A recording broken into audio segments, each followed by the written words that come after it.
And we are live here with real news.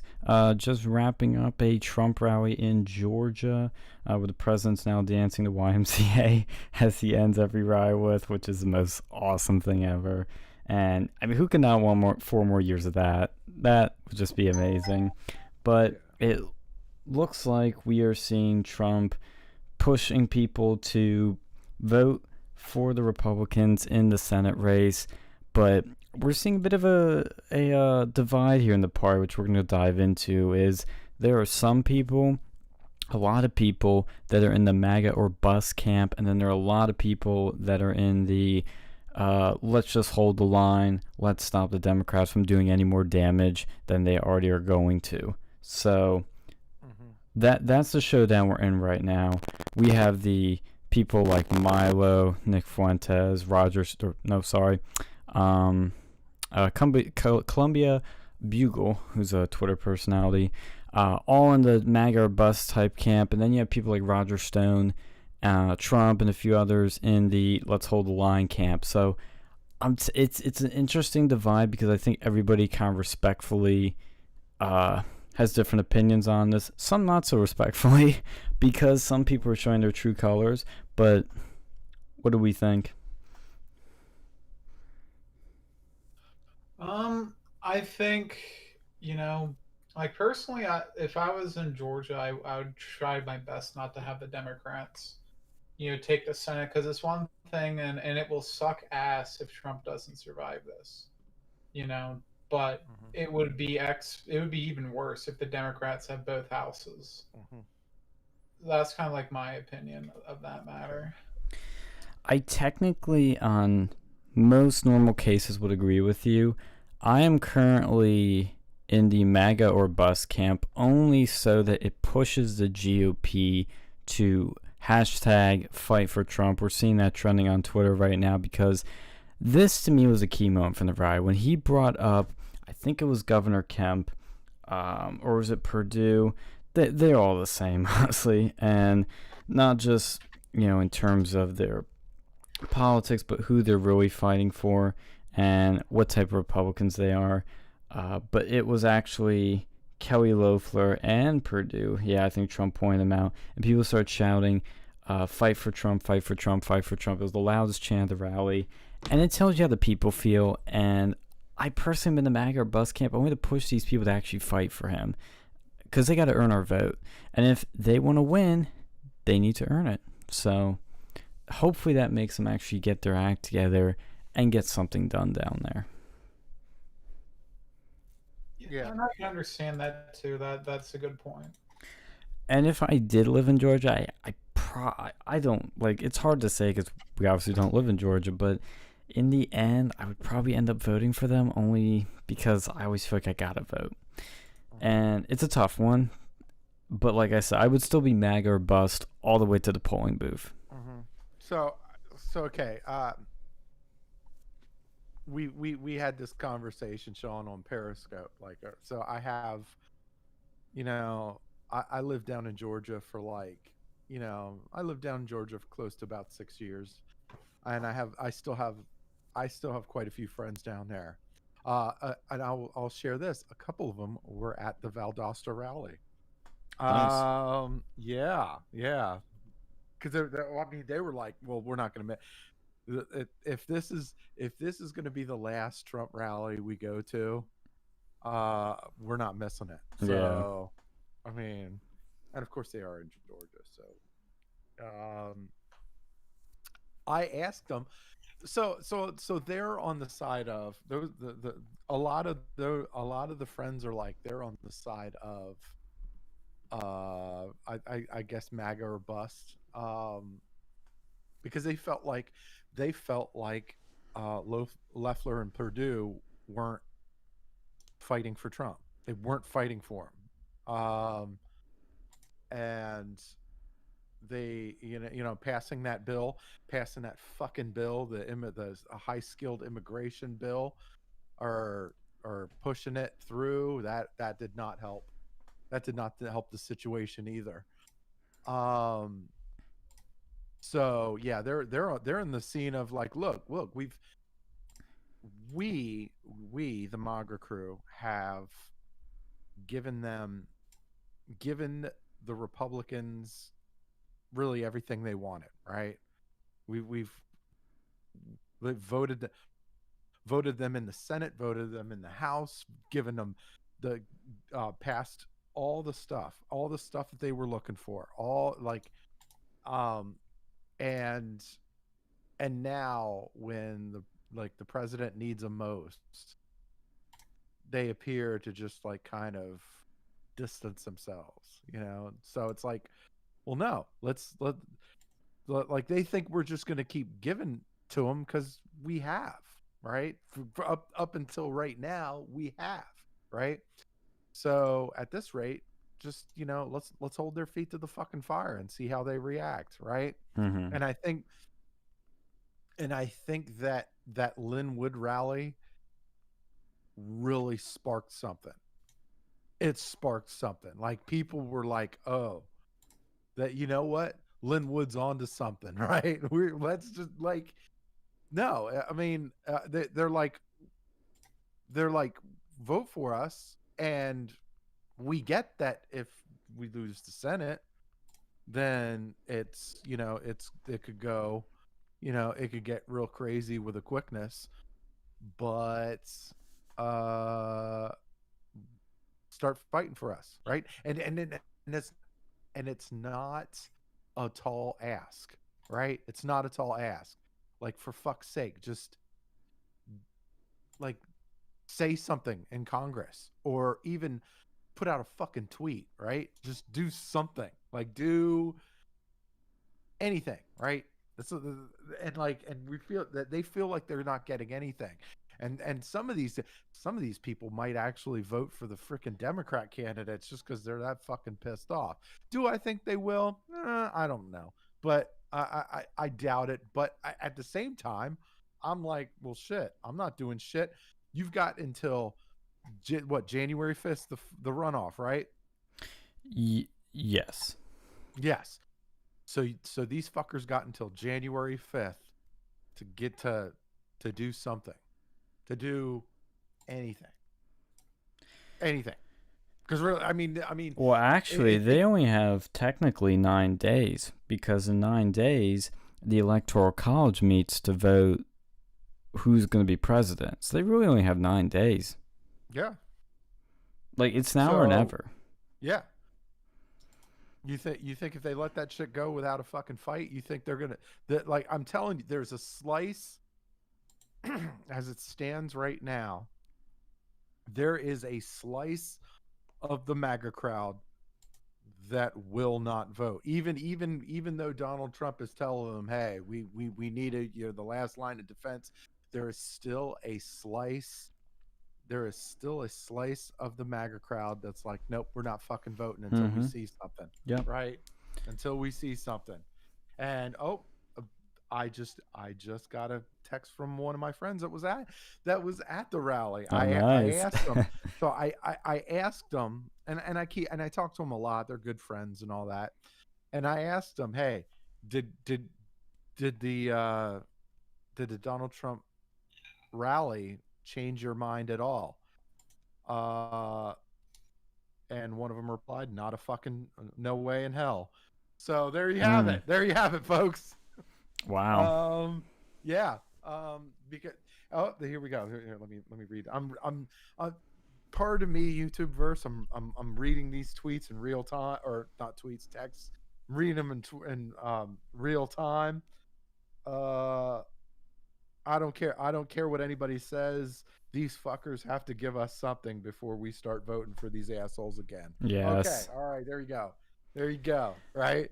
And to be clear, both of them are in the camp of MAGA or bust. Yes. Okay. Yes. Yeah, that's what I thought. In fact, yeah, they said, I don't know how honest this one is, but yeah, in fact, one of my buddies that was there with the guy that's texting me said he was the first person to say fight for Trump, and then it kind of caught. Nice. Yeah. Not to interject, but we just had Radio Free and Post in the chat. Hey guys, your last video was in my subscription feed for some reason. Glad you're back in, tuning in to us.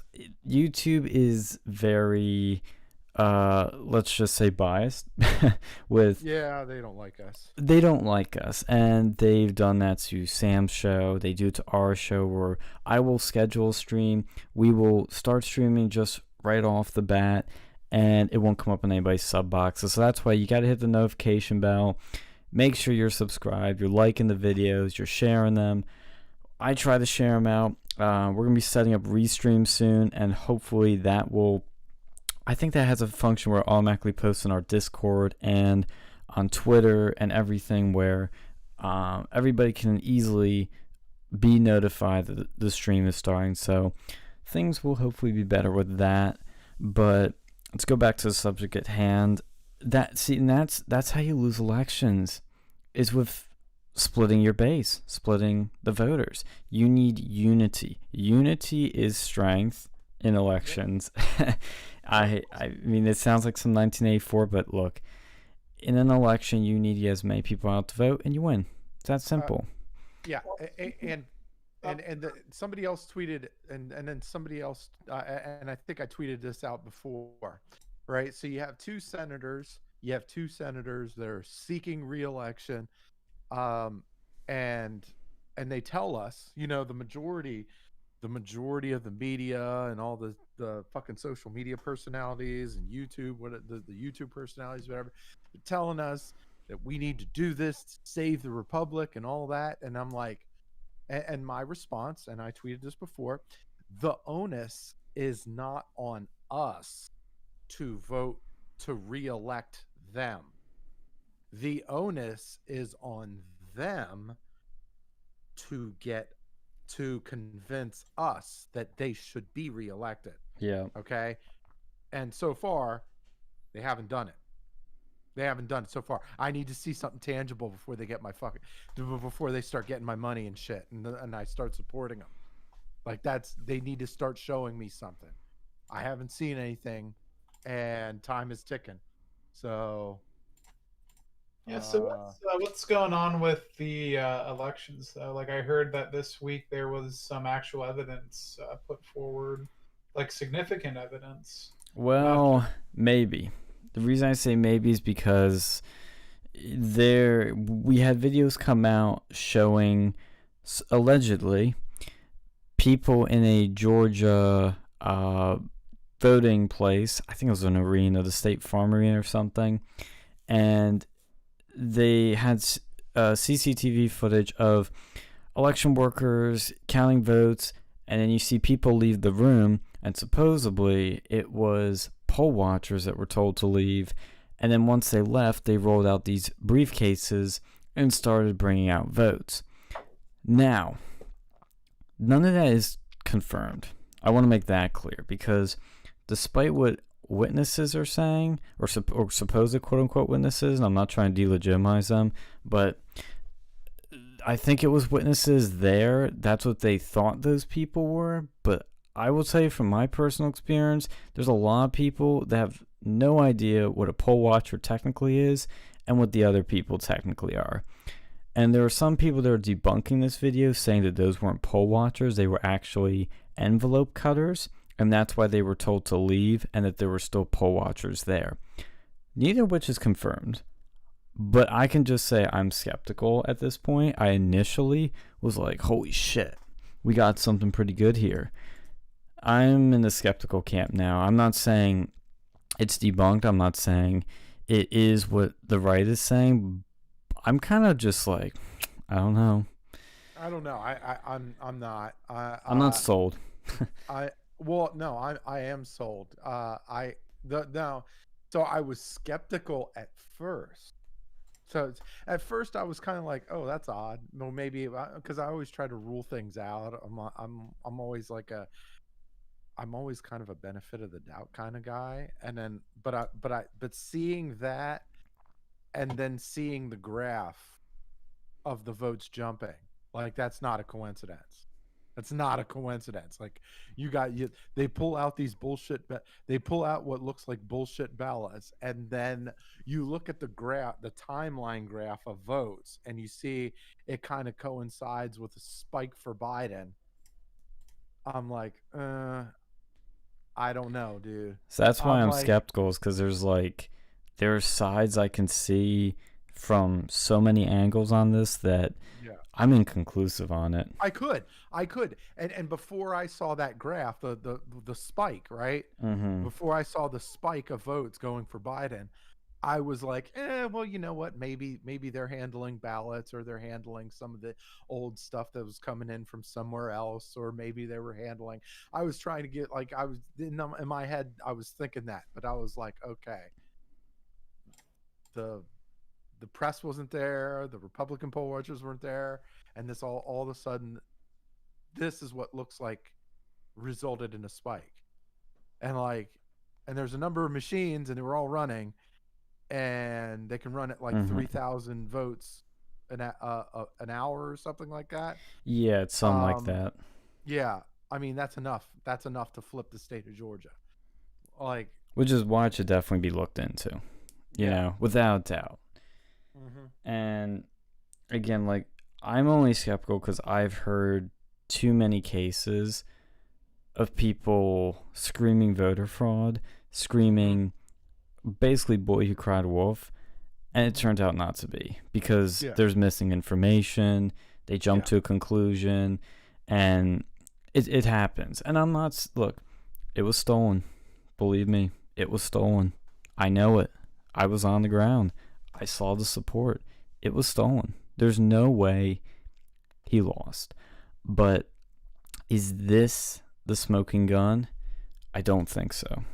I could be. I'm starting to think not. I think what's also possible is there's a lot of diversion. I'll give you an example. Sharpie Gate. Remember Sharpie Gate? Oh, they were handing out Sharpies, and these ballots don't count. Not true. Totally false. They were handing out Sharpies because the government is shit, and it provided shit machines that couldn't scan any ballots. They were terrible. We had this problem in the primaries. They would take it, put it in, wouldn't scan it, take it in, put it in, scan it. It'd take like 5 times, and it would finally read it. So they finally figured out you had to use darker ink, and the Sharpies were superb at that. So they would hand voters Sharpies because then it would scan better. See, it's a perfect situation where if you don't know this piece of information, you can jump to the conclusions across the board. But it was a completely innocuous thing. If anything, it could have been a diversion. It could have been a distraction. It's like the Q stuff. We know how much I love Q. I'm convinced that's like controlled opposition at this point, because it just diverts from the real stuff. And that always frustrates me. Yeah, no, I can understand that. Now, if they had to go and hand out the Sharpies, doesn't that mean that all the other votes weren't counted? So No, they're all counted. It's just the other ones would take like 10 freaking scans for it to read it and then count it. The machines were just so bad. Like, oh my god, it's not surprising given who is providing them, but they were just so terrible. They were awful, and they couldn't scan anything. So it was like you had to put in like 10, 15 times, and it'd be like, oh, I see that black mark now. Counted. Yeah. Well, I mean, watching the rally, I was thinking that at first when he was speaking, it felt kind of like somberish. It did. Right? He felt like he didn't feel like he was firing on all cylinders. He's like, here we go. And then look, and I gotta say, the crowd chanting "Fight for Trump," I think that might have sparked something. I think that might have sparked something in Trump. He's like, because he ended that thing with a bang. Like he ended And it dancing. with, huh? And dancing. Yeah, but I mean, he ended it like it began somber, and then it was like, and I was thrilled when I heard what Leffler and Purdue were up on stage, and they were trying to say their shit, and the people in the crowd were chanting "Fight for Trump." Yes. Uh, I think that might have sparked something in Trump because you started seeing him. He was going to town. Like he was playing the videos. He was like, Oh yeah. we're not gonna stop fighting. We're not gonna surrender. We're not gonna like. I'm like, oh shit. All right, I can get behind this guy. This is the Trump I can get in behind, right? Well, and it shows you Um, too, like the people are loyal to Trump. They are not loyal to the party. oh fuck They no. are so over it. I hope this Yeah. energy stays, and I think it will. But it Mhm. shows you how powerful and influential he is, and how out of touch and frankly stupid the GOP is being. Because look, if you're one of these swamp creatures, which Loeffler and Purdue are, at least be smart. You know, if you're gonna be fake, be smart about it. And they're not even being smart. You know, you could fake it up like, oh yeah, yeah, never concede, Trump. Yeah, we got you, Trump. Even though they really don't. Like, if you want to win, that's what you gotta do. And they're not doing that. They're going like, oh yeah, what time is it? Yeah, runoff coming up. Yeah, that's the only thing on the radar, right, guys? You know, they're totally disconnected. They're just focusing on themselves. They're not even considering the temperature in the room. Yeah, I mean, hopefully after this is all said and done, the Republican Party's going to take a good hard look at this sort of shit and realize that, hey, there's a reason that people are supporting this Trump guy and they're not supporting, you know, like all these other like swamp things. Yeah, I think that's something that needs to be taken, like that they need to go really think about because the future of the party resides in it. And I think people need to be more involved in the primaries and exactly. get people who aren't these fucking swamp beasts. Get some of these new people. Get some of these sort of like Trump like people into office. Don't let this MAGA movement be a once and done thing, like a shot in the dark. Let this hopefully take effect. Now, will that happen? I don't think so. Like, I don't know. I honestly don't. Well, I But think what's going to be critical is there's two outcomes here in the future. You know, let's say, let's regardless how this one goes or not, we either lose again, and it's because we don't put up good candidates, we don't put MAGA America First candidates, or we in the primaries actually put up good MAGA America First candidates and start winning. And then that's how you take control of the party. That's how you take the power back. It's only going to go those ways. Like, there's nothing else. You either be MAGA America First and win, or you don't and you lose. That's it.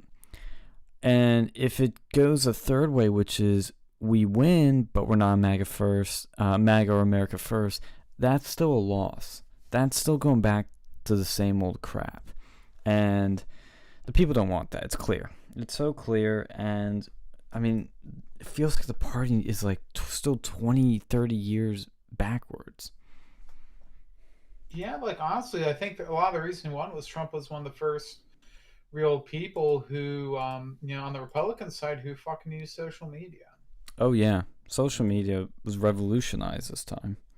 Like, Obama was like the first president, I think, to use social media, but Trump was the first Republican to do it. And a lot of these Republicans, they might go and have a presence on there, but it's not like Trump's. Yeah, it's You just like know, a like staffer writing this stuff for them. like Trump, he fucking lives and breathes that. That was his modus operandi. And I Right. think that people, like, we have so much of these boomer politicians that don't give a shit, or they don't know what a fucking Twitter is, and they don't they don't understand it.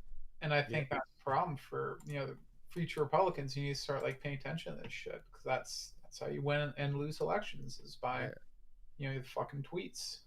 Yeah, that's a good point, Alex. Like the the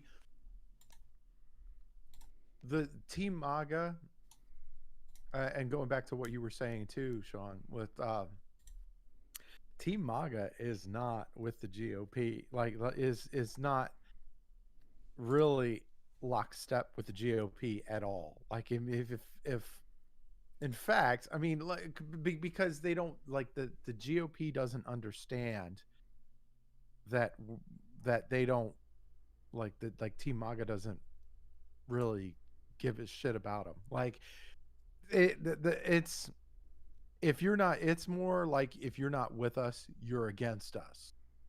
Because like it's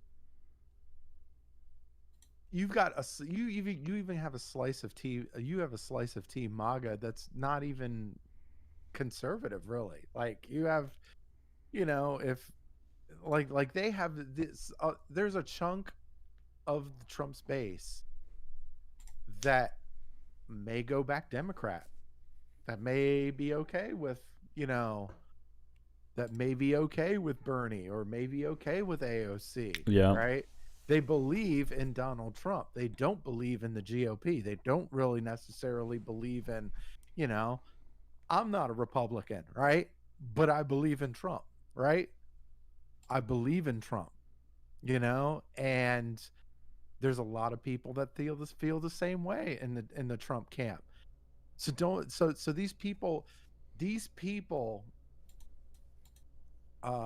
meaning David Perdue and Kelly Loeffler need to understand that if they don't back this president up, they have that slice has no fucking problem walking away from him. Like they will be more than comfortable walking away from him. And sorry. And not, and they need him. They need him. Purdue definitely needs him. Right now, it looks like he's in the latest T poll. He's behind. He's trailing. He's trailing Ossoff right now in those polls. And Kelly Loeffler's up, but she's not up by much. But guaranteed, yeah. If these people keep fucking around, they might end up on the wrong end of those votes too. Well, they're playing to lose, which is what's really, like I said, it's almost shocking because they don't have to do much, like you said, to satisfy and solidify a support base. Just showing up to the rally isn't enough, guys. You gotta, literally just say something, do something, and they aren't to fight for Trump. You could tell they were just at that rally because they wanted the votes. They didn't care. Mm-hmm. But at the same time, outside of that, it doesn't feel like they want the votes. And this is something I'm noticing too that's going to become a bigger problem because you're going to see people that are all talk right now, like, yeah, go Trump, yeah, we're going to stop the steal. And then they're going to get into office and then they're going to do nothing. They're going to be bought up by big tech. They're not going to do anything about immigration. They're not going to keep building the wall. They're not going to do anything to put America first. And you're going to get some people that are going to do what they say. But I think for the most part, these people are just riding the MAGA coattails to get votes. They're going to get into office and do nothing. And if there's one thing, if I had to give my biggest complaint about just Republicans in general, like across the board, is the all talk, no action. The constant complaining, the constant, we need to do this, we need to do that, and then we don't freaking do it. There is only one person who actually does what he says and says what he means, and that is the 45th President of the United States, Donald J. Trump.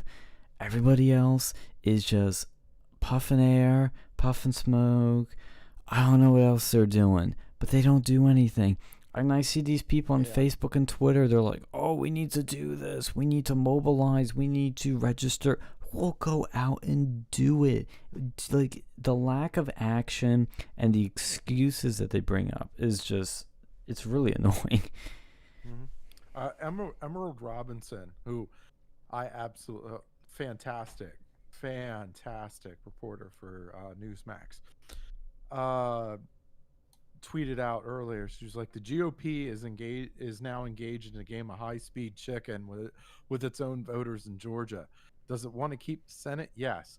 Does it want to investigate voter fraud in Georgia? No. The GOP's hatred of Trump and its instincts for self-preservation are about to collide. Couldn't agree more. Yeah. Problem is, you're trying to play a game. You're trying to play a game of chicken with people that don't give a fuck, right? They're not team GOP. They're team MAGA. They're team MAGA first and foremost, right? They have that. If they try to play the game of chicken, it will their own sword will be their fall, right? They will fall on their own sword, right? Yeah. Don't do it. Don't do it. I want to see some action. I want to see some action. Let's make it happen.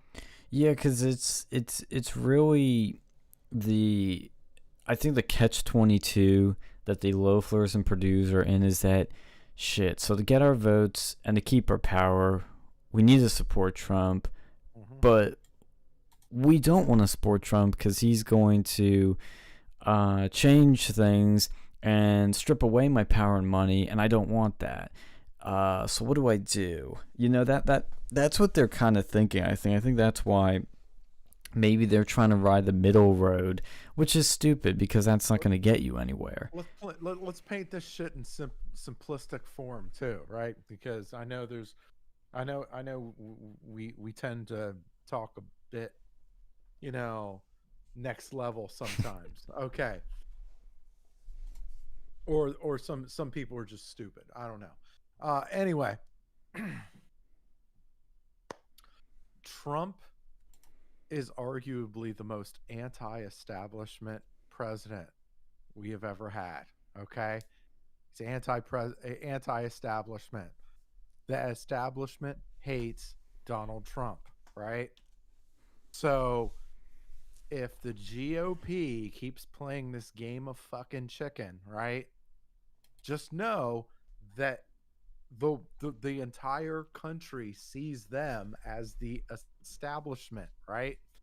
So if you get rid of Donald Trump, they're either not going to vote for you or they're going to vote for the other anti-establishment. And a lot of those other anti-establishment candidates fall within the radical left. Just saying. There's a slice of that. There's a slice of that voter base that you fucking need to stay in power. And you're not accounting for them. Okay. You think like these people are thinking, oh, we got their vote. Not only do you might not have their vote, but they could end up voting on the other side. Right. If you keep fucking around. Well, yeah, that's how serious this is. These voters are probably going to live longer than these like politicians. You know, they're going to be around longer than the politicians are going to be in office, and these people fucking remember. Yeah. You know, also DC Radio Freedom posted again, Trump is going to win 0 doubts in the chat. I believe so. I believe because I think they're it's headed to the Supreme Court right now, and I think they've from some of the Twitter reports. I don't know how accurate they are because if it's on Twitter, it must be true, right? No, but I guess they're tackling all the states. I'm assuming. I think they're attacking the Supreme Court's attacking like the majority of the swing states or whatever. From the looks of the paperwork. Anyway, we'll see how that pans out. All it takes is one decision, right? It takes a Supreme Court decision to completely flip the election on its head, right? Or to allow it to continue to. Say it again? Or to allow, Biden to win. But at this point, I'm saying right now, it looks like the way the media and social media present it out to be, it looks like Biden's the winner anyway. But I'm saying all it takes is one Supreme Court decision to completely flip that shit around. Oh, So I mean, so that's how delicate of a situation this whole thing is right now, and the right? other thing too that's interesting is like the media, like they've really changed their tune. At first, it was, oh yeah, there's no evidence of voter fraud. Then it's widespread voter fraud. Now, like they keep gaslighting conservatives, really. Mm-hmm. Well, it's suppression. It's suppression tactics, right? And they're trying to do it to suppress people because they think if they suppress enough of people that Donald Trump will eventually concede. Well, one, Donald Trump's not conceding, as stated today, right? As stated today in his rally, and the massive amounts of lawsuits, the massive amounts of hearings, not really conceding. You might want to throw that shit out right now. And on top of that, slices of everything that they're reporting are getting debunked. Little by little, everything's getting debunked, right? All there's no evidence. We're seeing evidence in droves. Like they're saying, oh, it wasn't enough to change the outcome election. Statistical evidence shows that that's a lie, right? We're talking like all these states, like a lot of the fraud that's in a lot of these states is at a disparity in a lot of these states where it could affect the outcome for a lot of these states. So we're starting to see the changing of the tunes. Like we're continuing to see a change of the tunes. Eventually, I think they're gonna have to start telling people that there is a possibility that this whole thing could flip on its head, right?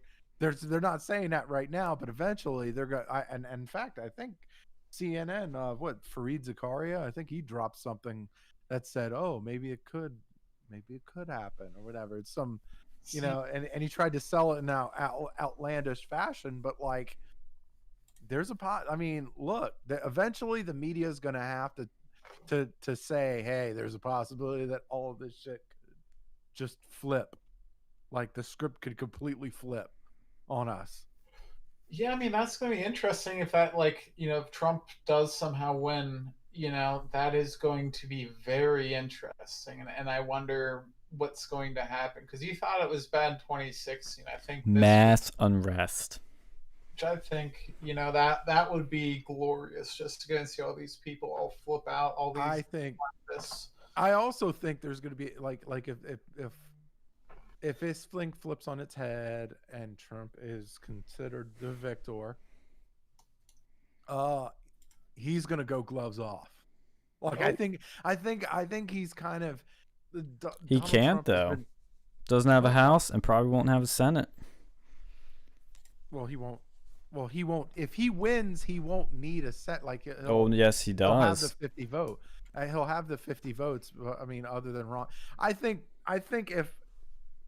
if Trump wins, I actually do think they come out in droves. I think they come out in droves for the fucking Senate. Well, I think they'll be so charged. They'll be like, oh, look. Yeah, I do. That's true. I do. I think they'll come out. They'll be motivated to come out because they're going to be like, oh, Georgia will be like, oh, we got a chance to really fucking stick it to these pricks. Let's go. And on top of that, I think, say within the next week or so, the Supreme Court goes, okay, you got to throw a whole bunch of votes out that leaves Donald Trump as the victor, right? Bet your ass Donald Trump's going to be down there in Georgia fucking promoting the shit out of these two senators. Yeah. Well, I have to disagree with Radio Freedom, though. I think Biden has now a 95% chance of completing the steal. And I'm not saying that to be a pessimist. I'm just saying that from an analytical perspective because I've been fighting for Trump. I've literally been doing the work to stop the steal weeks after my job technically ended, and it's not coming together. Like I hate to say it and the reason is there is not a unified, concerted effort on our side to stop the steal. Look at in Georgia. Governor Kemp isn't doing anything. In Pennsylvania, we don't have a Republican governor. In Michigan, we don't have a Republican governor. In Nevada, we don't have jack shit going on there either. Or now in Arizona, it's a total mess in all the places that matter, and it's not gonna. It's just, I hate to say it, but it really is not heading in the right direction. Rudy Giuliani is a freaking saint, though. He's one of the few people that is stuck by Trump and is still fighting for him. But I like, from the little bit of work that, and I say a little bit because this is a massive effort that's going on. For the little bit that I put in, the few weeks after my job ended, there simply wasn't enough coming together to overturn this. And I think it's because of all the fraud that did happen, the receipts are burned. And what I mean by that is they stole it in a way that you can't unsteal it. They did it real dirty, and these governors, in situations where you could, by checking the signatures, cross verification of the signatures, they're not doing it. Court were to make a ruling that says they have to allow this. That would be interesting, because maybe, I still don't think it's enough, but maybe. I don't see what the point of having a signature is if you're not going to fucking verify it. Like, I don't see the whole point of that. I don't either. And frankly, there should be a way where every X number of years you have to update it, because that's where, again, I don't know how these rulings work. I'm no lawyer, but I know my signature doesn't look the same on any document, and some people's changes over time. There's some real blatant ones where it's like, you can tell that a girl wrote it instead of a guy when it should be a guy's signature. But it's a very delicate process that we're going to be entering. And look, I don't underestimate Trump at all, but there's other pieces happening at play too, because this situation is giving Trump another chance to run, which I know some people don't think he will. I think without a shadow of a doubt he would if he gets this completely stolen from him. But it's also coming to where you're seeing people from the White House leaving, people from the White House planning other things, and also seeing I don't know how true this is, but supposedly Melania was looking at schools for Barron in Florida. So you're seeing a lot of tells. And I'm just looking at this analytically. Look, believe me, this election was stolen. I'd fight for the edge of the earth for this guy. And I did for 6.5 months. But I'm telling you, it's not. This is not in a winning situation right now, unfortunately. I don't know. I think what happened, I think those videotapes, so I think I've seen a shift in the energy from that. I don't think those are what we think they are, unfortunately. And I'm not saying that because I don't believe anything nefarious was happening, but it doesn't stack up. That's the first thing that falls, that you have an energy shift. And that's what's important. And people are going to start, because there's other stuff too. Like, that's just the one that taps. True, but we're running out of time. We have 9 days. 9 days. Well, we'll see what the Supreme Court has to say. I hope. I mean, I honestly, this is how delicate the situation is. I felt like this whole thing was always going to go to the Supreme Court. Yeah, me too. I felt from the fucking the day after the election, in my heart of hearts, I was thinking, this thing's either going to the Supreme Court or the House of Representatives, or both. That was my, nothing has changed. Nothing has changed for that. And the closer we get, and I thought that, I've actually become more confident in the election than I was right after it. Like the day or two after the election, I wasn't as confident as I am now. I'm not saying that I'm totally confident now, but I'm a heck of a lot more confident now than I was 2 days after the election. Because I thought that this whole thing, I didn't think that and shame on me for saying this. I didn't think that Donald Trump would fight as much as I thought he did. Like the fact that he's fighting as hard as he is, yeah, that gives me a lot more confidence now than so. And you're still right, Sean. Look, hey, you're still right. It's an uphill fucking climb. Got it, right?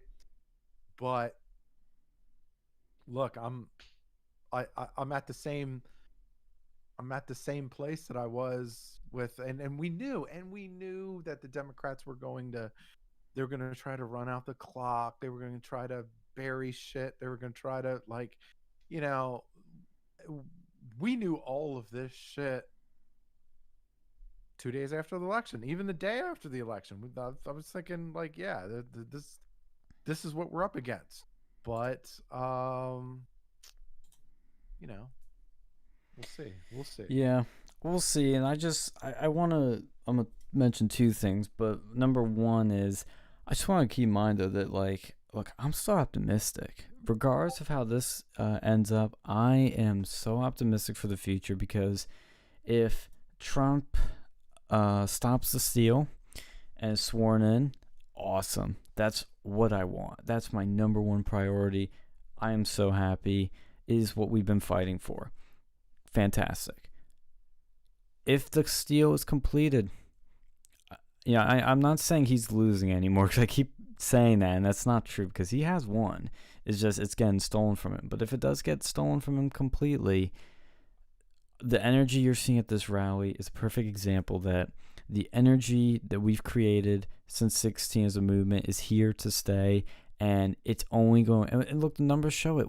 We're bigger and better than ever before. 10 million more voters across all demographics, except, of course, white males, apparently, which makes no sense.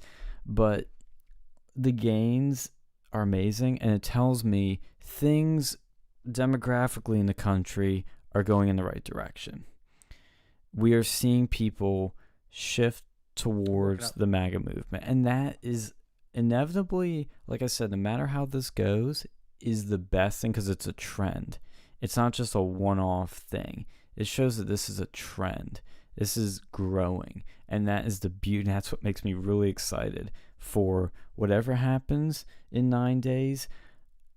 This shit is not over in terms of our movement.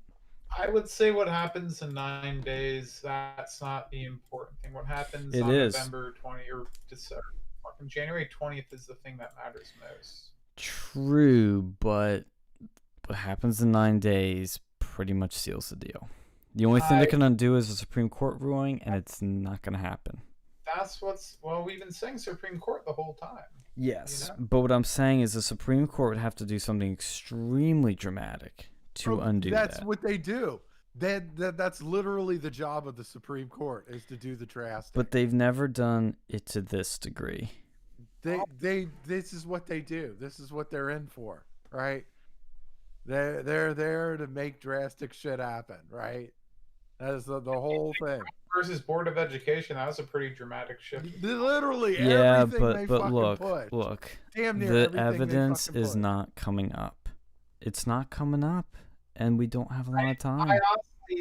You can say what you will about what happened in Georgia. I'm not convinced that was, some cutters. That's bullshit. I don't know, because, like I said, I've seen this story before. People think it's one thing and it's another. It's not the evidence. Look, I believe there's a lot of fraud. Any other polling location on video? That they should. I don't know, honestly. Probably could have. Maybe. I don't know. I really don't know, because I've heard stories of people saying, "Oh, there were poll watchers helping people vote Democrat," and it turns out they weren't poll watchers. You know, you have Jedediah fucking Billa from Fox News, the female commentator from Fox News. She said the suitcases were standard ballot containers. Standard period ballot period containers period. I've never seen a ballot container look like a suitcase. Well, they're actually. Well, I have to say they aren't suitcases. Like, they actually No, I aren't. mean, maybe I don't give a shit. Look, They technically are what holds the Moi ballots. Moi replied just like he does. I don't give a fuck if those ballots were in Bernie Sanders' nutsack. The whole thing looks sketchy, right? I don't care. It does, but It looks I'm sketchy. Like why would it? Like they're like, oh, they're in suitcases. Like them being in suitcases is the fucking problem. No, that's not the problem. Yeah. The problem is they were underneath a fucking table and they were only pulled out in like the middle of the fucking night and counted in the middle of the night when when the press and all that shit were told to get the fuck out, right? It's not. I'm sorry. Like the whole thing just looks sketchy. Like what's up with this fucking bitch, man? Like this woman. I don't know. I don't know what her problem is. She I do know she works for Fox News. That's the fucking problem. But on Radio Freedom also, did we mention that last time? Oh, the Democrats sure, were too blatant and obvious for them to get away with. Not really. Here's the thing. In the numbers, yeah, it's blatant because they don't make any sense. It statistically doesn't add up. But so the problem, where's the evidence? Like, come on, guys. We have 9 days. The evidence is there. The problem is not the evidence. The problem is not the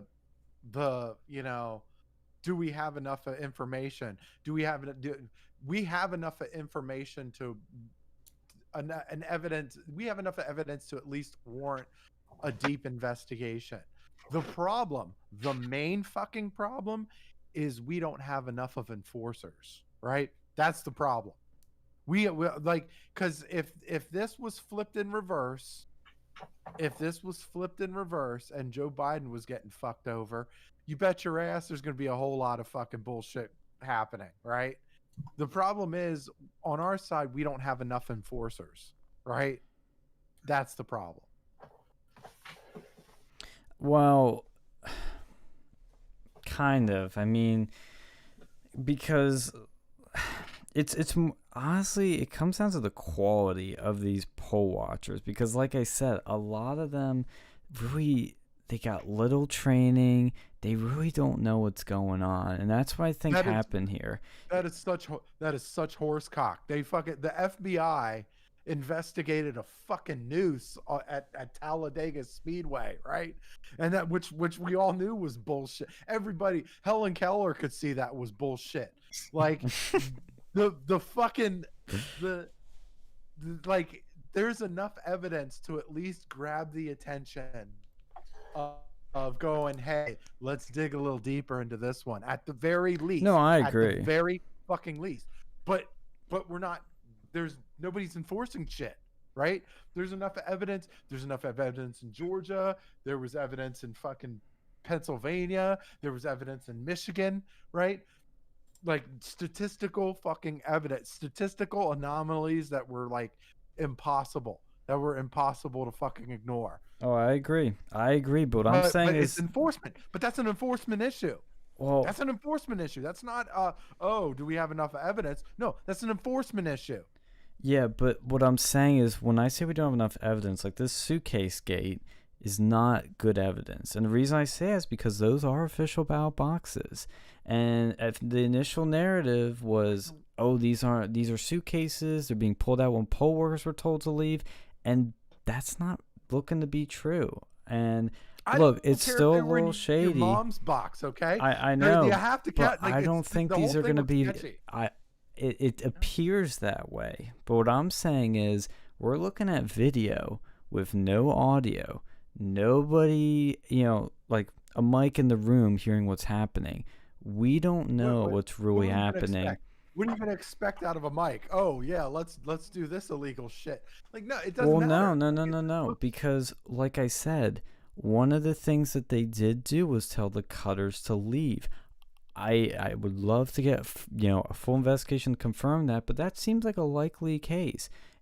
I don't think this is evidence of fraud. I really don't think so. Not saying it that's going to be the absolute case, but this is not compelling. That's what I'm getting to, is that because the what it started as and what it's ending up as is really getting torn away. It's It's deteriorating. compelling enough to draw further, to inquire further. It's Oh, yeah. compelling enough to inquire further, but we're not even.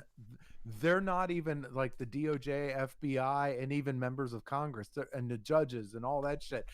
They're not even wanting to do that.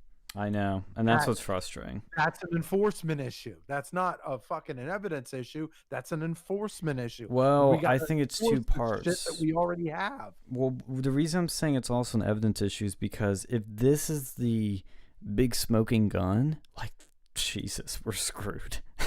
Because this should not be our smoking gun. There should be bigger stuff. Like, this is not, that's what I'm worried about, is that if this was the, oh my God, we got him moment, that's bad.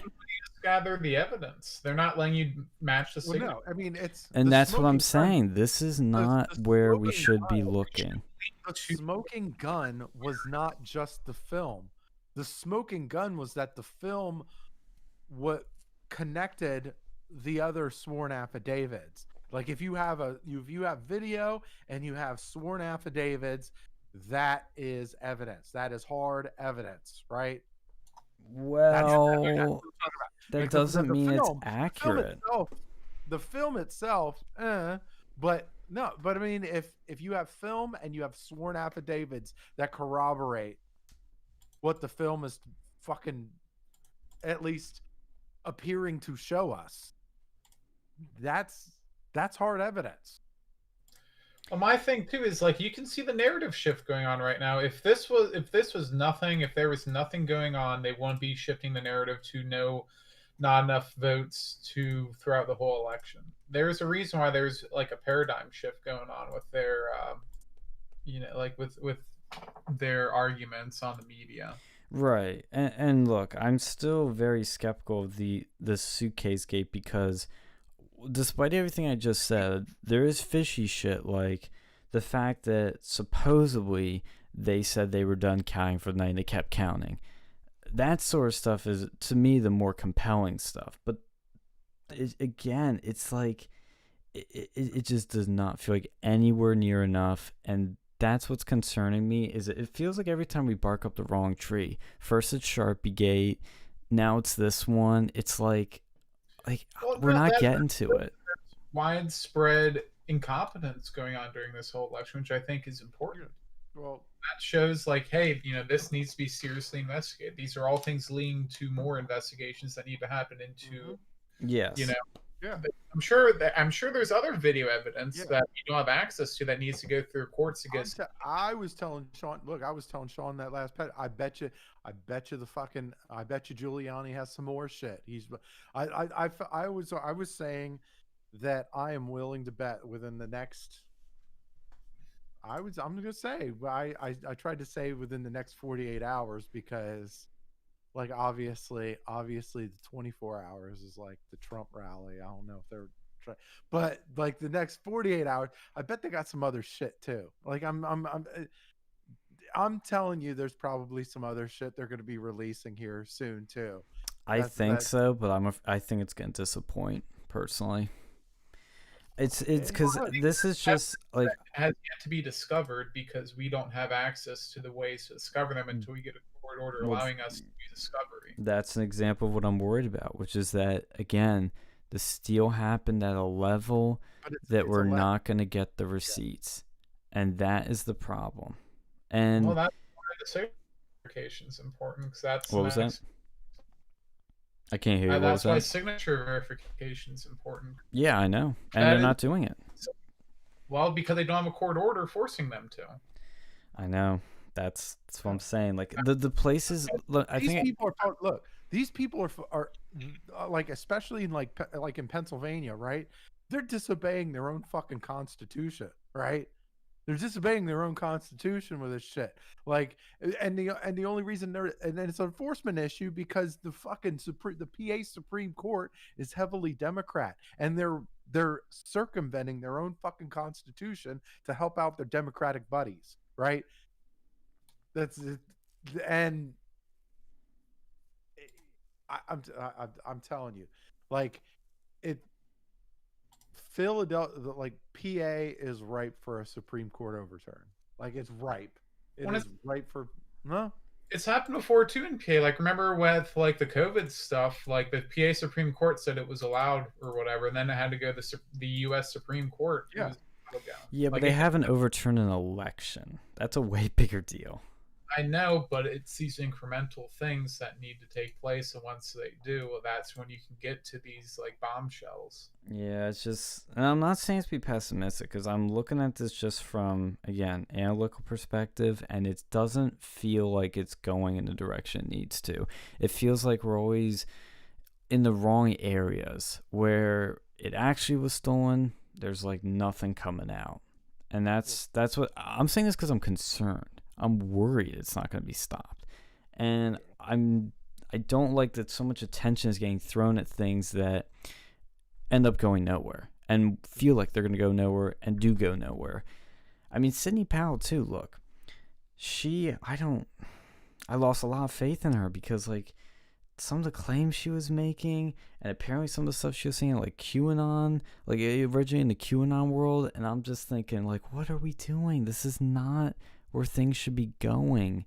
It's like, it just feels like it's not going in the right direction. I'm saying this out of concern, really am, because it's not promising. If I was confident, I'd sound more confident, but it does not feel good. It feels pretty bad. And I'm more upset, too, because the RNC isn't doing anything to help Trump. They're doing the show pieces, the Ronna McDaniel going out of Kayleigh McEnany going, oh, we're going to stop this fraud, and nothing happening. They're not doing anything except trying to leech money off of people that are gullible and don't realize that when you donate to any of these candidates for the election fraud task force for your local congressman or senator, it's really just going to the RNC, and it's really, if you don't read the fine print, you don't see that. So it's like, that's where I am getting concerned, is that the party apparatus is just doing this for re-elections and nothing else. Not actually stopping the problem. I am starting to think that like there's a part of this that's like so like Sidney Powell was saying, like the bones or the code of Dominion was created by like the Venezuelan Chavez regime or whatever, and to use to stay in power. Like it was used to manipulate votes to stay in power. I of course I believe that, because there's other shit that says, like, there's WikiLeaks cables and fucking other shit that like kind of corroborates it. But and I believe it. I believe that it's that like Dominion's being used the exact same way here. I believe that, like, but I don't think it's just Democrats. I think there's an establishment. I think it's the establishment, period. Like, it's just a tool for the establishment right now. Like, anybody who's establishment is going to stay in power or whatever, and they're using that to kind of. And the whole thing, the Dominion thing, that whole fucking thing looks sketchy as shit. See, and that's something they should be investigating. That again, that's the direction it should be going in, and it's not. What makes you think it isn't? Because nothing's happening. I thought they just. Well, that doesn't mean that nothing's getting like. It's not going to. I thought they just had like a forensic examination in like some state. They like a court allowed them in, I think, Georgia. Yeah, Arizona. Dominion, like you looked up, Phil. Look at the people where the money's involved. Mm-hmm. It's establishment. They're not going to let anything happen to Dominion. Not going to let anything happen.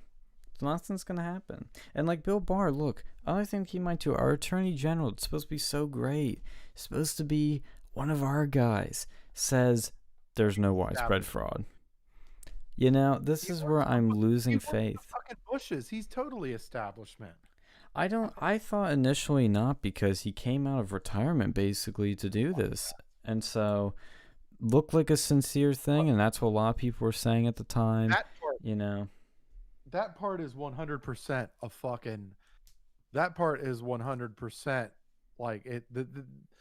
Is 100% why Donald Trump's job was as hard as it was. Yeah. Because they were trying to. He had to put people in. He had to put people in positions of power, but he needed the Senate. He needed House and Senate votes to do it. So I mean, he had to compromise a little bit of, you know, a little bit of standing, and like with Bill Barr. Bill Barr's he worked for the Bushes. Like you there's no like he's of course he's establishment. Like, are you kidding me? Yeah, but people weren't saying that at the time. That's why I'm saying No, it's I like, mean, yeah, in but I mean, hindsight, that's easy obviously, to say, but like at the time when he was hired, like people loved that he was getting hired. I'm saying of the Trump base, not you specifically, but I mean, just showing how like, like you can think of somebody as something, and then just one statement can totally change it. Hey, we have some chats that We're pop up. firing him up. We're firing him up in the chat. Bush v. Gore. Yeah, Bush v. Gore. Didn't change anything. That's how that shows that the Supreme Court can basically overturn elections. They can, but they don't. Well, they did that time, basically. Well, not really, because most had called it for Bush. Like those memes that say like Gore was called as president were actually fake. I looked into that. Like they were showing like the Washington Times saying like, "Oh, President Gore." crazy. That Like, was that fake. was crazy. That was a crazy one too, because I think they originally called it for Bush, they I originally think. called it Bush. Yeah. They originally called it for Bush. No, trust me, I was alive during all of it. Yeah, you No, remember better than us. yeah, no, and then Gore contested a lot of it, and then they started, and then through recounts, I think that they flipped. They originally flipped. They started flipping. It went back and forth. It basically went back and forth, and I think that the Supreme Court had to step in and basically told Florida to stop counting, and it was, and then George Bush was declared the victor. That, in a nutshell, that's kind of what it was, at least from the news that I was looking at. I think I was stationed in Hawaii when I was. Yeah. Anyway. Well, the other thing too about that, and I don't like the Bush v. Gore comparison to this election that a lot of people are making, because that's a totally different situation. That was one state where it was extremely tight, like a couple hundred vote difference. This, we're looking at trying to undo Georgia, Nevada, PA, and Arizona. But all it takes is one case. Look, all it takes is one case for a particular subject, and that's precedence for all the states. That's true, and that's where it could get really crazy. But I'm just saying, it doesn't feel good, And I don't. No, I'm not saying it. I'm not saying it feels good, but I'm saying it feels a lot better than it did fucking a couple days after the election. I mean, I don't know. Actually, I don't know, because I said when I first saw these video clips that I felt better, but after hearing some other opinions and hearing some confirmations, like there was a local report that did confirm that those were like official ballot cases, and that people weren't forced to leave, but were told that counting was done. It's like you start hearing a different story, and it's like you start losing faith in the original story. So I'm just worried. And let's finish Radio Freedom's comments, though. We took like 2 minutes just off of Bush v. Gore. That comment alone got us going deep into that. He also says, you don't make up stories about pipes bursting and throw out the vote counters and pull out hidden ballots. You have nothing to hide. The pipe bursting thing is weird because... Yeah, what's the explanation for that other than fraud? I'd love to hear that. That is one of the wackiest ones, because I'm hearing... Number one, there's no records of that happening. But number two, it's supposed to be happening on a different night than election night. Throw out the vote counters. I don't know what that's about. Pulling out hidden ballots. I don't know if I'd call those hidden, but that, again, it's weird and it needs to be looked into. It's fishy, but that doesn't mean they're illegal ballots. So that's what I'm just saying. Like, I don't want to jump to a conclusion yet because of all the things we're hearing. And he also says it's plenty to throw the vote count in a serious question. Absolutely. Look, that's the thing. That's what I'm saying. Like, that's why I'm worried, is because this is something that can be rectified. The steal can be stopped, but we're not going in the right direction. And that's what worries me. It really does worry me. And I think it's because there's so many pieces here that are working against Trump. There's the establishment, the media, these governors, these people that say that they're for Trump that aren't. And it's like, you don't even have your AG on your side now. Like, it's again, it's very bad. I meant to say ballot watchers, poll watchers, yes. Yeah, I do want to go and hear like what actually was the official explanation for that, because I remember Me too. hearing that during the election night, because that's something that should invoke a further investigation into why that happened. Yeah, I'm gonna Google that because that was one of the weirdest things. Because you know what we need though? You know what we need? Dictator Phil. Jesus. We need Both. yeah. Like we need to declare martial law. We need to invoke the Insurrection Act. Oh God. We need to send these fuckers into military tribunals and like, yeah. Did you see that fucking interview? Like, it was an interview on Twitter where they interviewed some former like military general. Oh my God. He was like, it sounded wacky, but like, I mean, maybe it could happen. I don't know. Dude, anyway. Shit that I've heard that from Q people, like talking about. Yeah, fucking hate Q. It was wacky. The whole thing was wacky when I heard it. I was like, anybody that says like martial law, I automatically like. That's like some tinfoil hat type shit. Like, you know, like fucking. Yeah, anytime I hear somebody say like martial law is gonna happen, I just go, yeah, I'm not gonna listen to you ever again, because it's just the stupidest thing. Like, martial law is not gonna happen in America. I mean, theoretically, you know, it can, but it won't. It would be, you know, that'd be Civil War time. That's when that happens. Yeah, and that ain't happening. I mean, I think within the next 20 years we're headed for I think we are headed for either a Great Purge or a Civil War within the next 20 years. Wait, what's this Great Purge scenario? I'm enticed by that. What's this purge scenario? Okay, Joseph Stalin. Now, I prefer Pinochet, but okay. Yeah, I do. I believe it, because we're at, this country is at a it's at an inner conflict that like we can't, like, it's gonna hit its fever pitch, and I just don't.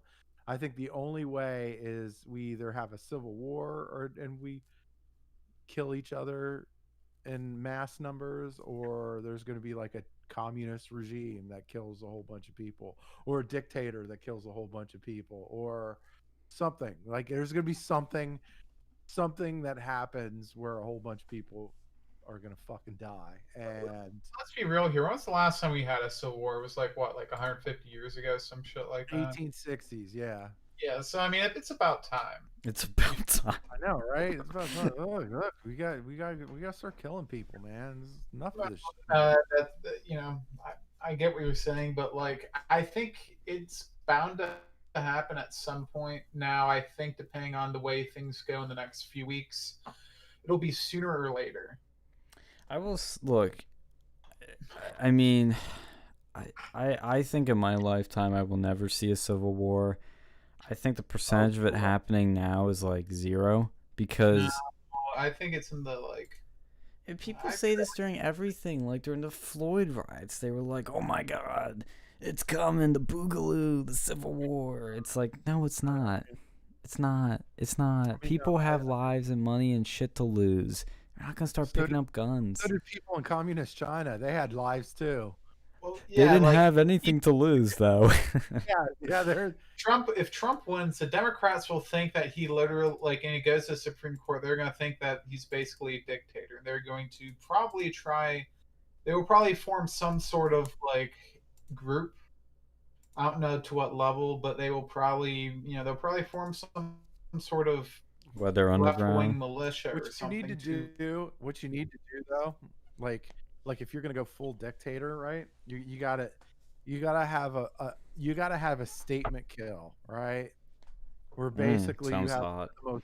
one of the most high profile people out there, and you just fucking execute them right then and there on the spot. And that scares people enough to go, hey, look, if I could kill that guy, right? And he was like high up on the fucking chain, what do you think I'm gonna do to one of you little fuckers, right? It's time to act right, and it's time to act right now. Okay. It And also can radicalize people too. It could turn them right. smarter. I mean, be careful with those. But no, I mean, you got, if you kill the look, if you do a statement kill to the right person, like it's gonna, you know, it'll have that effect. It's like Nah. when you're running a business. Look, when you're running a business, and like you get a new manager, right? You get a new manager, you get new ownership or whatever, and one of the first things that people do is they have a statement fire, right? So they fire the first dude that fucks up, he just fires him in public, right? He's like, you're fucking Yeah. fired, right? And it So, scares everybody, right? It scares everybody, like, oh shit, we better get our act right or we're next, right? the prince Like that's there. but that's right. So there's a psychological element to it, right? Where you make the punish, and also like you make punishment so bad that they never want to even dare, like, or look at I look. I was listening to stories with like our war vet, like Iraq war veterans, right? um, they were talking about how some of the locals would talk about Saddam and the Saddam family, like the Saddam Hussein family, some of the punishments that they gave. And so one of them, one of the local Iraqis was saying, I think he was saying that they, because he said something, they charged him with treason. So like they didn't kill him, but it was like, oh, damn near way worse. So they, while he watched the whole thing, they basically they cuffed him, forced him to look as they raped his wife and murdered her in front of him.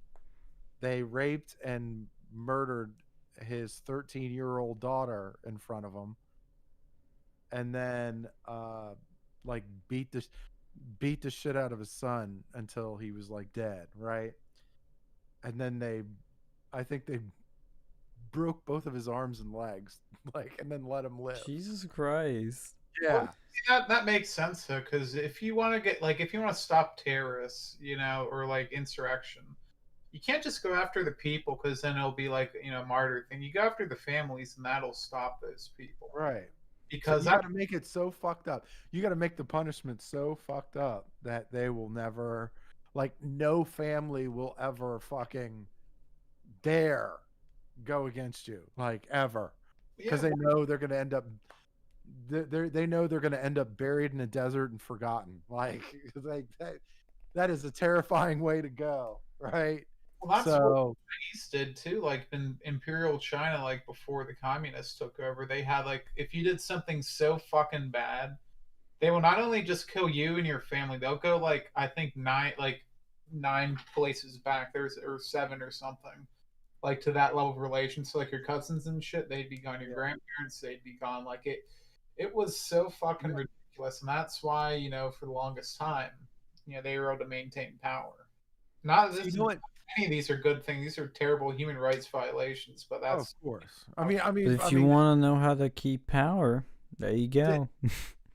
Dictators don't recognize human rights violations. That's like that's foreign It's language. not in their vocabulary. What the fuck is human rights violations? What? Humans don't deserve rights. What the fuck are you talking about? Anyway, so Dictator Phil would probably do. Yeah, let's Dictator go. Phil would probably create a giant bowl, right? It'd be like right in the middle of the city, right? It'd be this giant bowl, like the size of a house, right? Can we call it the Giant Super Bowl? Nah, and what he'd do is like he'd execute people, and then he'd burn their bodies inside this giant bowl, so that way everybody in the city would have to breathe in the burnt ashes of what happens if you fuck with him ever again, right? So you have to live with that for, you know. And to be fair, the Chinese are doing now, it's even easier. Just have a fucking social credit score where if you're even associated with this person, Oh you're yeah. fucking dinged. You can't go to public schools, and you have to Oh, we're about to have that here. Oh yeah, We no, already that's do. a way to control people. It's called big tech. They're not quite to that level yet. Like I think No, it's called these social these fucking banks are starting to do it too, like PayPal and all that. Like you can't interact if you're involved with hate speech, whatever the fuck that means. Yeah. Well, and that's something Laura Loomer said that everybody laughed at initially was that, hey guys, wake up. This banning, this persecution of conservatives, it's not going to stop its big social media companies. It's going to go to your banks. It's going to go to your airlines. It's going to go to your rental car companies. It's going to go to everything. A recent example, maybe, is Groyper leader Nick Fuentes was on a flight, and he had his mask on, but it wasn't covering his nose. So a flight attendant told him to put it on or fix it. I'm gonna pull up his tweet. It was something like that, and I think he handled this in a way that got him actually kicked off. Was like he told him "fuck you" and then got kicked off. So I don't buy that shit. I don't buy like Nick Fuentes. He's like he's a little bit of a punk in some ways. Professional agitator. Man, yeah. Fuck him. Like, professional agitators. So like fucking Miley, you could argue he's a professional agitator. No, he's a professional troll. Yeah, like, but I mean, I don't really buy it. I don't really buy. Oh, he's an innocent person. Exactly. Like, look, I don't buy that shit. Now, should he have gotten? I don't like. I do think.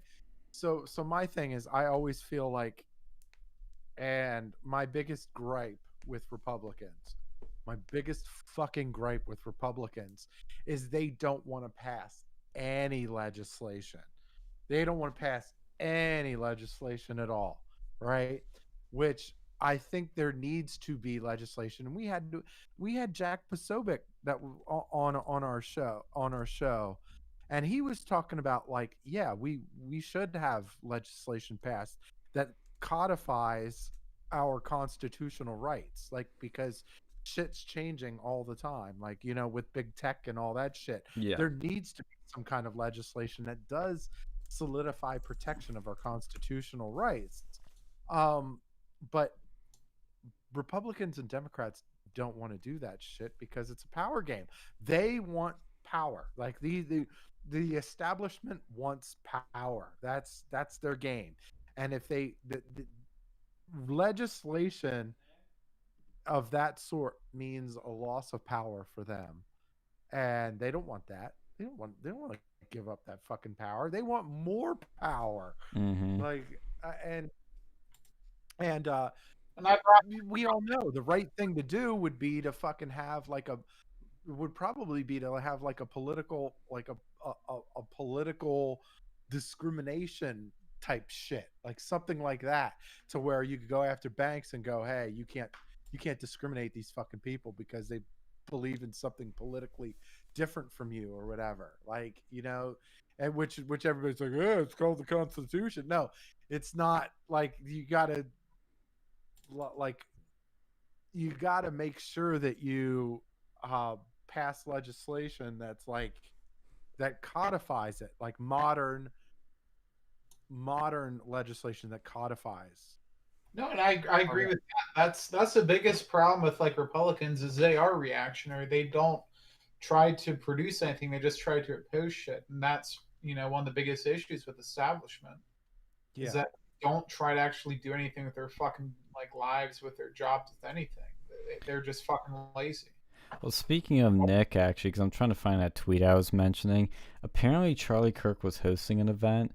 I forget where it was, but it was like one of those events where I think it was for Turning Point Action. And I think it was about the voter fraud stuff, and somebody went up and asked him about like the voter fraud and why he wasn't basically doing enough to help Trump. And apparently Charlie got triggered I don't know if this guy was kicked out, but somebody did get kicked out for asking a question. See, that's, for being such a free speech organization, they sure don't like to fucking answer Well, questions. here's another gripe. Okay, so if there's one gripe that I have with the Trump administration, right? If there's one fucking gripe that I have, it's not handling not handling the net neutrality thing as well as maybe they should have, right? Because obviously, so taking out that net neutrality thing, Mm-hmm. I agreed that you should take out the net neutrality thing, but it should have been replaced with something because basically that net neutrality law, that it mingled a whole bunch of shit together. That some of it was good, some of it was fucking terrible, and they got rid of all of it, which I was like, okay, cool, but what about some of the issues that you're going to need to address? Like for example, when you label the internet a utility, then they have to adhere to you know, constitutional parameters, right? Meaning free speech, meaning all that stuff. Like that, because it is a utility, it has to fall under under that, right? But that was that was actually a good part of it, like the net neutrality stuff. The problem is you get rid of all of the you get rid of that, and it's like, okay, because there was some fucked up shit with it too, but like you didn't replace it, like you didn't act on some of the good stuff that was in it, right? No, I agree with that. I think that net neutrality, honestly, I don't really see what the point of getting rid of it was. Like, I'll be what honest, I don't understand the issue. I've watched videos on it. It still makes no sense to me. should have been a thing where they Well, make. it was part of it was just like it was like the regulation of what you can and can't do as an internet service provider, right? Honestly, I think So, they need more regulates, like having to deal with fucking Comcast. Yeah. so They're fucking ridiculous. Like, why, yeah. electricity is considered utility. Why isn't the internet? And, they should go and put in place in there where you can't be denied access to the internet because you have certain political viewpoints. That should have been added. And they should have, like, also done some stuff so that, like, because apparently, and I've been hearing about this too ever since the coronavirus thing, like Comcast, they've been like, they have not been expanding. Like they're given like hundreds of millions of dollars to expand across the state, and they find ways to like loopholes in the law so they didn't have to actually like truly expand. Like, consider, I think it was, what you call it, a zip code. To consider it to be served, they only had to go and provide internet access to one person within that zip code. So you could only have one house in a whole fucking zip code with like 10,000 people, and you're considered served. Like stuff like that, I think should have been fixed so that like, hey, we need to go and do just like percentage wise of the whole population. Yeah, because a lot of that, because getting rid of that in some ways has getting rid of net neutrality has given us a lot of these problems that like we have now with these rogue internet users that are just completely, I mean, it's not in all ways, but in some ways, yes. Net neutrality didn't have anything to do with that. Net neutrality was all about like, the net neutrality, that was part of the the net neutrality thing, that was part of the what the fuck was it? God damn, now I'm gonna have to Google this shit. Oh, but it was good. a part of something. We're learning more. It was part of something. If you were to go to a certain website, like you could go and throttle, like the ISPs can throttle access, or like, let's say for Netflix, you could speed up access to Netflix, and provide them different speeds from the ISP level. That's what I always thought was a part of net neutrality, was the throttling, but I thought the other part was like, what ISPs were in your area and what level of neutrality they had in terms of who they let buy their service. No, because that's always existed. That was not covered in it. Because like I Okay. know, like my dad used to work for one of the major ISPs, and like like they'd be so stupid with that. Like honestly, there needs to be another law that does that, because I don't think local government should be able to go and say, like, basically give sweetheart deals to these ISPs and say, hey, if you go and put our shit over here, Comcast, we won't allow any other competitors in there. No, that's bullshit. That's a form of monopoly, and I don't think Yeah. that okay. But And that was never prevented with the regular net neutrality. okay. And that's why I asked, because like I said, that issue, I had no stance on it because I didn't understand it. I still don't understand because it's so complicated. Everybody's a different definition of it. Everybody's a different take on it. It's like, it's just, Well, I don't think why I don't Trump know. actually even do anything with it, because what was wrong with it? I don't really see the problem to where, because it did divide a lot of people. It It did, was but I don't issue. understand it. I really don't. The It was only a, thing I believe in, and I don't know if this is net neutrality or not, but I believe in these ISPs are oligopolies. We need to have a level playing field, more competition, and they can't discriminate against people for their political beliefs. Yeah, that was never part of net neutrality, but it well, it's should. part of it, because it was part of it was a part of the FCC about the open internet order. That was like the FCC open internet order. But but what they did was they packaged that with the the throttling and all the bullshit that was tied to it. And then like if you got rid of that, you had to get rid of all the other stuff too, which okay, right? I'm okay with that as long as you deal with the other shit.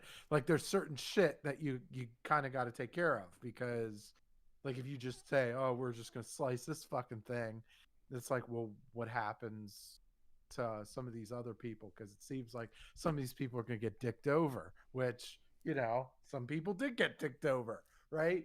So you gotta take care, like, and this is part of like the Republican thing. Like it's like, oh, we're gonna slash regulation, which a lot of regulation's bad, right? But there's some regulation that that's kind of good, like, and so you want to make sure that if you're going to cut, and look, and the thing is, if you're going to have a conversation like this, you have to be honest with people and say, there's a whole lot of regulation that's like intermingled, right? And none of it really, like, whenever they pass any type of regulation now, it's tied in with a whole bunch of shit that really isn't related to it at all. Oh Like yeah. that's modern regulation.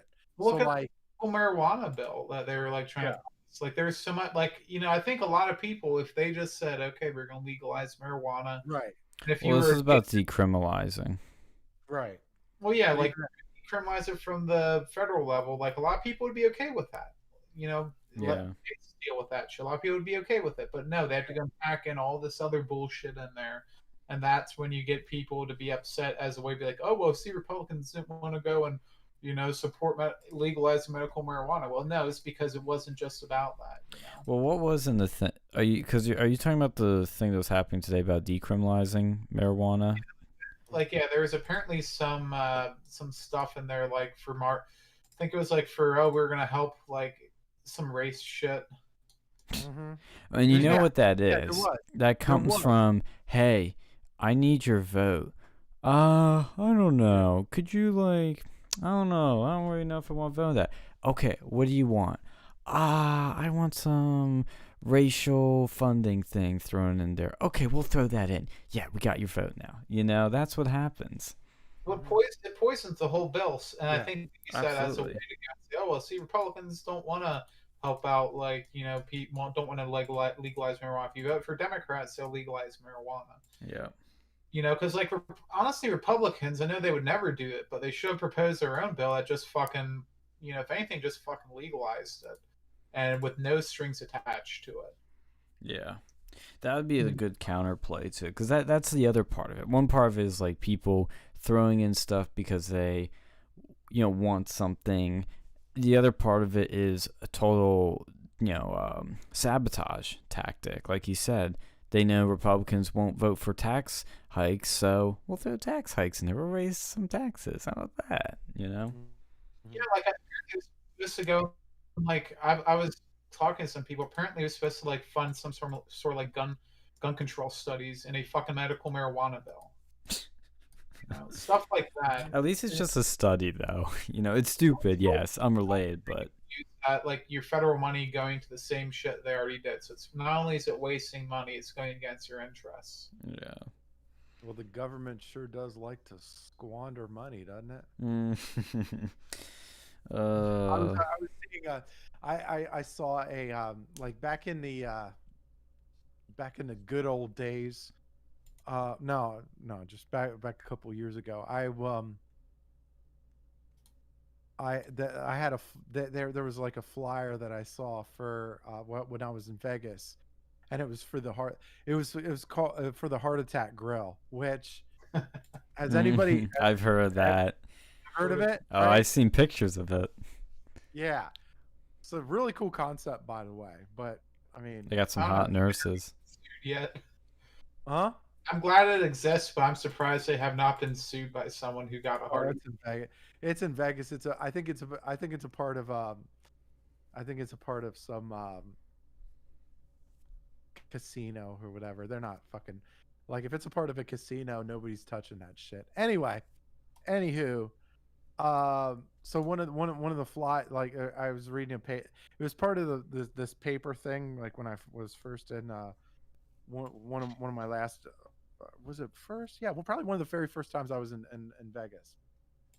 Anyway, on the bottom, on the fine print area, it says, oh, they tax them at like, I want to say at like 9%, like the state tax or Vegas tax is at like 9%. It's like account for 9% for our wasteful government to squander. I was like, I found that funny. I just found it funny. That's great. Yeah. Oh, speaking of the net neutrality thing, though, apparently Ajit Pai is stepping down, the FCC chair Trump appointed. So net neutrality battle is going to be back on. Well, yeah. Oh, it's definitely going to be back on. They're coming back. I thought it was stupid to get rid of it. It was one of those things where, like, it wasn't worth it. There's other. It wasn't, yeah, the juice wasn't worth the squeeze. Totally right. I agree. At the same time, Alex, though, but I was nothing's like, changed. I was okay with it. Yeah. If there was a plan, I was okay with it. If there was a plan, right? Like, I hate when they fucking just say, "Oh, we're just gonna slash shit." Like, I'm like, I'm on board until you say, "Oh, we're gonna do it without a plan." Like, it's fucking libertarians who are probably into that shit. That's probably fucking libertarians. Like, man, we need to fucking deep dive into. They're just gonna, the libertarians are fucking morons. Like, you're gonna be like, "Oh, we're just gonna ride bare bones government." Like, are you fucking out of your mind? No government. Where we're going, we don't need any government. We're gonna regulate ourselves. God damn it! Like, yo, you're a retard. Just stop drinking the lead paint, okay? Children. We know it's hilarious. So it's like they're all like, "Oh, fuck government, free enterprise is so great," and they get banned off of social media. And it's like, oh well. Like, honestly, like, then they go down the alt-right pipeline. Yep. Because I realized that their ideology is inherently shit. Yeah. Well, we do need to do a video on them. Like, maybe we'll wake some of them up. We'll slap them out of their silly childish dreams. That's what happens. Like, they believe that hot wearers are gone. They go to the alt-right pipeline. It's like, what was that? I didn't hear either of you. Both were going in and out. Phil, Alex, you go first. Well, no, it's funny because, like, you're right with that alt-right pipeline. They realize that their ideology is inherently flawed, and then they fucking do the exact opposite. Yeah. What were you saying, Phil? I was just saying there were a bunch of those tinfoil hat motherfuckers are gone. Yes. See, I don't want to go on a Q rant, but like there Oh, are I good. think we do need a Q rant. Q rant too, but I don't know. Look, I don't know enough about Q. Like I know little You're bits. lucky. Just you're lucky. I, Keep it that yeah, way. I know the little bits and pieces, but I don't know enough to really like know or give a shit. I don't know. Well, before I go on my quick Q rant, I will say, like, with net neutrality, though, the one thing that tipped me off about and why I really didn't, like, go one way or the other is because I noticed, and this is one of the things I hate. It's tribal, I know, but it tells me some things, which is that the left was really, really, really, really pissed that Trump was even considering getting rid of it. And they were throwing this sissy fit. They said that they wouldn't be allowed to go on certain websites. They thought they were going to get throttled so badly, and they were losing their minds. When he did repeal it, they thought the internet was done forever, and nothing changed. Well, it's like, that's where I'm like in such a weird place on that issue, because you see that shit, and it's like whenever I see the left liking something and freaking out when Trump wants to do something, I tend to think it's a good thing. If they're freaking out over something he's doing, it's probably a great thing, and the more they freak out, it's probably a better thing. But it's like they have this like doomsday scenario of like, and I'm even googling it, and there's still these doomsday scenarios like this website's been blocked by your ISP. Add this website to your plan for $10 a month. That's not happened at all. Yeah, but that's what honestly, the left, that's what scares me, is because now we're getting Biden lets us off It's like, a good point. we're gonna go and ban 4chan now. Haha. We can legally do that. Haha. Yeah. Yeah, and that's why, like I said, don't have a stance on it, because I just don't understand the whole thing. But QAnon, on the other hand, oh, do I have a stance on that? That's stupid fucking shit. So, QAnon, I will give you a TLDR of it, Phil. Do you remember Pizzagate? Not really. Okay, so in 2016, there was I'm going to call it a conspiracy, because Pizzagate started off with this conspiracy that there's pedophiles running the world, and they're deep in the Democratic Party, and Hillary Clinton has ties to them, and John Podesta. Key thing to have there, though, is that there is a lot of grains of truth. They were one of the people that were red pilling people on Epstein before the whole world was red pill on Epstein. They got Epstein right. Pizzagate got Epstein right. Look, it's true. I don't care if anybody says it's true. This really also came about during those WikiLeaks emails from Podesta's emails. Do you remember that, at least, I think? That was a key part of it, because when Podesta's emails came out and WikiLeaks was releasing them, there was this weird shit in there about like spirit cooking and the Comet Ping Pong pizza place. And so it was just a perfect storm for conspiracies to come from, many of which turned out being true, like Epstein, many of which turned out be still staying conspiracies.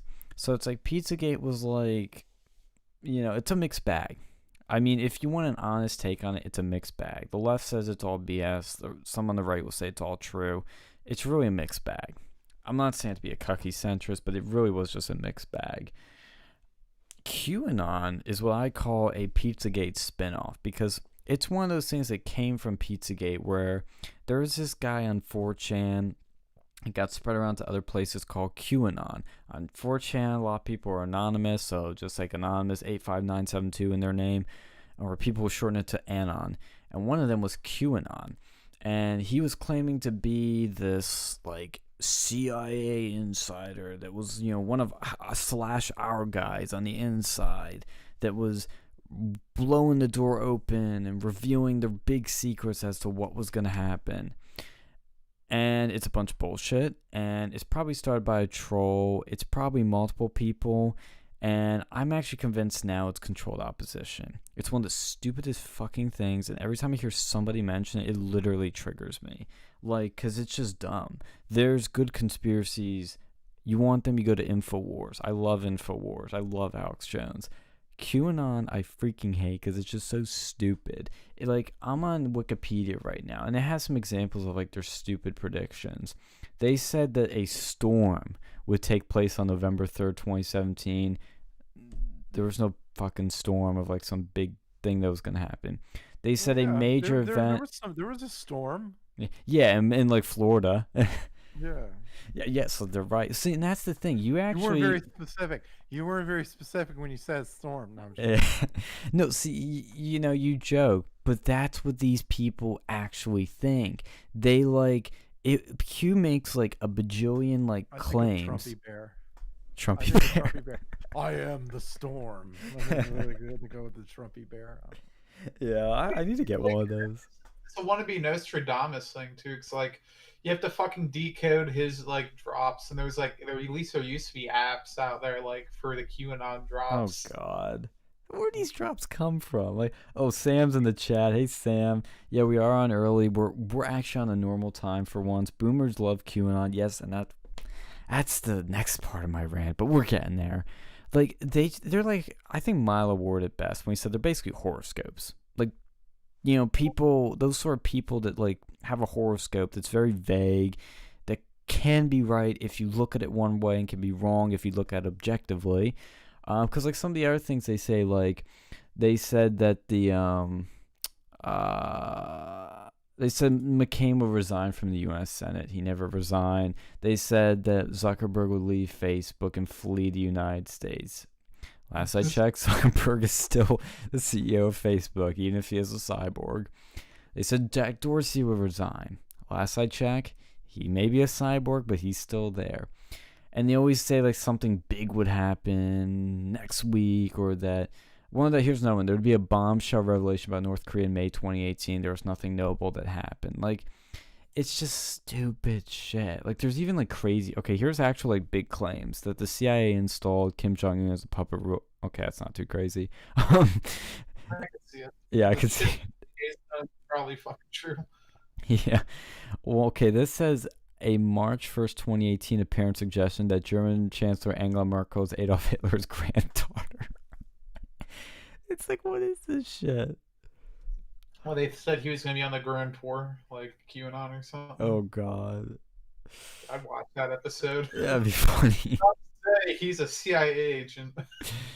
Oh, my God. Like, fucking whatever their like version of the steak is. It's fucking like cute. It's cute. He's like a fucking Riddler. Like he kind of reminds me like the Riddler because he just speaks in fucking like riddles. It But pretty he's much like- is. Q's posts have become more cryptic and vague. Gee, I wonder why. Allowing followers to map their own beliefs onto them, pretty much. Yeah, Sam's right. It's mostly nonsense. I'm tired of QAnon people emailing my podcast email endlessly. Yeah, see, Sam gets it. He fucking gets it. Look, I had people that were recruitment calls during my campaign times that would tell me, and it always went along these lines. So did you see the latest Q video? And I'm like, fuck, another one. You know, it's like they always said it in that way, and it was like, I was like, God damn it, another one. I see the funniest shit on my Facebook. It's like, yeah, here's a QAnon drop, and it was like Trump actually won 410 Electoral College votes. That's the newest one I've seen. And like, what? And they said that apparently California is now Republican. I'm like, okay. Oh, really? Is Puerto Rico a state too, and we're gonna include that in the mix? Jeez. Yeah, it's just like it's always boomers. It's always these like people that wanna. They're so gullible. Like they believe anything on Facebook, and it's like. I wonder how the boomers found out about him. Honestly, 'cause, I like, honestly do too. they're not the people that would go to 4chan or 8chan or any of those places, you know. So someone must have like infected the boomers with this. And, I mean, to be fair, it's probably pretty fucking hilarious. No, it Like, see your is. father like go on the internet and like watch these like conspiracy videos, like fucking BitChute. That's like half of their video. Like there's a huge amount of QAnon videos on there, I guess, because YouTube banned them, which I don't think that's appropriate either. But like, Yes. Yeah, I agree. I'll see that shit, and it's like these QAnon conspiracy videos, and it sounds like some dude's like literally not taking his medication. Yeah, and it's just my issue is that it's just such cringe that, that the left is. It's like it's hanging fruit for the left to say, look how wacky these conservatives are. You know, and it's like, it's just such cringe. Like, I had one guy that came out and then, like, had a fucking Q pin, and I was like, God damn it. And these people always ask about it. Like, they're like, did you see the latest drop? And I'm like, did If you you wear knock a on any Q pin- doors? If you wear a Q pin, you deserve to be made fun of every day for the rest of your life. Well, see, maybe- you deserve Second. a life of shame. You deserve a life of shame and brutal humiliation forever. Well, Second. see, Even when you die and you're in wherever the fuck you're going, right?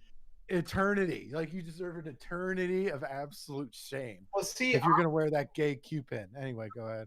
I think it's great because maybe maybe like the people in charge of like autism awareness should just go and change their pin to the Q pin. That Oh, that's clever. That's an insult. That's an insult to the autistic people, though, because no, I know. well, see, like I mean, it kind of makes sense of all these people. They probably like like honestly, if they're not boomers, they probably are on the spectrum, and like they talk about weaponized autism. It kind of makes sense. This is what happens when you don't like refine your weapons grade autism. You become a Q operative. We're too powerful. we're breaking too many conditionings here. Cause look, I will say, people love to always say I'm not a conspiracy theorist, but Epstein kind of fishy. They kind of like guide that line. I'm at the point where I'm like, dude, everything's bullshit. Like, the world's crazy. Like, we're only scratching the surface on red pills here. But Q just goes in this like autistic offshoot that's just like, it's frustrating because these people are believing stuff that's totally redonkulous, and it's just, God, I don't know any Zoomer that like watches Q. And you got and anytime something odd happens, it's like, see, I told you. Exactly. I was right all along. There's some unrelated fucking pedophile that gets arrested in Florida over there. See, I told you, it's coming. It's coming. The fucking storm is coming. Like, shut the fuck up, man. Could you just go to a massage parlor and get jerked off or something, please? Like, I can't stand this shit. Okay. See, my biggest issue is the left is actually fueling this because now they want to go ban these Q groups, and it's like leading into their exactly. It fuels it. Allow them to get fucking ridiculed. I don't think it would have been as big, but now they're banning them. It's like, oh well, see, he must be right.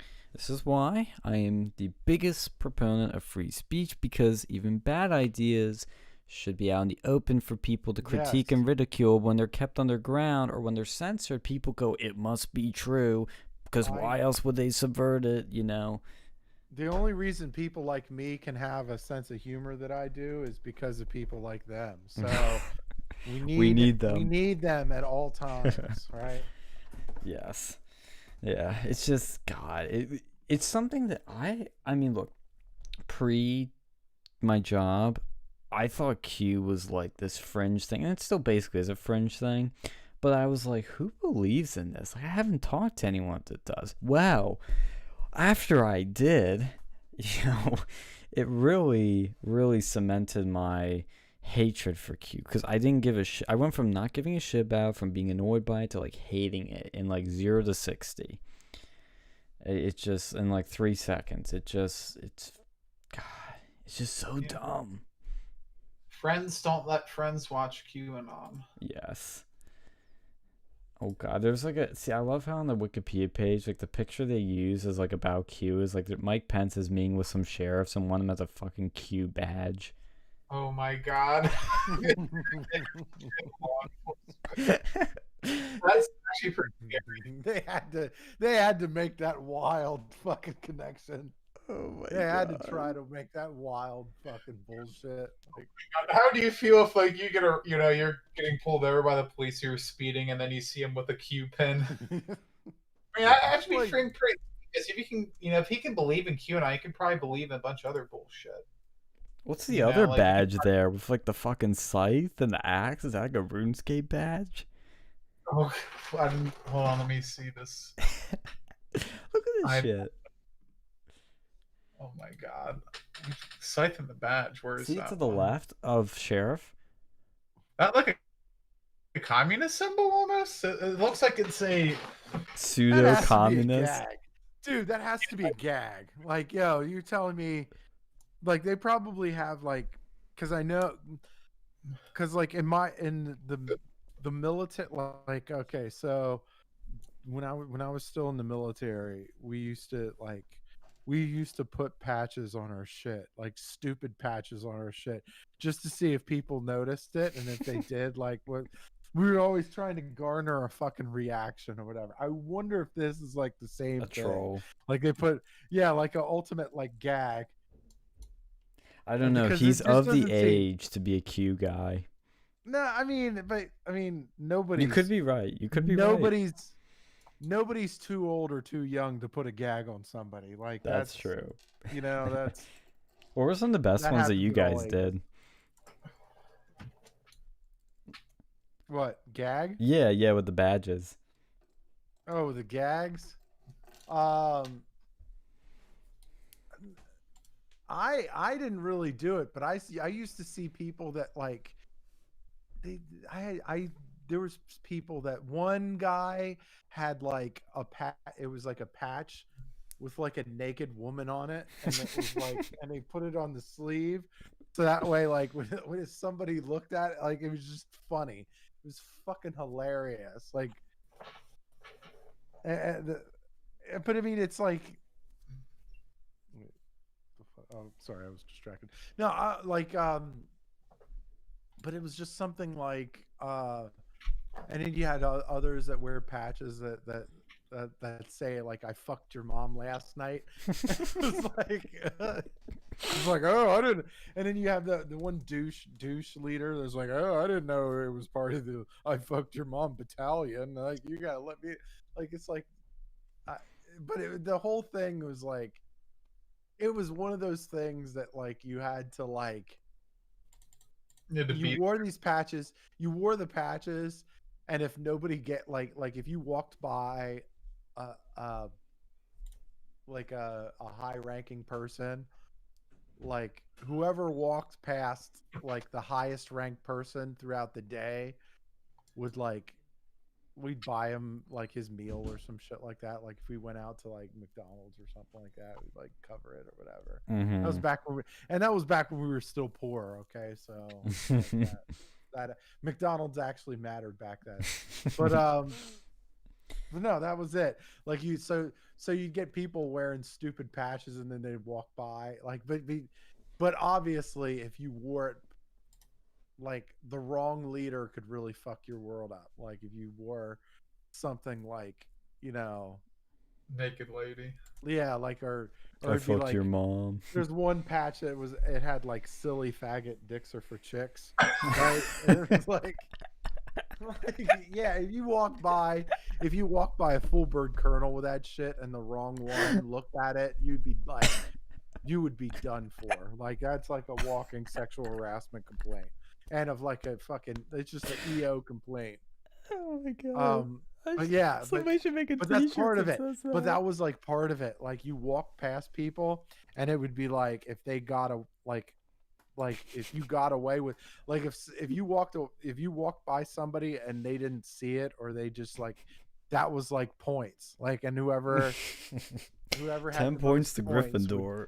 Yeah, whoever had the most points by close of day formation without removing the patch, because if you remove the patch, it was you were automatically disqualified. Yeah. But whoever had the patch at the end of the day, I never played it but dude, this fucker must have gotten like 1,000 points being by the VP. God. Yeah, probably. Like serious shit for that.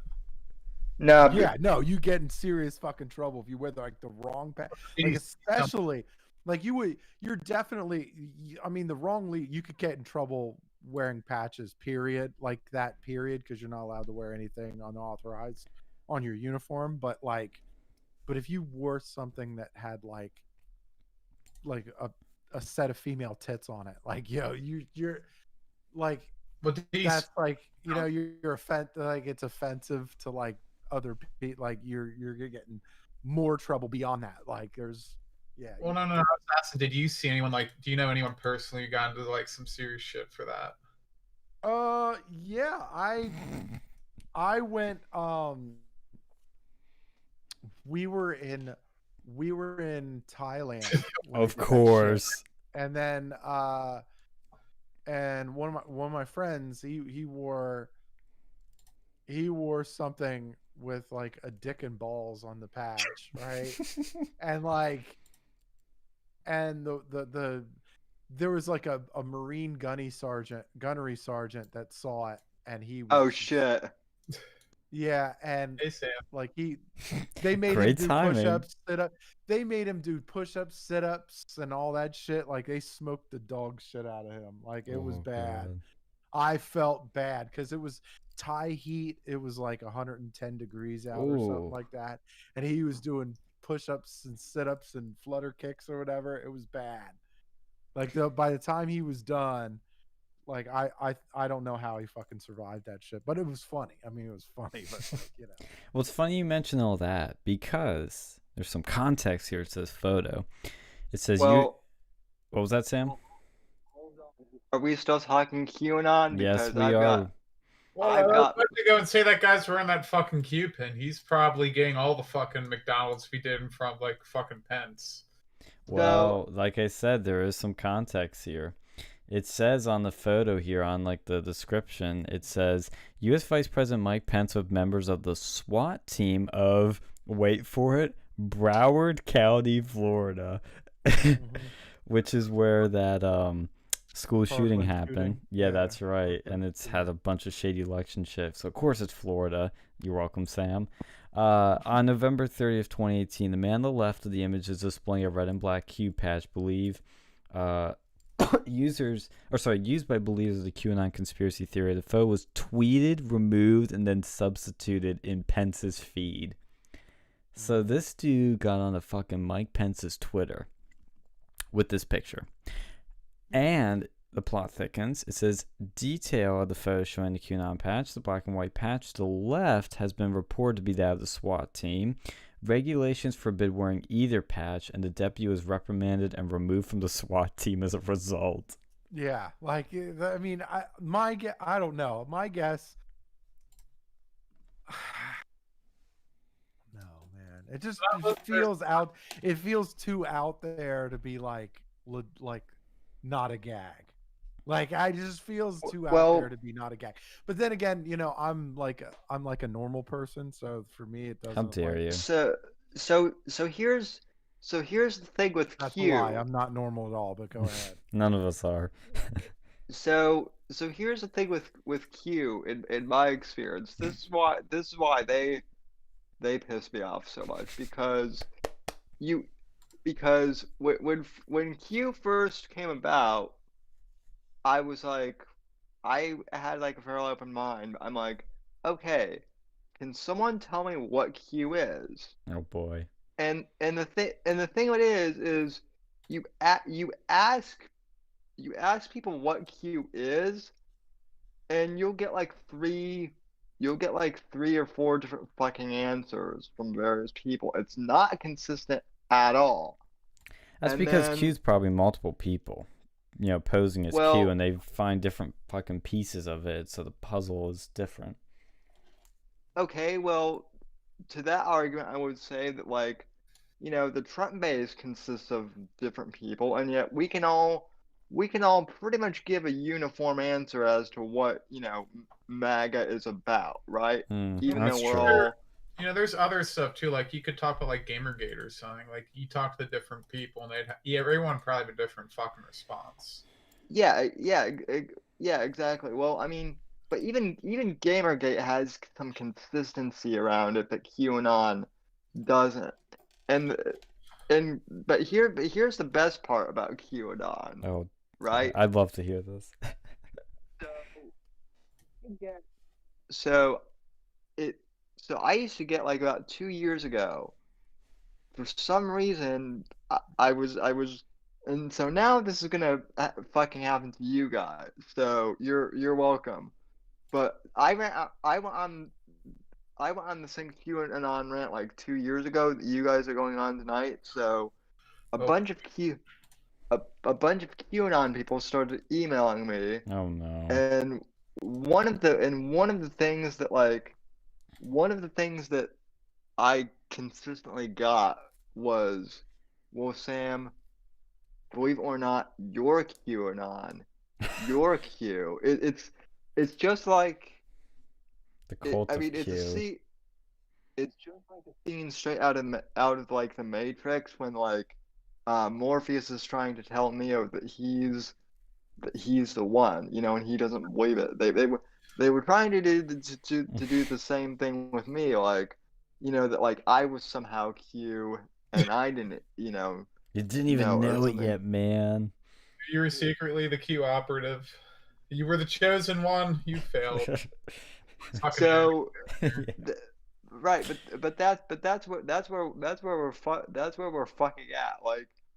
Like the Q lore with these people goes so deep that like you don't even have to believe in Q, and yet you're Q to some of these people. So It's funny though. I mean, to me, it is very entertaining to hear these like QAnon people. I mean, they're absolutely. I think there is an element, like just listening to some of this stuff, an element of mental illness with some of the people who participate in Q. Like either it's just being extremely gullible, or it could be sign of potentially schizophrenia. Where's a resident psychologist when we need her? But I should ask her what she thinks of Q. She might not even know what it is. Like that's the thing. So a lot of Trump supporters actually don't know what Q is, but there's like this cult in the base that does know, and then it spreads. People who have been infected by this like virus, this cancer. Coronavirus was bad. You have fucking like QAnon like induced schizophrenia. That's pretty fucked.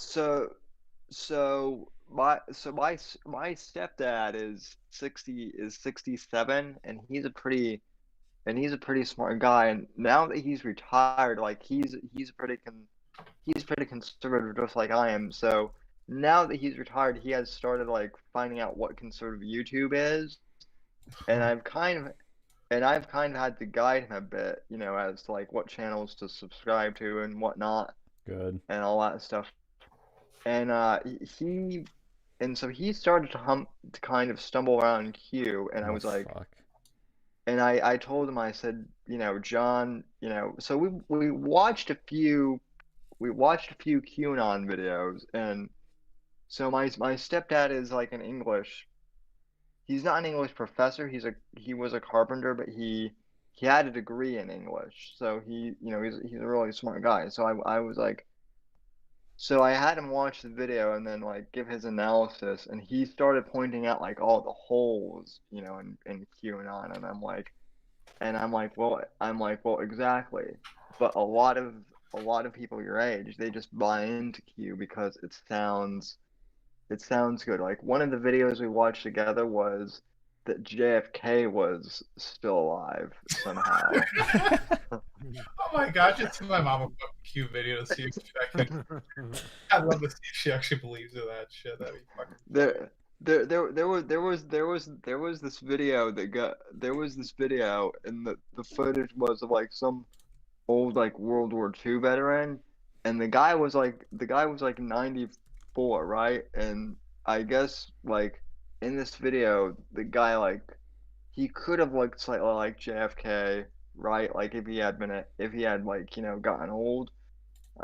So therefore, and this guy's, you know, in the QAnon videos, you know, in the uploader's mind, he was. And my stepdad goes, this is insane. He even if JFK had never gotten shot, he wouldn't be alive today. He'd be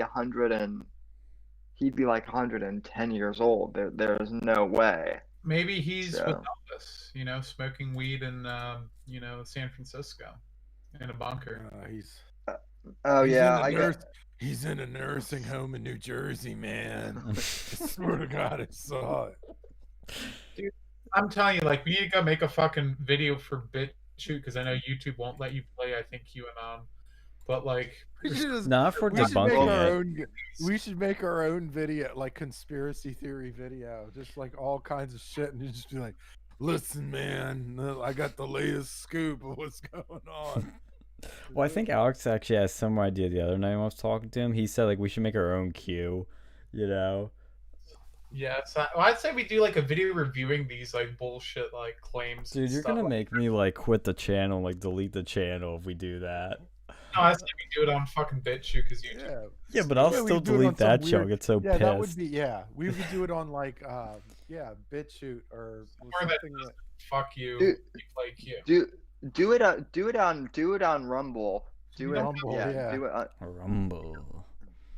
If we do that, like, I'm gonna fucking delete the video. I'm like, I can't take it, or I Oh won't my be able to God. finish. You guys will have to do because I probably won't Right. be able to finish the video because I'll just get I so know this is- angry.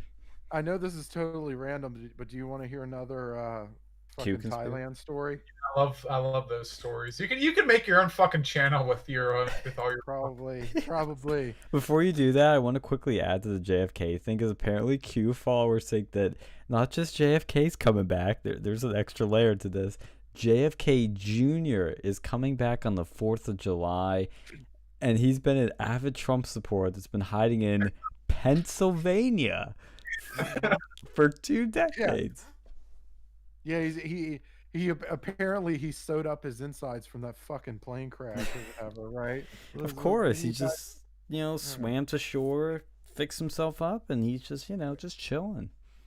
some of that great fucking New York medical care. Anyway, Where could he be hiding in PA? Like, where do you think JFK's like? We should go and like fuck. he's hiding in an Amish community. Honestly, if there's a place to hide, that's the place you want to be. His name to Hezekiah, and he's in a fucking Amish community. Oh my god, he's changed his last name to Stolfutz. Hezekiah Stoltzfus, and he's in a fucking he's like an old man now that's like a head of a church in the Amish community. Oh my god, yes. He's the head of the Amish mafia. Yes. that has more layers than you'd think, Donkey, to that joke. Anyway, All right. top it with Thailand. Dude, things have gotten so crazy with the whole QAnon thing that I kid you not, people are even linking Eddie Van Halen Wow. to QAnon. Anybody willing to leave Valerie Bertinelli has got to be fucking kids. I'm sorry. No, she was hot. Valerie Bertinelli, she was hot. Like back in the day. Eddie didn't leave her. She left Eddie because of his alcoholism, which is understandable, I guess. So You gotta do. No, So I think it was like she was hot. Like she was fucking smoking. All right. Anyway. no, I mean not really Eddie Van Halen, but like music people. I think one of the like lead vocalists or like lead guitarists for Rage Against the Machine, like apparently he was a huge alcohol addict and he became like a professional golf player because all he did instead of drinking, he just went over to fucking play golf every time he go out to drink. I don't know. You know who was super hot? Melania Trump was super hot back in the. No, she's still gorgeous now. Keep it still gorgeous now, but you're talking like premier European model.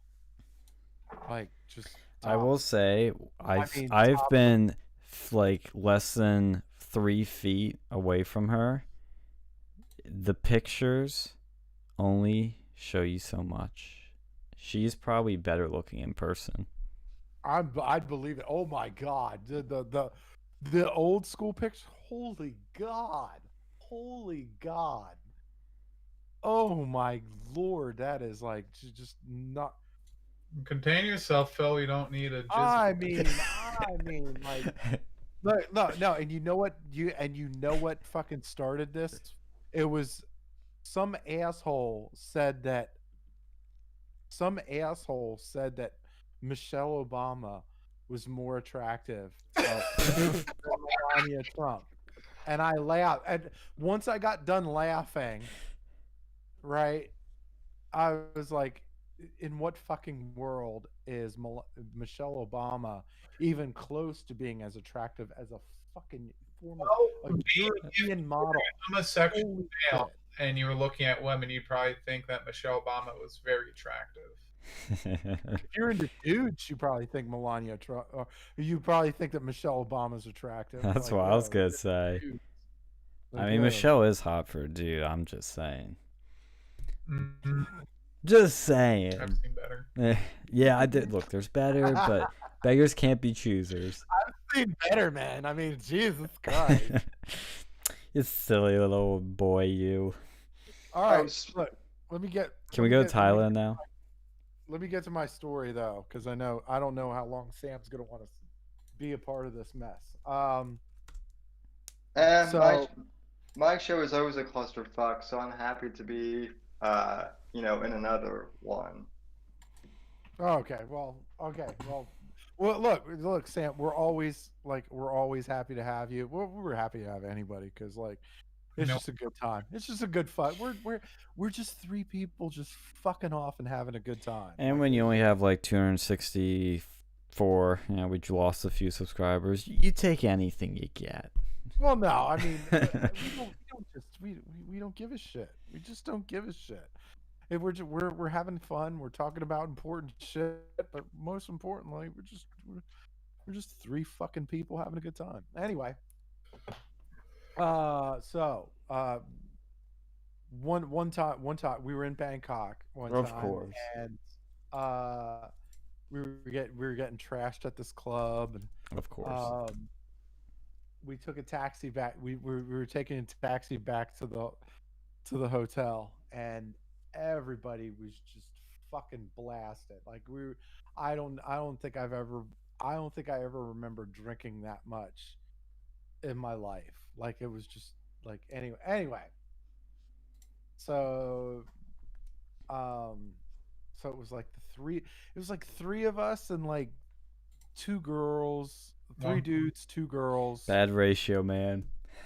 No, but I was like, no, I'm not. I was like, I'm not fucking anything here because it's disgusting. Okay, the ratio was fair though. Right. What was that? So I said it's Thailand. You don't know if it's got dick or not. Yeah, I mean, I'm not looking for surprises. So anyway, we were driving back, and we stopped. We're passing by this sidewalk that had had this dude giving massages on the sidewalk. Oh no. So he was like, he had like a piece of cardboard right on the ground, and then he'd lay on top of the cardboard, and then he'd proceed to give you a massage, right? So he's like, so my buddy Kevin, he's like, hey, stop, man! I need to get a massage, man. And I'm like, you need to get a massage at 4 o'clock in the fucking morning? What the fuck is wrong with you? And he's like, no, man. And he winked at me. I'm like, oh fuck, this is gonna be bad. All right, but of course I couldn't. Like he's like, stop the car, man, and he just hands. Wait, you guys were driving? No, he was in it. We were in a cab. Okay. He's like, stop the car, man, and he tips the taxi driver. He's like, wait for us. All right, I need you to wait here for maybe a half hour, maybe, and so he's like, hey. And he goes up to this dude, and he's like, hey, man, I want a massage, man. Are you still giving out massages? And he's like, yeah, yo, I massage you. And then so he's like, all right. So he lays on his stomach, and so the guy proceeds to massage him. He's like, hey, can I flip over? He's like, okay, you flip over. And so he flips over. He's like, and then Kevin goes, hey, do you give happy endings, man? And everybody, the whole fucking car is just dying, because he wasn't serious. He wasn't serious at all, but he was just like, he was doing it for a gag. Like he's like, hey, do you give happy endings? And he points to his dick, right? He's like, hey, man, and I'm like. And I got my hands over my head. I'm like, no, I'm not here. I'm not here, dude. I can't. I'm not here. I don't see this shit. I don't know what's going on. Okay. And then he proceeds to pull his shit out. And like, look, man. You do happy endings. Oh my god.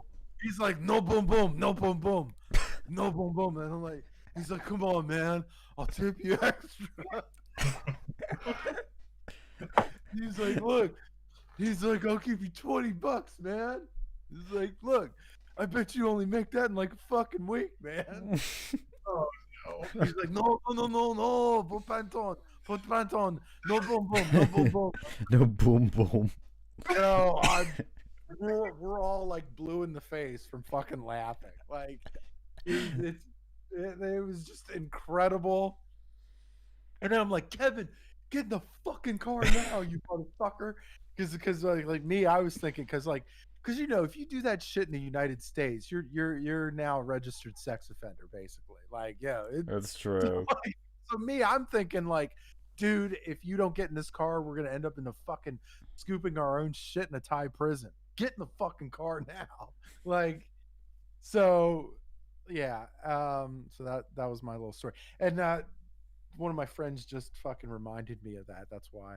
Oh my god. Were these like crowded streets or anything? Like, were there lots of people out this hour, or was it just dead? No, I mean, it was 4 o'clock in the morning. I don't even know what the fuck this dude was doing on the sidewalk at 4 in the morning, but you know, but it was just like, it was just off the wall. And like, when this dude is drunk, he just find random stupid shit to like get weird everybody out. Like he got his kicks off of weirding everybody out. Like that was his.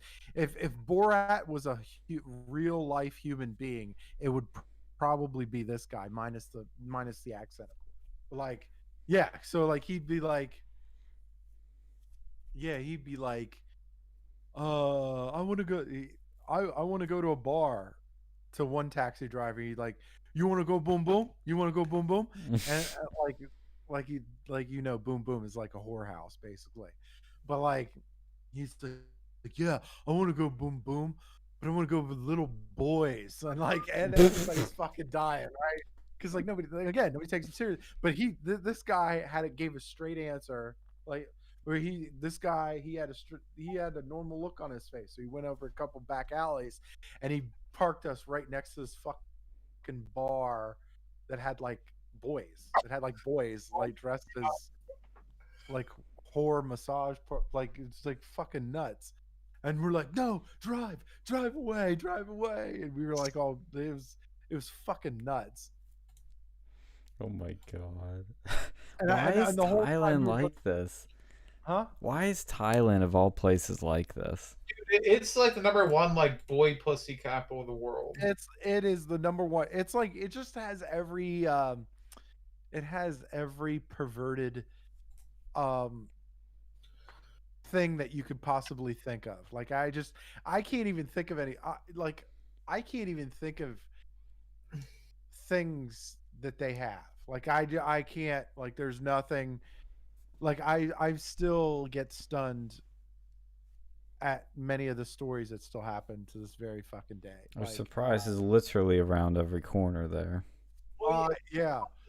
I think their #1 exports are like fucking underage prostitutes and STDs. You know, it's Like it's a shithole country, like in terms of good shit. You know, he's like, I will never forget. Like one of the very first weeks I was there, I went to the bar that was at the hotel that we were at, and I had my I'm a basic bitch. I do Crown and Coke, right?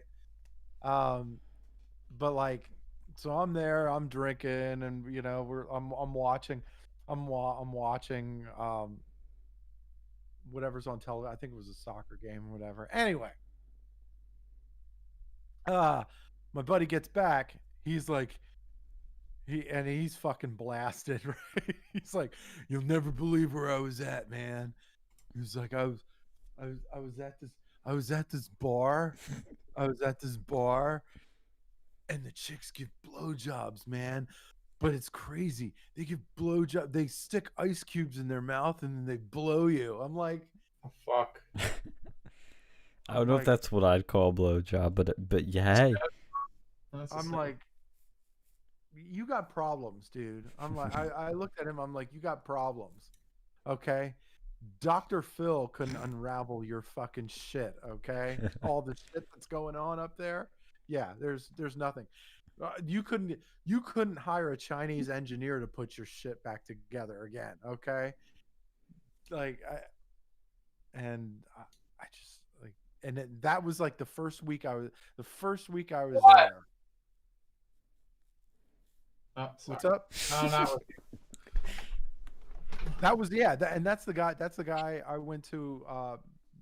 Can you guys hear me? Yep. Yeah, I hear you. What's up? What's up, Sammy? Oh, not much. Discord was just saying they couldn't hear it couldn't hear my mic for. Oh, well. All right. Did I tell you guys about the story about when I had to pick up this guy from a fucking massage parlor? I don't think so. Tell that one just in case. All right. So that I think it was that same weekend. I think it was that same weekend. So jam-packed weekend. I wake up. Oh, dude, the weekends in Bangkok were fucking outrageous. Anyway, so I get up at like 10 o'clock, and one of my friends is like, "Dude, Kevin's missing." I'm like, "Oh fuck, where's Kevin?" And so we're knocking on random doors or whatever, and we're like, "Look, have you seen Kevin?" Like, and so we go to the bar, and our platoon sergeant was down there, and he was like, "Dude, I know where Kevin's at. You're not gonna like this, but you need to go get him." and he's like, "Oh, he's at this massage parlor." I'm like, I'm like, so all right. So he goes. He tells us to go, like he tells the taxi driver, "Hey, you need to go to this place." And so we go, and it's like this real, it's like a high class massage parlor, if you could kind of envision that shit, I guess. I don't know. So anyway, so there were Thai dudes in suits that opened the door for us, and opened the car door, opened the door to the facility. I'm like, all right, that's crazy. So I walk in, and to the left of me, there's like a nice restaurant, nice bar, and then to the right, there's like a two-way mirror and just like rows and rows of girls, which have like numbers pinned on their dresses or whatever. And then you go, "Oh, I want number so and so." The fuck? Yeah. Anyway. Like this is some cute stuff. Like if it were to happen. No, but this is real. This is fucking real. Sounds like a concentration camp, but for sex. Right. Well, that's probably what it is. They probably beat the shit out of them if they don't get enough money. Anyway, so I'm like, all right, well, I guess I sure shit wasn't eating anything at this fucking place. So I'm like, all right, well, I'll get a Heineken. Fuck it, why not? Because that's, so I have Heineken. Fuck that shit. Well, at least it tastes the same. Pretty much everything. No, actually, believe it or not, the Heinekens there are a greater concentration alcohol. Because they have to make Heinekens different here in America than they do in Europe and Asia and stuff. It's just some regulation or some shit. But anyway, digression. Got it. So I have a Heineken, and now I'm about to crack open a second one, and Kevin comes out of the back door, right? Because when you say, "Hey, I want to pick a girl," you're like, you go, you pay the bar fee, and then you go do whatever you do. So I'm there at the bar, and I see Kevin. He has he's buck naked, and he has his pants crumbled up into like a ball, and he's covering his junk, right? Oh, I think I remember this one. And he's like, "This is the last time I'm ever going to this fucking place ever again." And then they're like, and he's like, "Oh, hey Phil, what's up?" And he walked right to me. I'm like, motherfucker, could you put your pants on before you start reintroducing yourself to me? Like, son of a bitch. And then like, and he's like, oh shit, you got a Heineken. And he grabs it. He grabs my fucking Heineken and starts drinking it. I'm like, you son of a bitch. What did you, first off, what was your mouth in? And you know what? Just keep the fucking Heineken, you prick. Like, yeah. So that was, Oh my god. and then that on the ride back, I was like, what the fuck did you get kicked out for? He's like, well, so what happened was, so I was with this girl, right? And after the soapy, we started doing our thing, right? The soapy massage, whatever. But anyway, he's like, so then I like peed on her. I'm like, what the fuck is the matter with you? What the fuck is the matter with you? Like, I'm pretty sure, like this isn't an R. Kelly video. People don't like to get peed on. Okay. It's fucking Thailand. All that other shit. I probably could find This is some. probably tape for them. Yeah, I mean, probably, but I was like, look, what the fuck are you doing, dude? High class. Out of your mind. This is a Yes. very.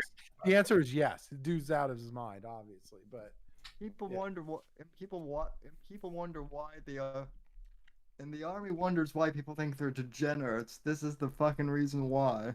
So well, he's special. Like He's I really have to special. say, how really fucking special. how old was Kevin at this time? Was he like He's about my age. but at the time was he like was he like a horny like 19-year-old or No, something? I was so my first. I was 20. We were no. In fact I was 20. He was 21. He had already been there. The time he'd already done a rotation over there before we both got there, so he already knew all the ins and outs. Like, Ins and outs. Oh, so Yeah. he Wait a So minute! he- I told you guys about the dirty show in Patia, right? Yeah, Yeah. I know you told me that one. By the way, we're multi-streaming on the Whitfield Report channel Okay. now. Oh, so fucking yeah. they're getting a taste of this wildness too, huh? Story time with Dictator Phil. So, Fuck. All right. Sorry. By the way, Whitfield verse.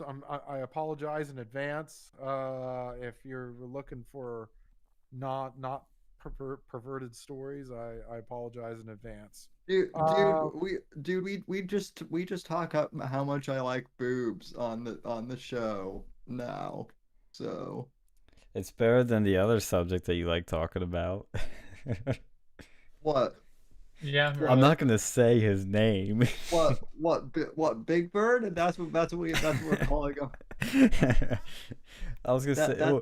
Oh, is that what you call him now? Is that what you call him? Yeah, Big Bird. That's actually great.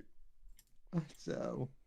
Well, actually, Phil, I'm curious. Like, after all this, like Thailand experience in your military shit, 'cause you've told me a lot of stories. I've always wondered, after all that, because I've seen you in college. Did it make you like refrain from a lot of that stuff and go, okay, need to cool it now, seen enough, or was it just like, like what's the next high? What's the next crazy shit I can find? I mean, I'm like because of the military. I mean, that I'm sure that probably had something to do with the behavior, my behavior too. But like look, I've buried more friends and more fucking people than I could count. Like, I lost count of how many military funerals I've been to years ago. There's just certain things. There's so many extremes that I've went through in my life, and I'm like, and it's just like I don't know. I feel I don't want to say emotionalist, but like I don't feel like there's like feelings that you get like You're when You're extreme shit happens that I don't feel anymore. Like, I don't feel anything like that. That surprised feeling that I used to feel, You know, like when I tell you those stories, I used to be surprised. I was like, used to be like, oh my God, what the fuck, man? Mm-hmm. That doesn't happen anymore. Like, I don't think I've ever felt that way in a long time. Like, I've heard of that happening from yeah, some of my other veteran buddies. yeah. So, you know, it is what it is. And, you know, and going to college, like, I'm like I don't know. I don't know. I don't know how to react because like if you're like the people that went to college, they were like, you know, they're experiencing some of this wild shit for the first time. Mm-hmm. So it does something to them psychologically. For me, it's like, well, you know, I've seen some really fucked up shit. So there's nothing like what the fuck. I'm like everybody else, like I would see something like, you know, you go to a party and you see some college doucher trying to finger a girl in a fucking bar and everybody else is going, oh my God, this is nuts. I'm like, oh, that's interesting because I've seen it before. Like, yo, I'm like, You've yo, seen worse. Yeah, you've seen that and way yeah. worse. I've seen, you know, I've seen trannies try to blow dudes on the fucking street, man. Like, yo, like what? And it's like open too. Like, you know, you go to you go to Walking Street or whatever in Pattaya, and like, you know, you got like, you know, some of the streetwalkers that are on Walking Street are like, I mean, they're fucking dudes. They're she dudes, but like, you know, and they just try to grab somebody's junk in front. Like what? Like I'm like, I I don't know. It just does something to you. It just fucks your brain up, and Mm. like, you know, like, well, you know, Yeah. now anything crazy I see, I'm just like, oh, that's interesting. Yeah, the reason I ask is because like the one thing I noticed about you when I first met you was like I could tell, like I remember when I first like heard you speak at like the Turning Point meetings. I was like, okay, I really like this guy. Like he's fired up and he's pretty cool. Reminds me kind of like my other military friend Rob. And I was like, the same kind of mannerisms and tonal Yeah. you know, cadences and speaking things. I'm like, I think he's military. And I'm like, I think he's seen some shit. I'm like, this should be Oh yeah. interesting. And it's like, Oh yeah. it makes you wonder, like, because you seem very normal, yet very much like you'd seen shit. You know, it's like, I don't know how to describe it, because you probably Yeah. understand what I'm saying, but I don't know. Yeah. I mean, normal. That's a fucking. Yeah, what does that mean? You know? Yeah. Yeah, Yeah. What's up? yeah, well, what exactly? I get what Sean is saying though. You seem fucking normal compared to the rest of the people out there Well, yeah, because you these get days. like people that are like really weird or really like out there, or, like even with military people, like it's sometimes you get ones that are like really stiff and really like you crack a joke and it's like, you know, hey, you can laugh, it's okay, you know, not everything's serious. Some of them are like you can tell they've just been totally fucked up, that they're like beyond repair, and other Okay. ones, So one the only so in Penn State, like I I actually had a college girl ask me out, and I was like, fuck yeah. and I asked her, I'm like, do you have like daddy issues or something? Because I'm like, clearly I'm not. I'm older. Okay, clearly if you could look at me, I'm clearly fucking older. Okay, I'm not like. I mean, you could say that I'm not as old as some people, but like I'm clearly older than the college kids out there. Like, I mean, you know, I and you know, like if your girl, you know, like, hey, we should just hang out sometime. I'm like, I'm looking at her. I'm like, do you have daddy issues or something? Like, yeah. And I didn't. And she's like, you're an asshole, and then like left. I'm like, and for me, I was like, well, shit, Chad. like, yo. I'm like, and for me, I didn't think anything of it, but I'm like, oh my God, it probably hurt this girl's feelings. Like, you know, and like, oh, it's just, but like I'm serious. Like, dude, what the fuck are you doing? Trying like Yeah. talking to me, I mean, like, do you not know how old? Like, I'm older. Like, this isn't Europe, okay? We here in America. We have standards fuck here, around. God damn it. You fuck around with people your own age or somewhere. There's like a ratio, okay? Yeah. Unless you're a drug dealer or a fucking sugar daddy or something like that. There's standards, okay? All right, standards. Yeah. That is weird. Like, I mean, if I like I've seen we know of a particular person that goes a little younger than they should, and it's weird. Like, everybody knows it's weird, you know? That's like one of those things that's not even a like mystery or controversy. It's like you just feel it and you know it. You know what I mean? And it's like, if you're not feeling and knowing that, you're crazy. There's something There wrong is- with you. There is the flip side of that though too. It's not just women. There are guys my age who like Absolutely. older women. Yep. Shall we Oh, shall we yeah. say? I actually one of my friends who lives in Colorado now. It's funny. I met him here in Florida, and then he moved to Colorado. So go figure. But and Reverse he's a great, Uno. and he's a great guy. Shout out to Brandon if you're listening to this podcast. But he he was hitting on my mom, and The like fuck?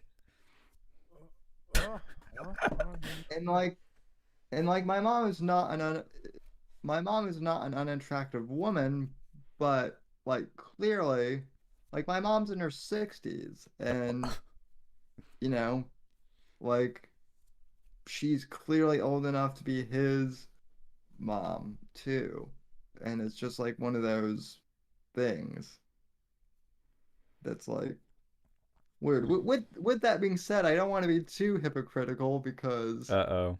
there are some women in their 40s and dare I say even early 50s. I would that still fuck Christine Brinkley. Yeah, oh yeah, Christy Brinkley is I think Christy I think she's probably 62. Like I probably still would. Christy Brinkley is up there. You mentioned Melania earlier. Another Yeah. one from Melania's era would be Angie Everhart. Probably the reason I love redheads. So Well, it's one thing to be like with Melania, like, whoa, she's hot as shit. Or to like look at like some of these like news anchors that are obviously much older than us, go like, damn, that's hot. That's beautiful. But like to then go the extra mile, slide into the DMs and be, hey, we should hang out sometime at this bar downtown. It's like, whoa. That's action. That's a line crossed. Melania's 50. She doesn't look it. But then again, age. Donald Trump is a fucking Chad. Yes. Chad. Because he's what, Yeah, 70 some years old? He's like Holy 72. God. Fucking Chad, right? Dude, I I don't mean, blame him.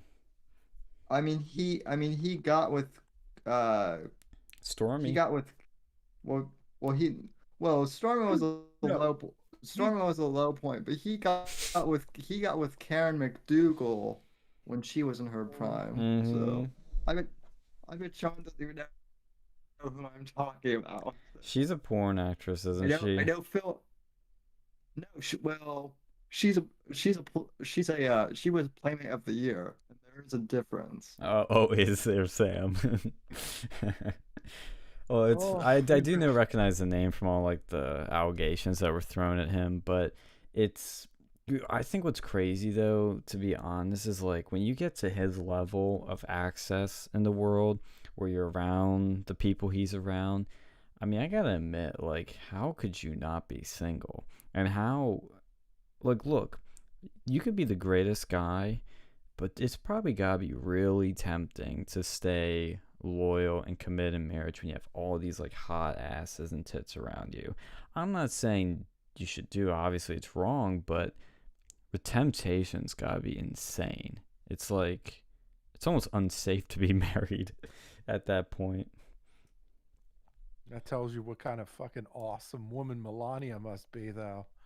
Yeah, she puts up with Holy that. God, no, I mean, I'm saying to have somebody to have a billionaire rich like real estate fucking intelligent human, just an absolute intelligent human being with unbelievable access to all kinds of like gorgeous artillery. and Melania like is that awesome of a fucking person to reel him in. Like, Yeah. I mean, like, yeah, but I mean, she's a like Melania is a very like there's obviously she's very very attractive, but like there is a powerful presence to her that like that I can see that just draws people. Like that can just draw people. Like Well, you've seen her. You've been around her, Sean. Like there's that presence that's like almost like an aura. Like I get it. Like you could look at her and go, I get it, right? It's very interesting because like when beyond the looks, there's like a I get it.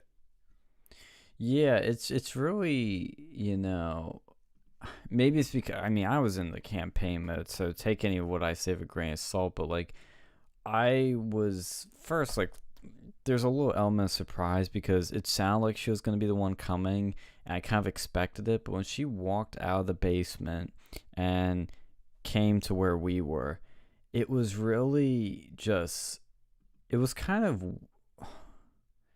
I'm gonna say weird, but I'm not saying that in a negative way, because it was like she felt very much like she belonged there, like there was a presence and it was very normal, and she looked like who you thought she was. Like a lot of these people, like you look at them on TV and you see them in person, you're like, shit, I didn't expect them to look like that. Like she looked like how you'd imagine, and we probably have high expectations for her. But at the same time, like when Kellyanne was talking, when everybody else was talking, like Melania just held the fucking like air. Like she sucked the oxygen out. She was the central piece there. Like I'm not saying this in like a silly way, but she kind of has like a presence of like an angel. Yeah, it's like an whoa. elegance. There's like an elegance there. Like it's a complete command, a social command of wherever she walks. Like you could tell. Like she was definitely. It's almost like to me what it looks like is like she was born to be the first lady. Like Yeah. that's when I see her. Like good way to when I put it. see her, I'm like, she was born for this role. Like, so I'm thinking like. So that's why every night I pray that Donald Trump gets 4 more years of this shit. Please give us 4 more. Please don't let us have it this good and then just rip it away. Okay, we got it. God, just give us more. Yeah. All right. Can I tell you guys something though to the end? And I don't misunderstand. I want Trump to. I definitely want Trump to get 4 more years as well. But at this point, like I'm not as depressed as I was a month ago. If Biden wins, because you know what, I'm gonna keep on doing my fucking show, and I know you guys are gonna keep on. We'll still have content and shit to talk about. I mean, I fucking started in the Obama, in the fucking Obama era, and I I'm just gonna make fun of old man Biden, and then if the bitch becomes president, which she will most likely, I'll have a field day with her. So, well, we were talking about this earlier because we kind of disagreed as to how we thought things might go and whatnot. I kind of feel you, Sam, because I was actually, I think, more down when the day after the election when I saw those states go, because that gave me the oh shit feeling, and had kind of a spike of optimism that went down, went up a little recently, it's kind of down again. But what I've been saying though, because I look at just the raw numbers that we do have, is that regardless of how this goes, and I fucking hope to Kingdom Come that Trump wins, but win or lose, we have 10 million new people in our movement. It's bigger and stronger than ever before, and it's trending in the right direction. MAGA, America First is forever. It's only going to get bigger and better as long as Trump is in this game still somehow, and he will be. You know, I mean, we're going to hopefully find more prominent people to carry on the torch in the future, but it's really a bright future we have, honestly. The game has changed, and when you seen that Georgia rally, people chanting fight for Trump, the people are behind populism, the people are behind nationalism, they're behind Trump. The people are not behind the Democrats, and they're not behind the elite, and they're not behind the Republican Party. It's a very important thing to observe and to learn as we continue.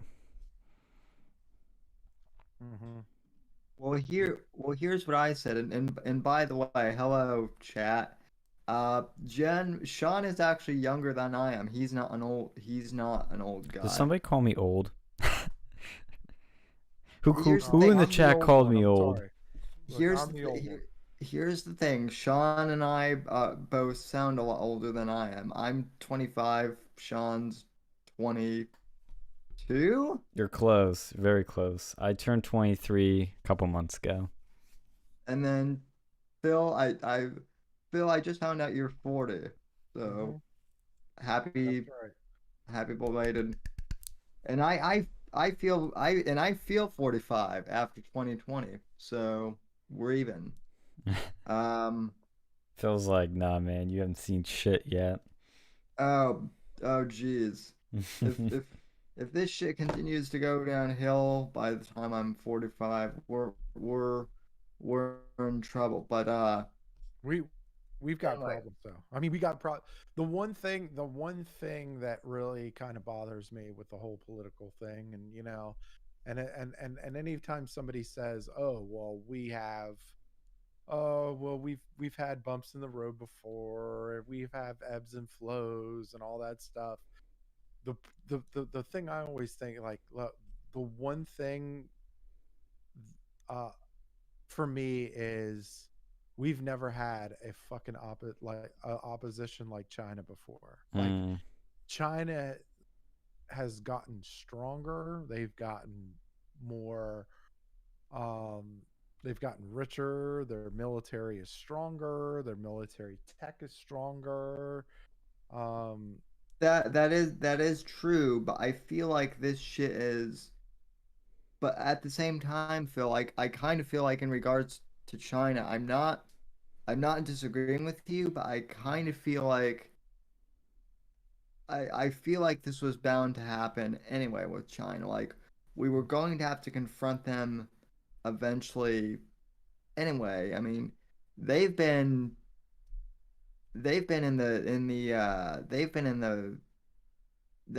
my window since like the early 2000s, and like even going back to like the, you know, even going back to the early 80s, people were saying that you know, um that they were going to be a problem. Yeah, I mean, it's obvious that they're like China is playing. I mean, dirty is an understatement. Dirty is the understatement of the fucking lifetime.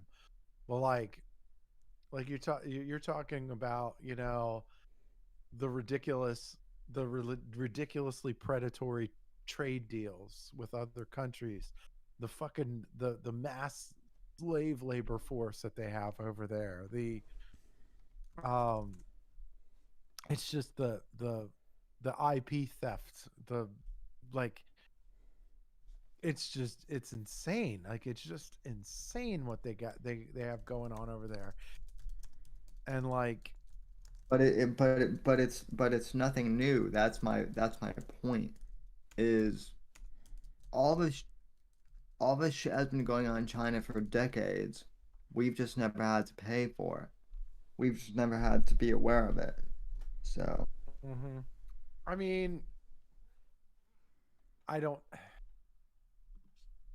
I feel like if we got 4 more years of Trump, I think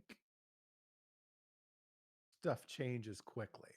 Stuff changes absolutely quickly, even just from oh day yeah. one. But like, I know that's wishful thinking, but like at this point, I mean, anything's possible, you know. Like the supreme, if one Supreme Court ruling could fucking change literally everything. But that's, I know that's borderline wishful thinking, but you know, hey, a guy can dream. No, but it's but how they're behaving from, you know, like especially like they China really wasn't able to like to financially take over countries like they are now. Like they're able to like what they're doing to Europe. Holy fuck what they're doing to Europe. My God, what they're doing to like England and Italy and like Germany and like what they're doing to Australia. It's like it's nuts. It is fucking nuts. No, And dude, I hear you loud and clear. And to answer Jen's question in the Whitfield report chat, I mean, probably probably to answer probably not Jen's question, probably not. Trump doesn't stand a chance. Like that's what I'm saying. Realistically, Biden is going to probably become yeah. POTUS at that point, unless the Supreme Court does something. Um, because fucking Sidney Powell's thing was fucking bullshit. Release the Kraken. Yeah, there was nothing with the Kraken. I mean, no, I mean, what she said was, I mean, it was, and we talked to Sean and I talked about this too. Like, I mean, it's the information that she had and the affidavits. I mean, they're legitimately like, you know, they're legit. The problem is you don't have, um, you have an enforcement problem. Like the DOJ is not going to give a shit. The FBI is not going to give a shit because a lot of them are fucking establishment too. You're dealing you're climbing uphill when you have an establishment that's like that wants to take power. Like Trump is one of those like he already has power. He's trying to give it back to the American people. But these establishment people, they want to gain power. Like they're looking Exactly. constantly looking for ways to strip us of our fucking rights, and that's both sides. That That's left and right. Um, but so I mean, the Dominion. I believe all the stuff that she says about Dominion. I believe it all. oh Um, me too. I just my my problem was instead of just talking about the thing, they needed to get the stuff before the Supreme right. Court. Well, I So mean, they you bring it up and it's supposed to be investigated, but you have a DOJ and an FBI and a Congress that's like, we don't give a fuck. Like, I mean, that's the problem. It's an enforceability issue.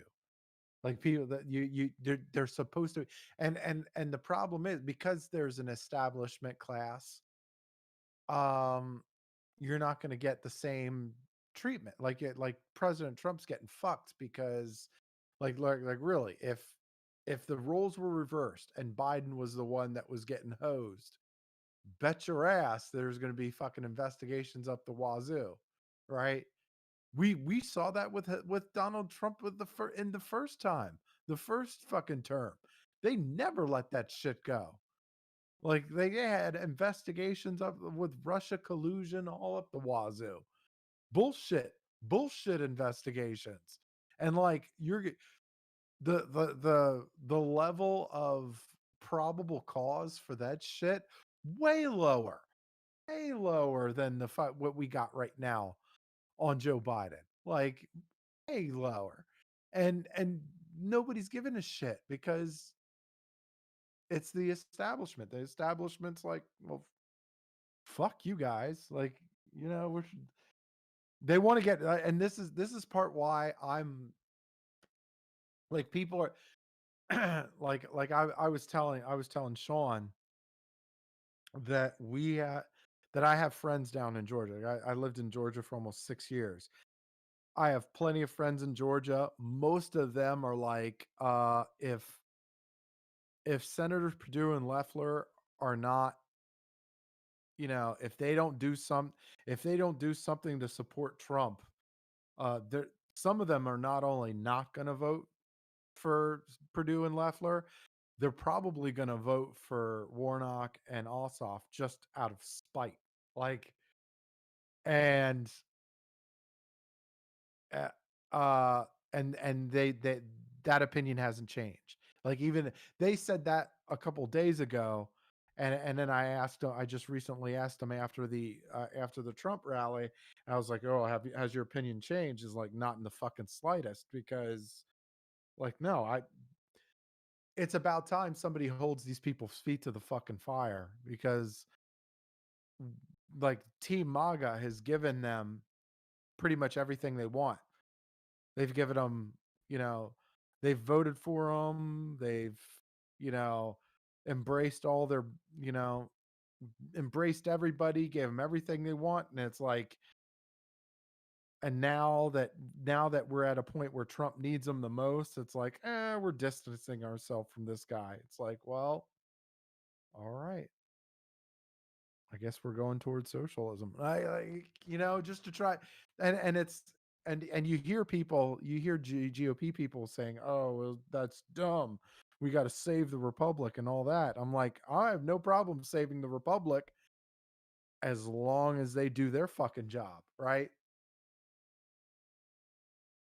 Right. I mean, at this point, I guess my point is, I'm more concerned with saving the country as a whole than I am the GOP. The GOP, Yeah. I feel like at this point, isn't going to do shit to stop Biden.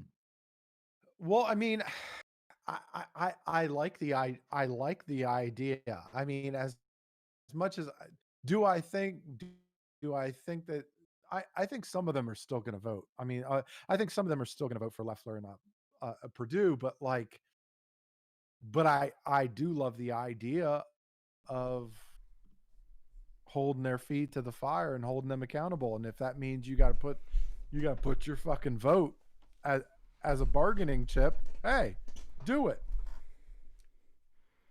I'm okay with that. Like, I'm like, how many, like, I don't, like, because really they got until January, what, the election's January 5th. You got until January 5th to start making some fucking moves, right? And I mean, you know, get to stepping, you know. And it's like, oh, we can't do nothing here in Georgia. Like, you have a Republican governor, a Secretary of State, you got a Senate, you got a House of Representatives, you got literally everything. Literally, the Republicans literally have everything in fucking Georgia. You got Democrats. You have Vernon Jones, right? The fucking Democrat on your team. Like, you better give a something. Just, even if it's a fucking tweet, like, something. Give these people something. Could they have been given a better hand? Honestly. Like, Literally. they're so scared of Stacey fucking Abrams. That fucking, like, no, they're just scared of anything. They're scared of anything. Anything that involves work. yeah. Anything that involves work. Well, they picked the wrong profession. Well, actually, no, they probably picked the right No, one. they picked the right profession. No, that's exactly. Well, now, I mean, look, I'm telling you, I love the. Do I think that it's a. Do I think that's I was telling I was like, look, I think some of these people will probably end up voting for Loeffler or Purdue, but I'm more than okay with holding these people's feet to the fucking fire. Like I'm more than okay with that. I think I think we should be doing that shit more often, right? It's kind of Yeah, like it's kind of like Democrats with the black vote. Like, and you saw a whole bunch of a whole bunch of African Americans going, "Hey, what are we getting out of this?" Right?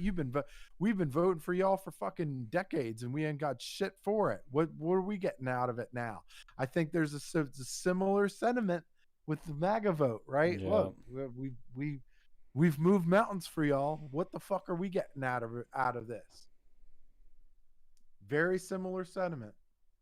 well, I will say this, and I can't believe I'm about to say this, but I actually love AOC because Me too.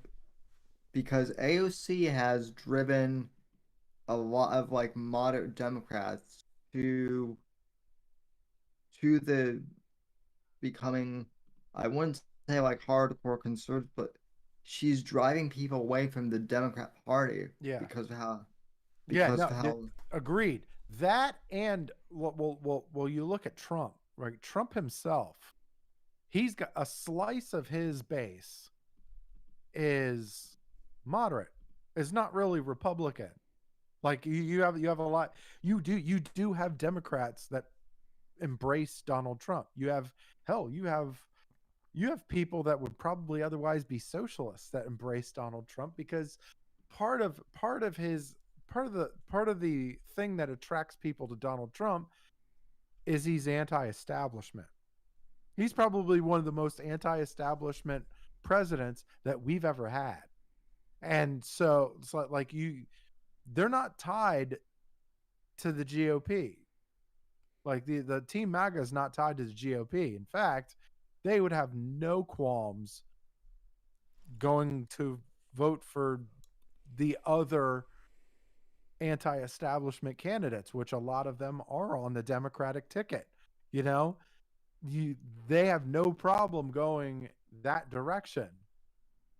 Um, so they might want to think twice before they, just take the MAGA vote for granted because there's not only not going to be people not voting for you, but they're probably going to vote for the other guy, right? So they really got to be careful and saying, we're not going to do shit, and playing this game of political chicken with the MAGA base because they'll fucking surprise you. right. I have friends. I literally have friends down there that are saying the same shit. They're like, look, there's a whole lot more of us that feel the exact same way, and that got my attention. And that's what I was trying to tell people. I'm like, look, you got to understand. You better start doing more, or else you're going to fucking lose. Even the people that are like on the polls, like they're saying, oh, well, now I'm hearing some of these Twitter assholes are like, oh, well, Kelly Loeffler looks like she's up in the polls, so she's gonna be okay. Like, really? Really? You're gonna go buy another fucking poll again, right? We're gonna do this fucking game. I'm literally telling people, like, look, you need to fucking embrace what the fuck I'm telling you because we're seeing it anecdotally, right? And Uh, and real quick, I do want to address that kick boy. I'm not giving up on Trump, and I don't think anyone here is. yeah. But what I'm saying is, I think the MAGA movement is a lot bigger than Trump. Oh no, I agree with that totally. I've never not agreed with that. I'm saying This part right here is more what the fuck are you doing for us? Because Team MAGA is not Team GOP. Like, we're not, this isn't going to be the party. This isn't going to be the party of Mitt Romney that fucking just lays down and fucking takes it, you know. Like, this is the MAGA group are a bunch of fucking fighters. They're a bunch of fucking fighters. Like, these people think, like, the GOP people think that Team MAGA is just going to kind of lay down and just let them have, like, give them their vote and give them the power and give them all this shit, like, and get nothing in return. It's like, we're not, like, Team MAGA is not playing that fucking game. I will say too, while I do agree the MAGA movement is in some ways bigger than Trump, I think it's important to realize right now that the movement cannot continue without Trump. And I bring that up because it's not ready yet, and we're already seeing it. And there was a piece written by Ann Coulter in Breitbart, and I believe on her blog, it said Trumpism without Trump, and she was kind of cheering it on that he lost and that we were moving on without him. The MAGA movement will continue. The GOP might not. Yes. But her point, though, was that Trump, while he created this great movement and awakened a lot of people, failed on all his promises, betrayed his base, and was basically terrible. And she thinks people like DeSantis and others will be better. I like DeSantis. I like Gates. I like a lot of people coming out of Florida. I like Sam. They're there. All of them are there because of Trump. Exactly. Literally, all of them are there because of Trump. Yeah. Well, those people who are saying that they're giving up, and I'm not one of those people who's giving up on Trump because he didn't, because he didn't do X, Y, or Z. That's crazy. And and I think that's what Fat Cake Boy was kind of, asking. And I'm not in that boat at all. What I'm right, you have I've noticed two opposite extremes. Like, you have the Ann Coulter types who are like, well, Trump didn't do X, Y, or Z. We didn't get the border wall built fast enough, so therefore, fuck Trump, I'm abandoning him, right?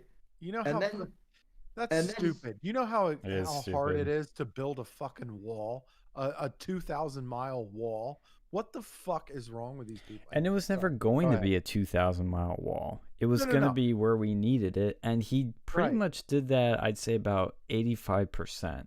He did.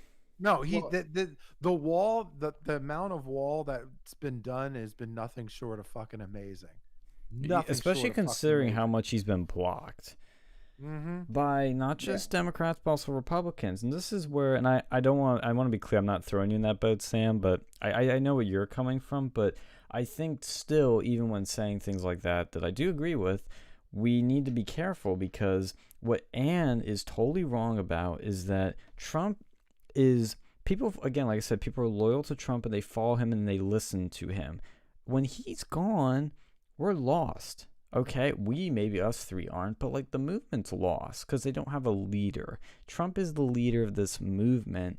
And look, we've had, I have to say, I bring him up often because I follow everybody on the spectrum, but this is one thing you may agree with Nick on, Sam, and I'm not a big fan of Nick Fuentes, but he was bashing Ann Coulter for this because he said, look, we've had Trumpism without Trump for the past few weeks here, technically, because people have considered him, quote unquote, the loser of the election. And what are we getting? We're getting Dan Crenshaw coming back. We're getting Nikki Haley coming back, and all these other people that are throwing Trump under the bus and trying to turn things back to normal, not doing shit. Trumpism without Trump is doing pretty shit. So okay, yeah, I mean, and look, I get that, but also and I'm not saying this because I dislike Nick, although I do, but Nick is not going to be the de facto leader of No. the at least he better not be, because he is.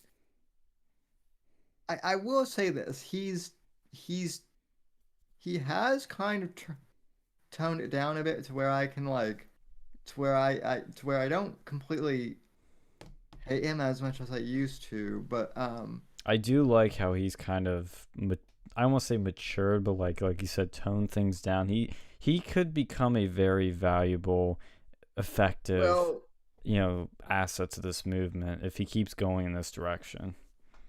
so I think you've heard me talk about my admiration for Breitbart, not the news organization, The but the man and man. the Andrew legend. Breitbart. This Yeah, though, yo, by the way, Sam, uh did you notice how Julie, okay, so the Trump's legal team, and we Sean and I were talking about this on Periscope, how they're doing a typical Andrew Breitbart move.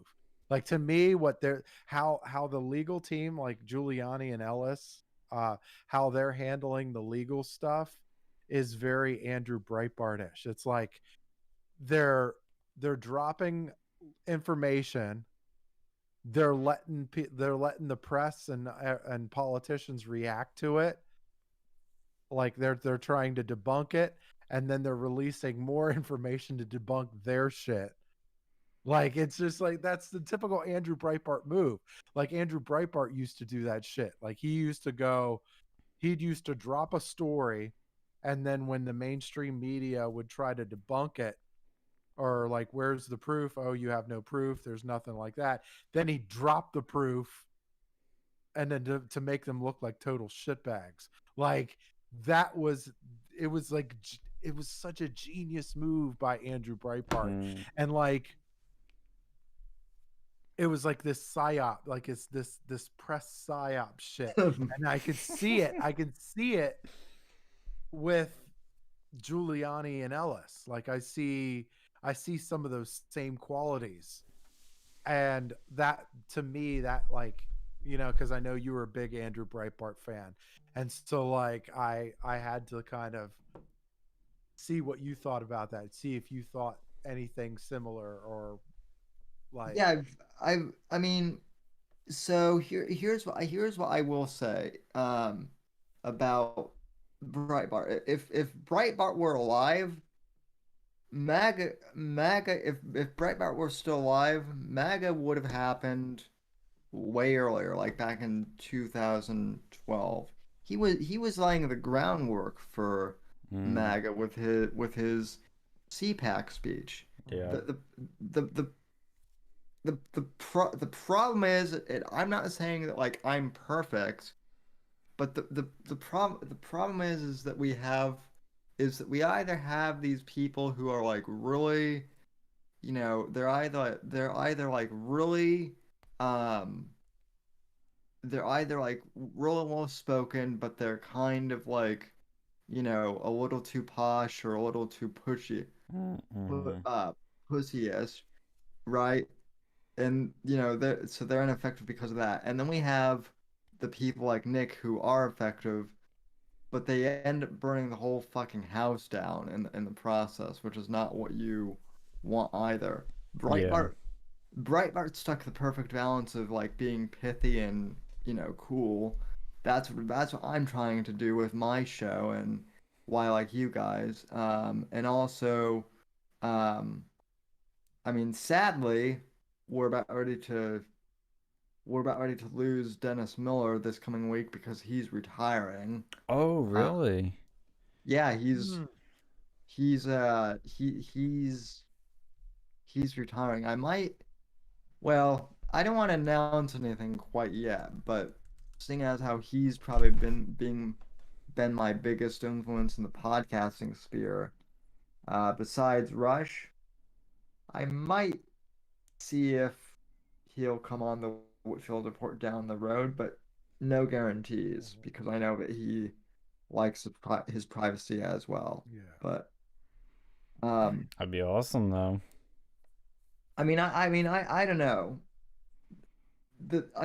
So basically what I'm trying to get at is like, yeah, I obviously want Trump to win and I want Trump to succeed, but like I I was really like really severely depressed, at the beginning of November. And I'm kind of at the point now where I'm kind of like, it's not that I don't care. I just know that we have to move forward, right? And you know, I know and what we you have, mean because I kind of went through my emotions quickly because I mean, look, I worked on this shit for like 6 months. I put all my blood, sweat, tears, and car into this, yeah. and I you, mean, you were literally working for the campaign. I was just doing my regular talk show that I've done for years, but you were actually on the front lines of this thing, yeah, I Sean. mean, I was doing it 24/7 for 6 months, and it was stressful. I took time away from my family, my girlfriend, made big sacrifices, got into a car crash, all this shit, and the Democrats hit print on a printer and fudged some mail-in ballots and they stole it. That's all they did, and it really took me down.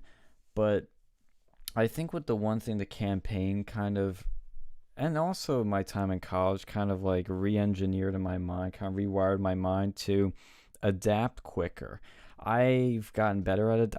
That's one thing my girlfriend said about me. She's like, one thing she knows was that I really adapt, and I kind of have been able to kind of speed that up. And when you're in a campaign, you kind of, everything's at light speed. You're moving quick, you're talking quick, you're acting quick, you're doing everything quick. And I think what I kind of rewired in my brain was to adapt to this quickly. I went, okay, I've done what I can. I can now make phone calls and make sure that cancel ballots should actually be canceled. I did that to help stop the steal, but what's next? This is all I can do is literally sit here and make phone calls. What else can I do? Like, where are we going after this? If it goes this way, what do we do? If it goes that way, what do we do? And I quickly just, I mean, seeing that we got 10 million more votes really just made me so happy to see that this is growing. He didn't lose any support, like some people were saying, like, oh, he pissed off, like Ann Coulter, oh, he's pissing off his base, he's losing support. No, it's not what fucking happened. He gained support and is bigger and better than ever before. And so I start thinking, what can we do next to keep the momentum going? And whatever happens in 2024, how can we set ourselves up for success? Because it's all about keeping your eye on the ball, keeping forward, because this is a mass demoralization campaign that you're seeing. It's information warfare designed to demoralize us. And it's kind of like at a point when you can see through that, which I think we're all like going higher up on this like hive mind 4D chess shit. Like once you start seeing the game and what they're doing, you can like literally just like toss it aside. You like it, you get the game and you just go for it. Yeah, I agree with you totally though, Sean, which is why I'm actually more gung ho for Trump than I've been in a while. Like, I mean, I was always that way, but I'm even more now. I'm like, look, we've only got a couple more weeks, maybe. Let's see what happens. Let's go. Let's go. Let's see what happens. Pat Kickboy asks, think Trump will declare martial law? Look, I don't mind if he does. If he does, good on him. If there's anything that we've learned about Donald Trump over the last almost 4 years, we've learned that this man is unpredictable. That is his thing, and he uses that to his advantage. And I'm surprised that more people don't do that.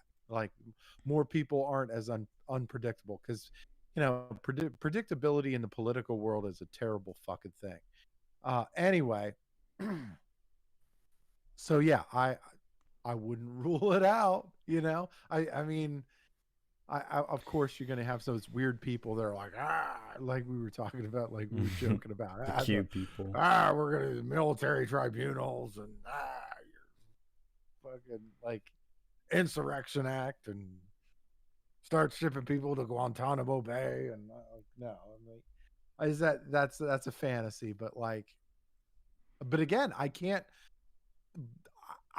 rule it out either because it's Donald fucking Trump. Like I can't because it's crazy talk. Martial law is crazy talk. It's not gonna happen. But it's literally Donald Trump. He's got crazy in him. So like I can't like it could be crazy or it could be really intelligent, but you're getting one or the other. Like here's the question there, Sean. At this point in 2020, if Trump did declare martial law, what would be the fucking difference between that and like what's been going on in 2020 with the fucking lockdowns and whatnot? Like to me, if we went into martial law, I would kind of be like, okay, cool. We've been in martial law for fucking, as a country as a whole for the last, since like fucking March, basically. Well, maybe metaphorically, but like with actual martial law, like we have like, the military taking over everything, and it's a totally different, country. But it's one of those things that's like, I think it'd be funny. Oh, it would be hilarious. I think I think it would be funny if they like, because you some off the wall. Look, in these next few weeks, I would bet my wallet that some off the wall shit is gonna happen. Like I would bet my wallet that some really off the wall shit happens.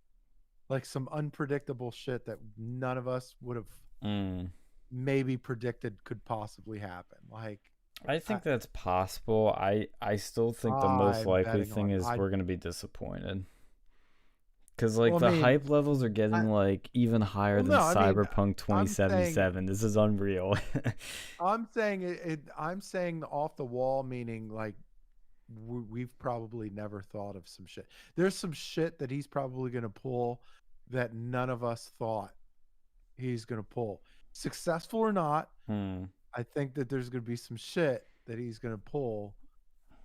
I think he does have one more trick up his sleeve. I think he's got more than one trick up his sleeve. I think it's going to be. Look, he's been that way since the moment he fucking went down that escalator, and fucking by God, if he goes out, that's exactly how he's going to go out. Yeah. I believe that. There's just so many like weird elements going on that it's like, I mean, I think it's just going to be very, very disappointing for some people. Yeah. Oh, I mean, I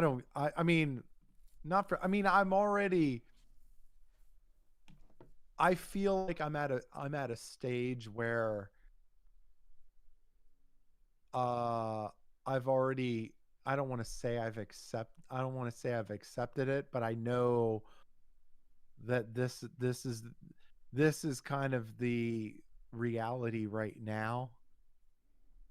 So it feels like I'm going to keep fighting because, well, fuck it. We're playing with house money. Oh yeah. Like nobody's expecting Trump to pull this shit off. I'm like, fuck it. Let's like I'm not going to be disappointed because I've already kind of sort of accepted it. So let's see what the fuck happens. Let's pull some let's try some off the wall shit. Let's see what happens, man. Yeah, and I think actually circling back to something that you were saying, Sam, about like Nick Fuentes, one of the things too that I've been noticing is that I don't know if you've been following any of these Stop the Steal rallies or anything like that, but there have been a few of those with Ali, Alexander, Alex Jones, Nick, and Malcolm's been to a few of them, and Straka and a few other people. And I've been following the Alex ones because I love Alex. Yeah, those have been the best ones. Like, one thing I will say too, and I'll bring up some too that was funny. I noticed this at the CPAC after parties with Alex Jones and Nick, and I've noticed it with Milo and Nick, and I've noticed it with a bunch of people on the people we like on the new right that are media personalities. Is that I think the smart ones, and I think we've talked about this before, they saw a lot of potential in Nick. They saw him as somebody who's young and talented, but start maybe to go into the wrong direction a little bit too much. And so they thought, we're, like, this guy's talented. He could be very valuable. Let's keep him around us, keep him moderate and cool, and steer him in the right direction, teach him a few things. You notice he's been hanging out with Alex a lot too recently, so I think that's why those people have been sticking up for him, other than, you know, the obvious principle of sticking up for your fellow conservatives and people that have been censored and all that shit, but really to kind of, you know, steer everybody in the right direction.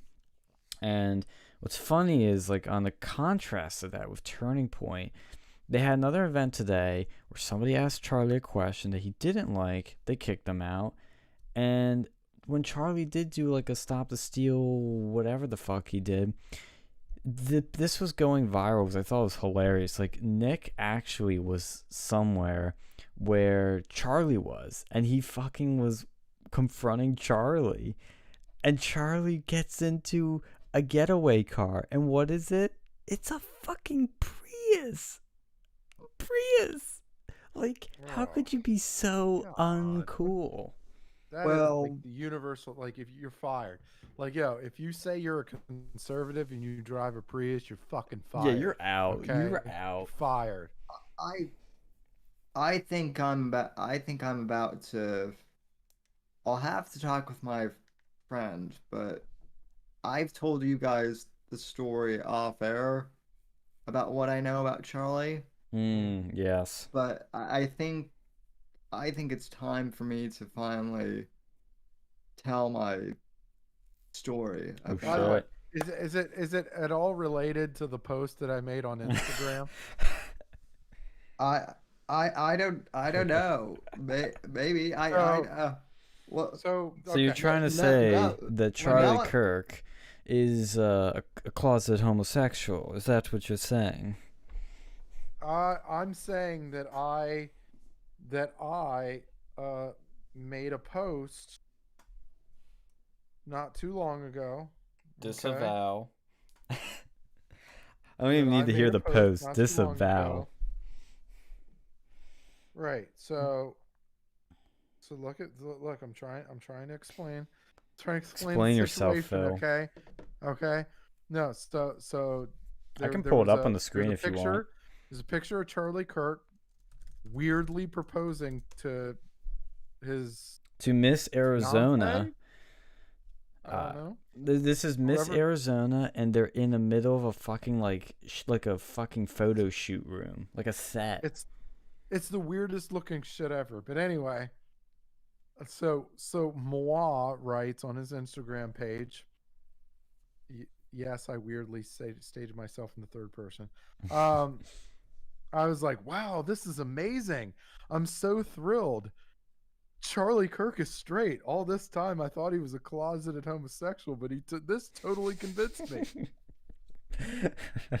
I laughed actually out loud when I first read that because the Alright. tone was so sarcastic. It was amazing. Here's what I can tell you. Charlie's not gay, but I know who is in Turning Point. Wait, Rob Smith. Nope. You know who he is, right? Yeah, yeah. Okay, It's not Rob Smith, and Benny Johnson. No, Benny Johnson. I will actually say this. Benny Johnson is actually. I don't really know his politics, but I will say this. Benny Johnson, in my experience, has been very. Benny's actually been nice to me. When my uncle passed away, a few years ago, Benny actually messaged me on Facebook and was like, "Hey, sorry about that. So, Wow. um, and he didn't really even know me all from Adam, but and I didn't know him that well, but um, you know, he that I always appreciate, you know, when people are good like that. So Benny's all right. Benny's all right in my book for that. So Yeah, props to him for that. So it's not Benny. It's not who. It's not Charlie. I I can tell you, but I'll have to I'll have I'll have to do off air. It'll make sense once I tell you. But Do I get any more guesses? yes, I can I can tell you that this person is also married. Oh fuck. Oh man. And they are still in Turning Point. As far as I know. Mm. Oh god. I'm gonna Here, dig here, deep on this shit. let me let me let me let me TPS. I can type it. I can type it in I don't even know if this person is worth Turning Point anymore, but I think they are. Let Ah, me see, you're I'll already give yourself a way out there. Sako, Sam, you said that they were in Turning Point. Um, they're- I think they are still here. Let yeah, me yeah, you can send it to me. I just like trying to guess things. I like doing that. It's fun. The only other guy I know in Turning Point is Brenham Tatum, the ex-cop. All right, let's open up these DMs. I don't even know who that is actually. I'm gonna have to Google that on a screen that is not being shown out to the people. Were they in like the higher ups? Dude, do they even yeah, exist? yeah, for a while this person was pretty high up. Are you sure you spelled their last name right? Because I'm not coming up with anything on Yeah, Google. I don't I I fucked up their last name, but let me go on.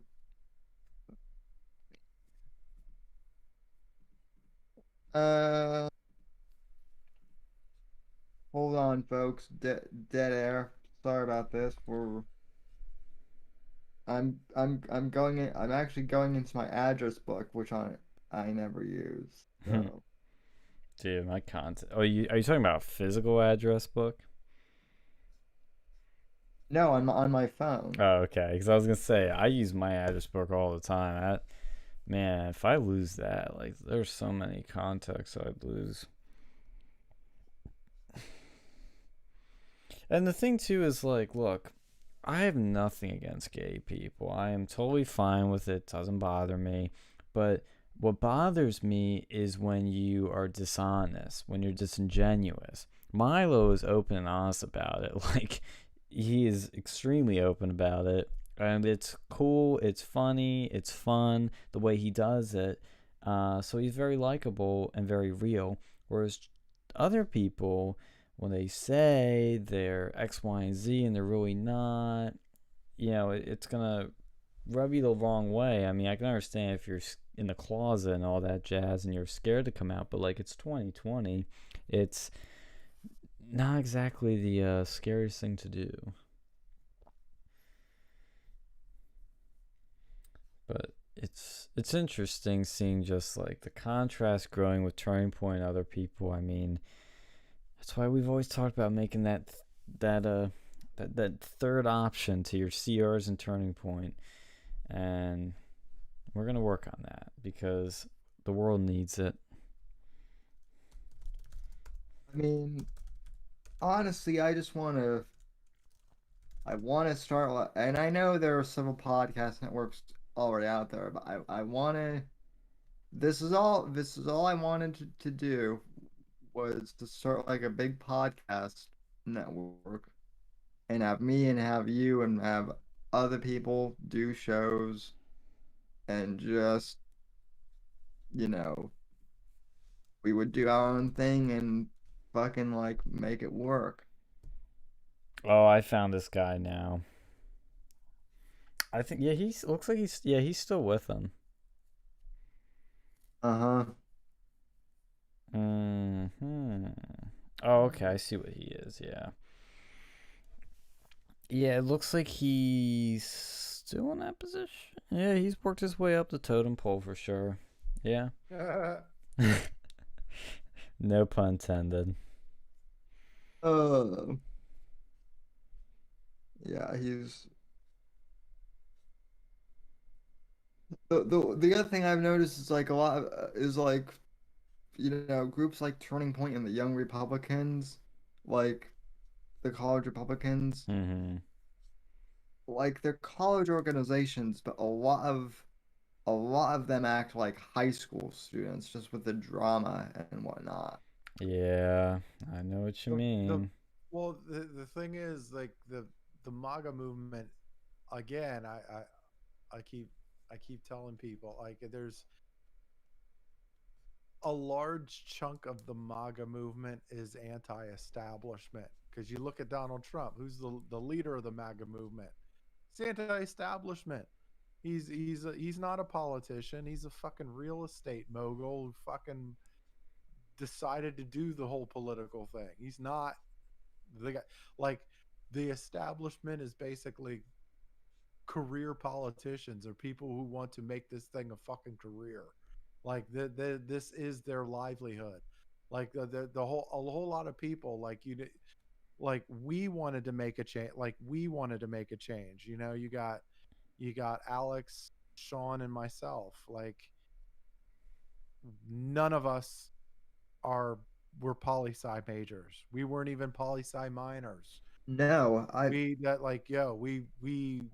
We were doing this because we legitimately wanted better for just everybody, period. Like, this was our thing. Like, I think we're just genuinely good people. Like, that. So obviously we didn't connect with, like, the Penn State GOP, like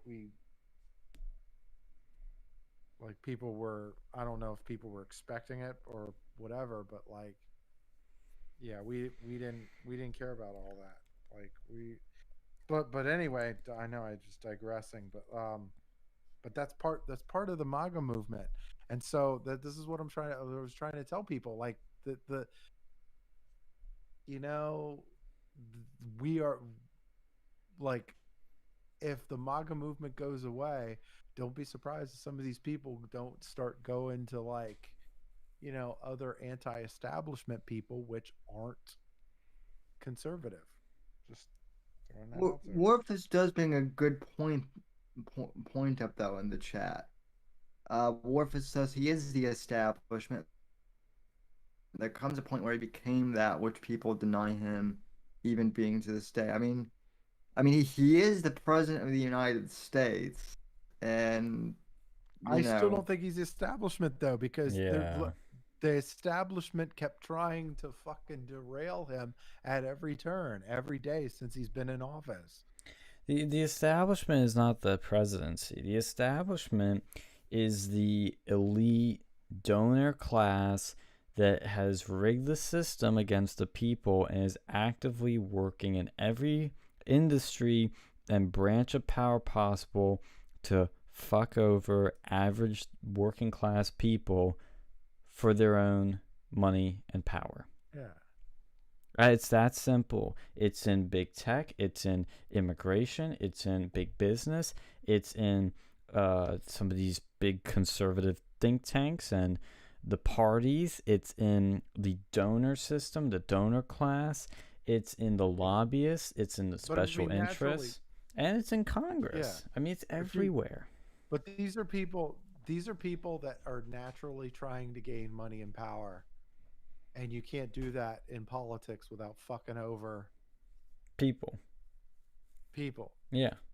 And that's the difference. If you are doing something for the genuine good of the country, you, odds are, won't be getting any money or power from it. specifically money and power that just benefits yourself. If you're in it for money and power, you are the establishment. If you're in it for the country, you are anti-establishment. It's literally that simple. Oh, we have I remember you, Shovel Point, in the chat. Do you think Trump could enforce the executive order he signed in 2018? Which executive order is that? Oh, is that the one where the election interference executive order 2018?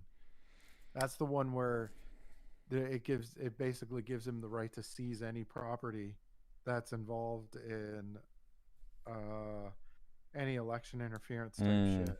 That sounds feasible. I think they've already been doing that, haven't they? Ooh. Well, I mean, technically, if you really wanted to dig deep, if you really wanted to stretch it, you could probably take Facebook. Yes. That'd be badass. That'd be crazy, but badass. He says yes, imposing certain sanctions. Yeah, I think we're on the same page with that. But I've been scrolling through Turning Point's Twitter, and it's so boring. Like, oh my god. And it's so, like, the memes are bad. Like, what the fuck is this? Like, it's always somebody smiling awkwardly and saying some milquetoast quote next to them. God, how times have changed. I mean, just remember in 2016 the energy and edginess we had, and how now it seems so like fringe compared to this. And obviously it's not fringe to normal people, but like it's what they're trying to do to the normies. Oh god, man. And the other thing too is like, as you bring up there's my ex-field organizer on there. Funny. It's one thing like you mentioned when we talk about the colleges that remind me of is that with COVID being locking everybody down, there's been very little activism. But once it's gone and we're back on the ground, it's going to be interesting to see how the landscapes change, because whether Trump wins or loses, or gets stolen from him this election, is going to change. It's going to be interesting to see how the culture wars continue on the college landscape, if there is any. Like, the CRs aren't going to be fighting it unless they all get, overthrown by MAGA America First people.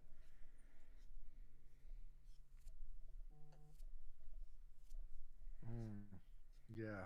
I'm just I'm thrilled. I'm thrilled that at the rally he said he wasn't going to secede. He wasn't going to surrender. I'm like, yes.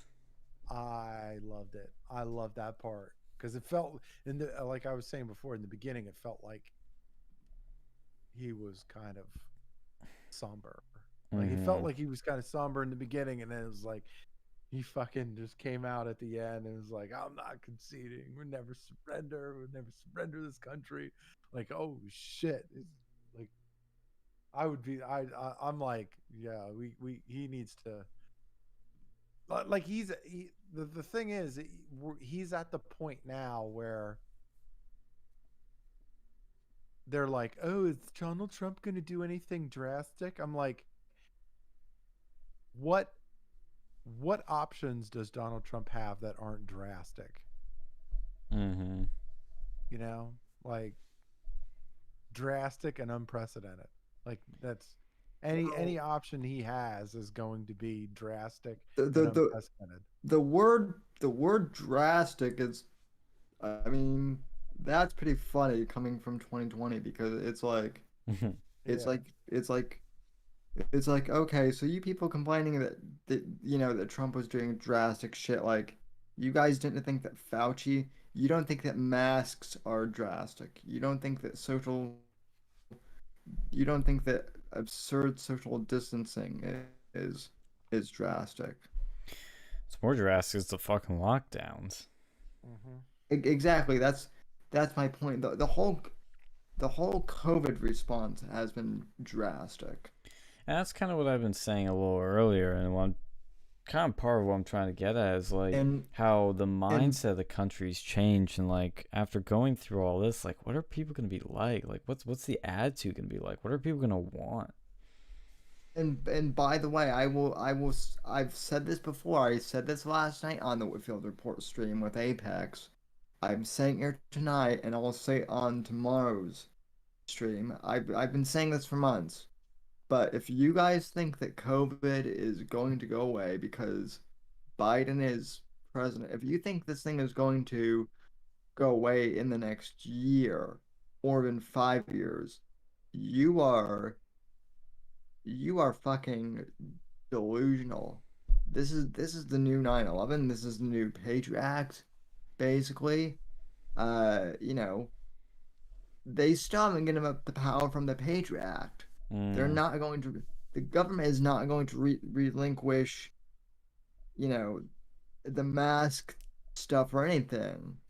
You know, within the next 5 years probably. So, yeah, yeah, Warfist is right. COVID is here to stay until 2030. If by then it could, COVID might be something that exists for the rest of my lifetime. Sadly. Well, I think you're probably definitely gonna get some people voluntarily that are mask Karens that are going to keep wearing masks whenever they get sick, whenever they go to a public place, whenever they go travel, they're going to wear masks like freaking China does.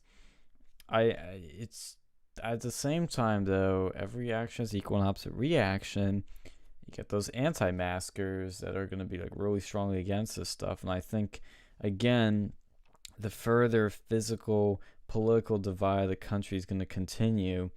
Blue people are going to stick in their areas and red people are going to stick in their areas, and it's just going to accelerate that because we're just living like one land with two countries in it. It's really bizarre. But Shovel Point also says drastic. The MAGA people are going to start bringing industrial wood chippers with them. That would be cool. Let's make that happen, guys. Can't we have a George Soros that funds industrial grade wood chippers? Oh god, these Charlie Kirk memes. I'm going down a rabbit hole on Google Images. I broke you, Sean. You used to be worth Turning Point, and then you met me. Yeah, it's all your fault, Sam. Yeah. No, actually, it's I mean, it's Nicholas J. Fuentes' fault. well, here's what I will say: if Charlie had actually been a man and defended his,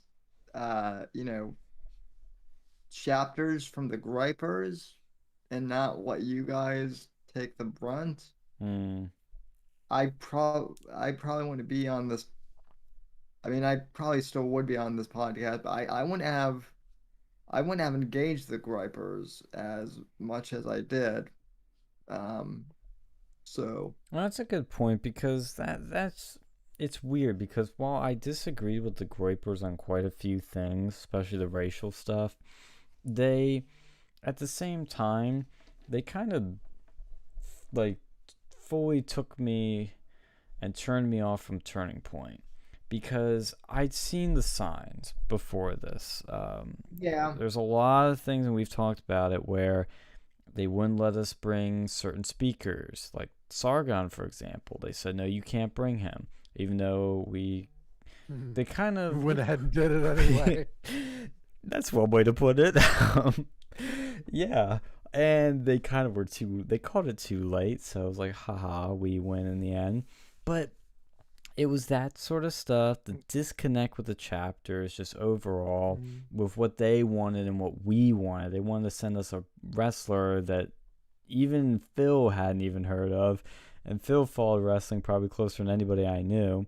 And they had these memes and posters that I love that they were doing them, but some are good and some are bad.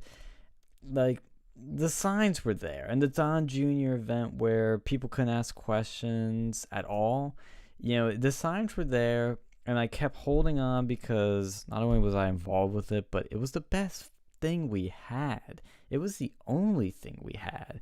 So it's like, we just gotta run with this. We'll make it our thing. And that's what we did.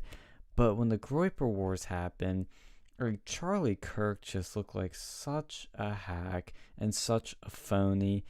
And it was look, it really was sad for me because I could tell this is bad. This is the end for him.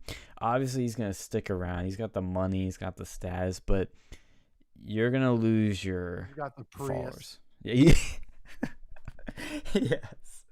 He's got the Prius still. But it's just shattered his reputation, and that's something you don't get back.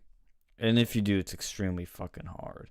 So it's when we started looking elsewhere and realized we just gotta do it ourselves in the end, and that's where Uncensored America was born and has been on limbo ever since. So we're gonna still push hard with that because Charlie Kirk has disappointed a lot of people and has broken a lot of people from Turning Point. Turning Point has so much potential and it just doesn't use it. Yeah, it's funny. Like I remember being at the being at the event, like coming up to see the event, and it was lit. Yeah. Oh, of course, we were gonna make it lit. Yeah. Regardless. And then one of the heads at the time, right, was saying, oh yeah, was saying, oh, was yeah, he was like, oh, we kind of the upper management really didn't really want Sargon, but it was kind of quick. So he went ahead and kind of pulled Sean might have pulled a fast one. I'm like, yeah, that's my boy. Damn right. All right, we did. now, and then he's like, well, the next guy he picked, they definitely won't get him. I'm like, guess what, motherfucker? We're probably gonna get away with that one too. Oh God! If only people. See you later, bitch. We're gonna do it anyway. And that's the winning attitude, you know. Had the Rona not hit, we Oh. would have gotten away with it again. Yeah, but we're still gonna try and make that shit happen because it is such a fucking amazing opportunity, and it's one of the few, like, I've navigated all the echelons, crawled through all the trenches. It can happen, and there's a lot of places it can't happen, but if it can happen, we're gonna make it happen. One of like the most attractive part of the MAGA movement, and the one thing I think the one thing that has made us get along so well, right? All of us, is that what we do is essentially a big FU to the fucking Yes. people. Like there's nothing greater to me than just flipping my finger to the establishment, the fucking clicky kind of bullshit. Like, no, fuck you. Yeah. Nothing warms my heart more than, like, I don't know. And it was just like, even if we lost, like in terms of like the like the college Republican elections or something like that, like the fact that we were just throwing a wrench into everything that they were fucking doing, That was great. made it glorious, like just glorious. Even if we did eventually lose, like it was like the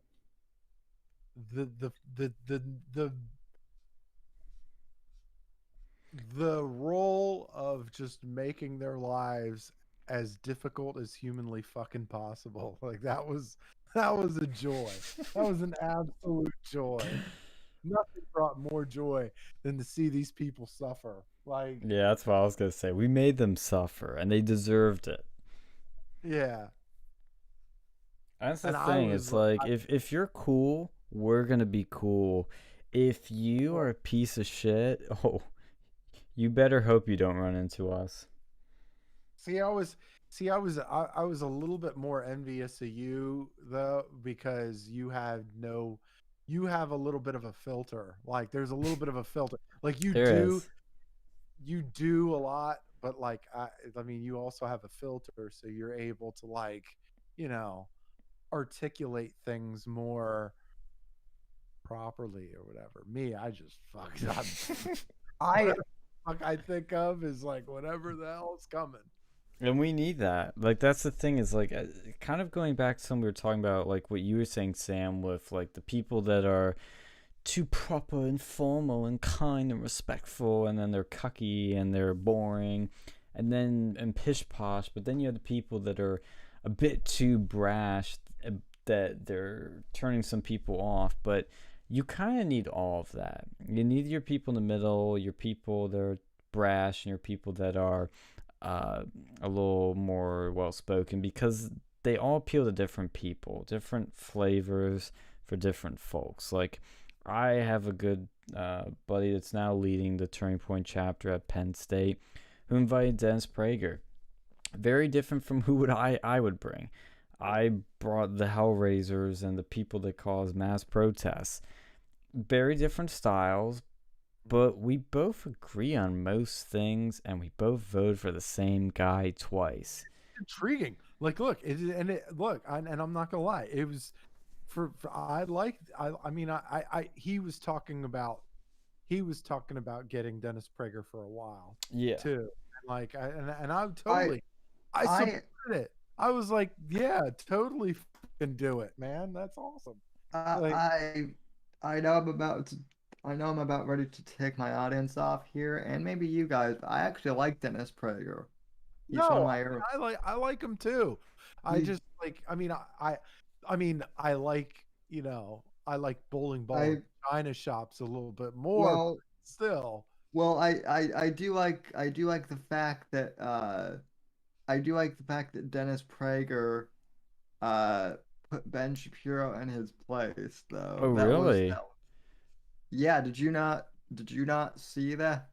Did you not see that during the 2016 election? Was that over his never Trump stance? Yeah, so Ben Fuck yeah. so Ben called into Prager's radio show, and Prager, who was say what you will about Ben Shapiro, but right, he's a legit smart guy. So is Prager though. I mean, they're both highly educated. But Prager basically said that like he basically said, Ben, I don't understand. He said you're a smart guy, but you are so he basically said you are so at this point you're over you're overthinking Trump's flaws way too much. That basically you're so smart with Trump. He didn't say this, but he basically said you're so smart, you're stupid when it comes to Trump. It's true. So Yeah, and I would definitely take a Prager over Ben Shapiro any fucking day. Do I like religiously watch Dennis Prager? No, barely watch him. But I think he's a good force in our movement. I do dislike when he has these events about banned people and tech censorship, and he brings on people that are still on tech platforms. He should be bringing Laura Loomer, like first and foremost, Alex Jones and Milo and a few other people, Laura Loomer but he would doesn't. be awesome. Yeah. Laura Loomer would be awesome. You know what? If we like, that would be, dude. Like, it I wonder if there's any way, and I know From we're already talking about, like, we're just Yeah, openly talking don't about let the something. GD out yet. Okay. Anyway, But I know what yeah, you're thinking. I know what you're thinking. I will say, and I kind of have a little bit of regret. I don't have regret. Fuck it, I don't have regrets on this because we brought Hunter along with Sargon. I was given the offer of bringing Laura too, but that was actually in place of Sargon because I was afraid things might not work out.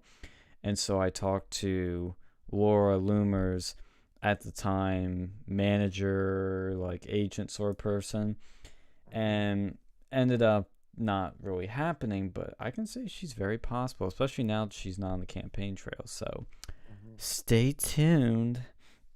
But see, to show you a little bit of the contrast of what I'm saying of as to what I want to do and what other conservatives want to do is like other conservatives are very, they want to be polite, and I understand it. I personally think fuck politeness at this point, but like it's so interesting to look at like the Penn State News article headline differences for Prager. This is literally the headline. The article they did on him, this was the headline.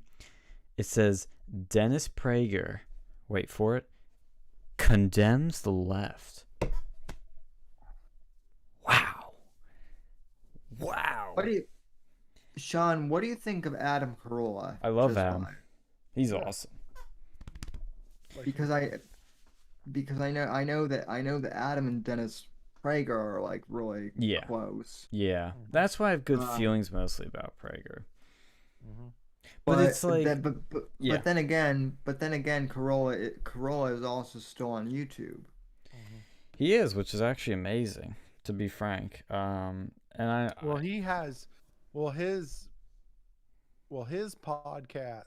podcast is a little bit different. Like he doesn't rely on YouTube for true revenue.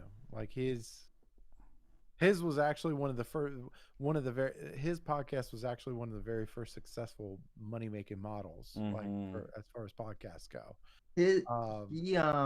Adam Carolla is one of the reasons why I lost. I mean, not that I ever really respected Howard Stern to begin with, but Howard Stern is just so he's petty. Howard Stern got really petty with Adam Carolla and Joe Rogan both because, and I'm sorry, I don't mean to go off on a tangent here, but that's fine. We always circle back. But just to kind of illustrate how much the media landscape is changing, right? Howard Stern was one of these people way back in like 2008 who, granted podcasting wasn't big back then like it is now, but Howard Stern was just like, Adam, what the fuck are you doing hosting a podcast? What even is a podcast? Why didn't you come over here to Sirius and, like get on a network with me and, and Robin and, ho ho and, and then later like during 2016 he's like, Adam Carolla has become a real like white right-wing guy. Like he used to be cool and now he's not. And and it's like, well, Howard, you're just mad because like podcasting basically, once people found out that podcasts were free and they didn't have to pay for Sirius anymore. Yeah. That's, I mean, does anyone here subscribe to Sirius? I keep getting offers, but I think Phil does. I have it. I have it in my car. I just don't. I mean, I don't listen. Like I have Howard Stern on my car. I just don't fucking listen to it. Like I don't. I will say that I did listen to Howard's interview with Wolfgang Van Halen, but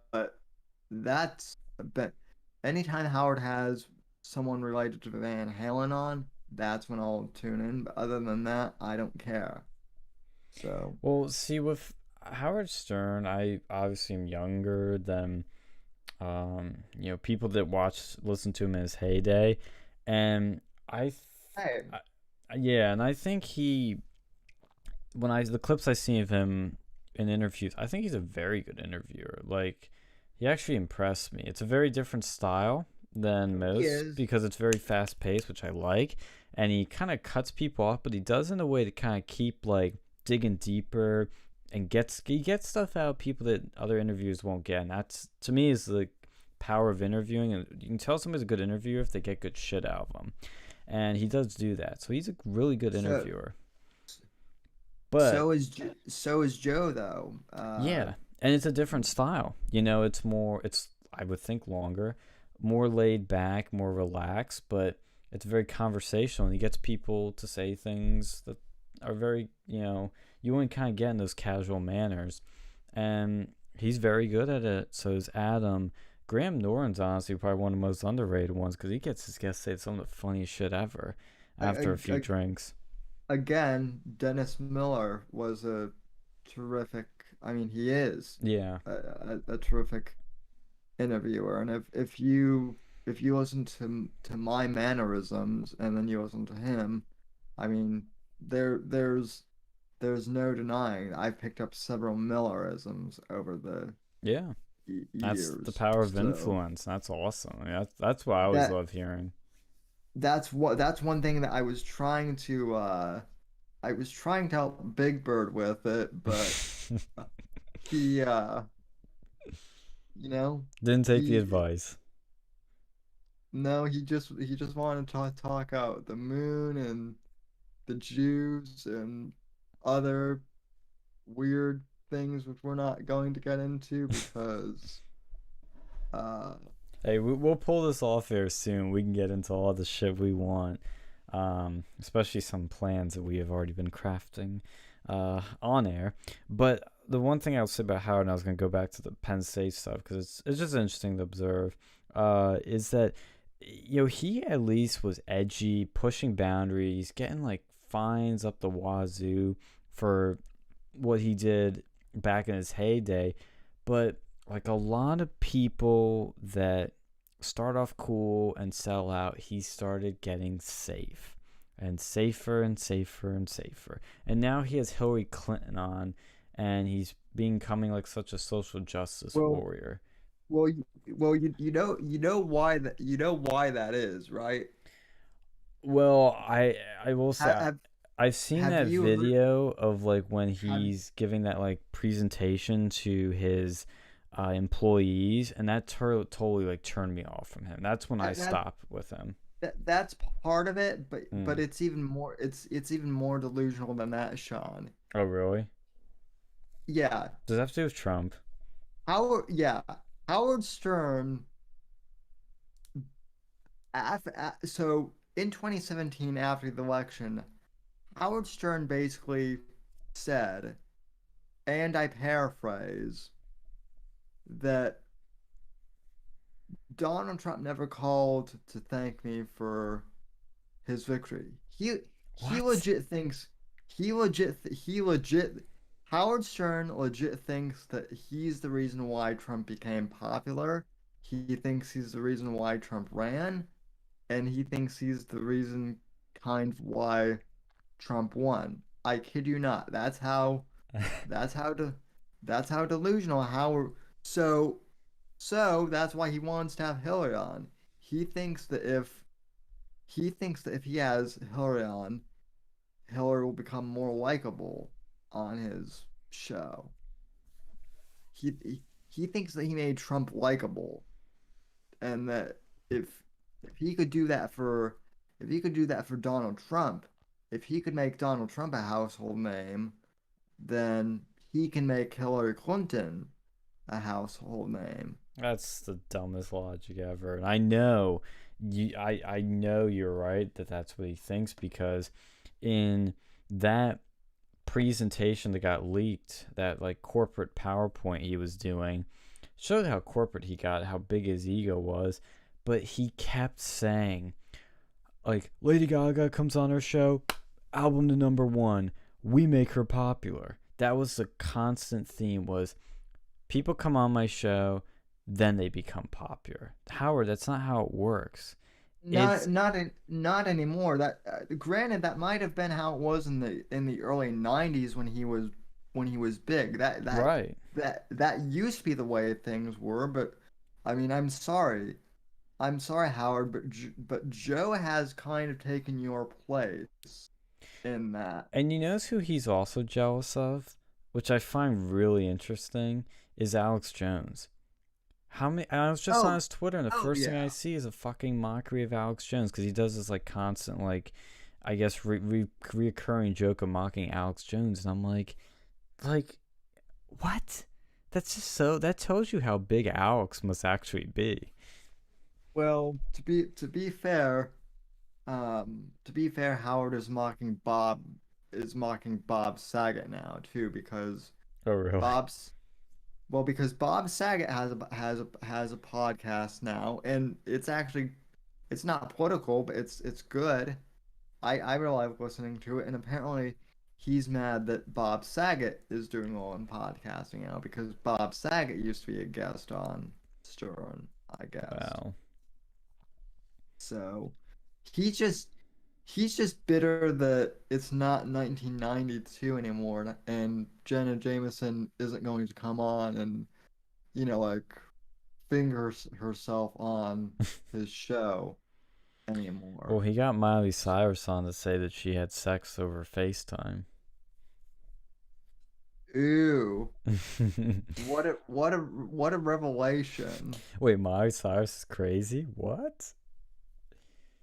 I mean that stuff's always kind of like that's Yeah. good headlines. That's a good way to, crazy sell. So it's a great way to get people to click on your shit. But it's like he is a shell of his former self in many ways. But to circle back to the Penn State thing, the reason I brought that article headline up is because I'm not dissing Prager or like Turning Point Brigham or anything like that, but it tells you just how different it is. The worst thing they say about him is he condemns the left. This is what they said about Sargon. Controversial YouTubers Carl Benjamin and Hunter Avallone speak at Penn State. Crowd protests Turning Point speakers Carl Benjamin and Sargon and Hunter Avallone.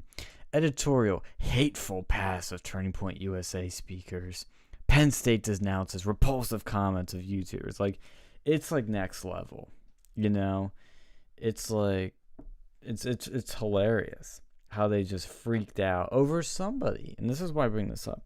Somebody that's way more quote unquote moderate, quote unquote centrist or center left or classical liberal than Dennis Prager.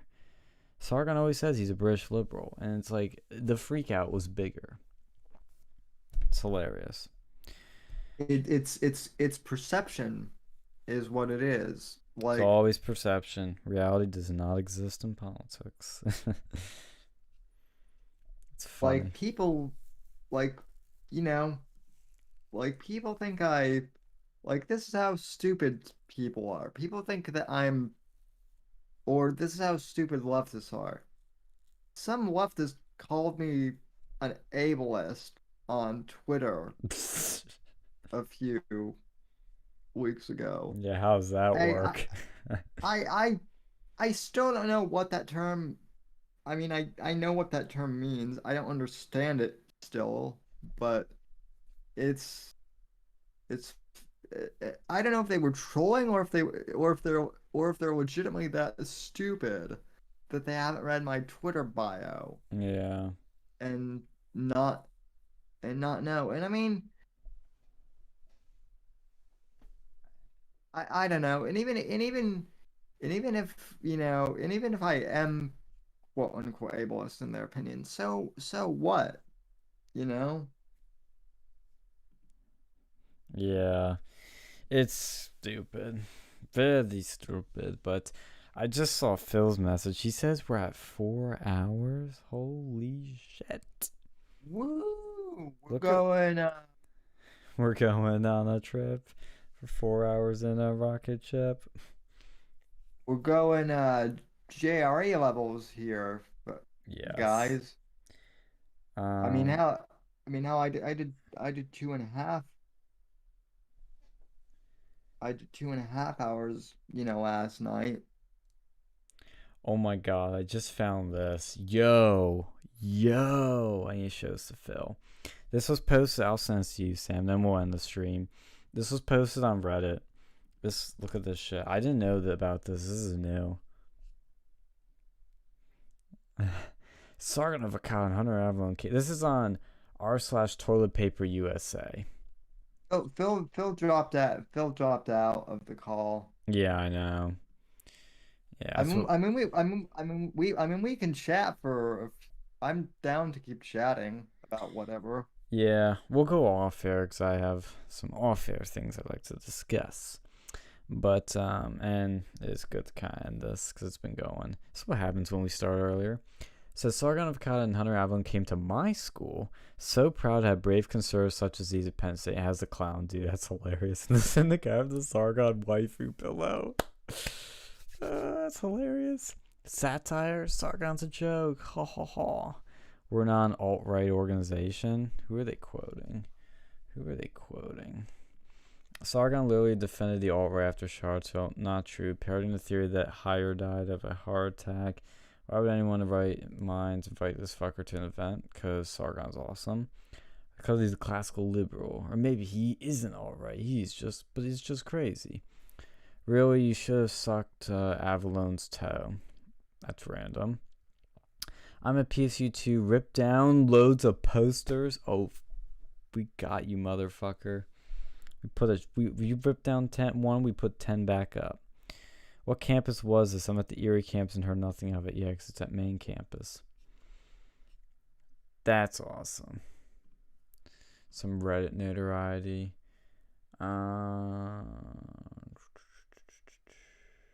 I see. Interesting. Anyway, last thing I wanted to read was Shovel Point's comment in the chat because it's pretty funny. He said, "This year I'm naming my Christmas tree Amy Winehouse. Eventually it's going to die and needles will be everywhere." That's been a running Christmas joke for a while, but it never gets old. That's the first I've heard of it. So dark and hilarious. So we're gonna end the stream. We're already down. I've already lost both my co-hosts, and now I'm alone with Sam. So who knows what's gonna happen. So before anything gets even crazier, we're gonna end this and do some off-air banter. I'm gonna lay down.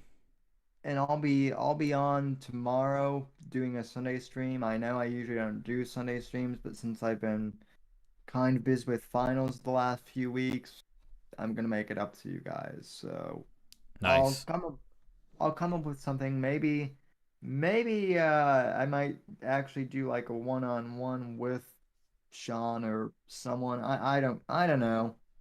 We'll come up with something for tomorrow, for Sunday. Yeah. So Sounds awesome. Depending on the time, I may have time to do it. anyway, Oh, sorry. I was just saying, like, if you do need me, like, I probably Okay. will be available. yeah, no problem. But anyway, this is your show, Sean.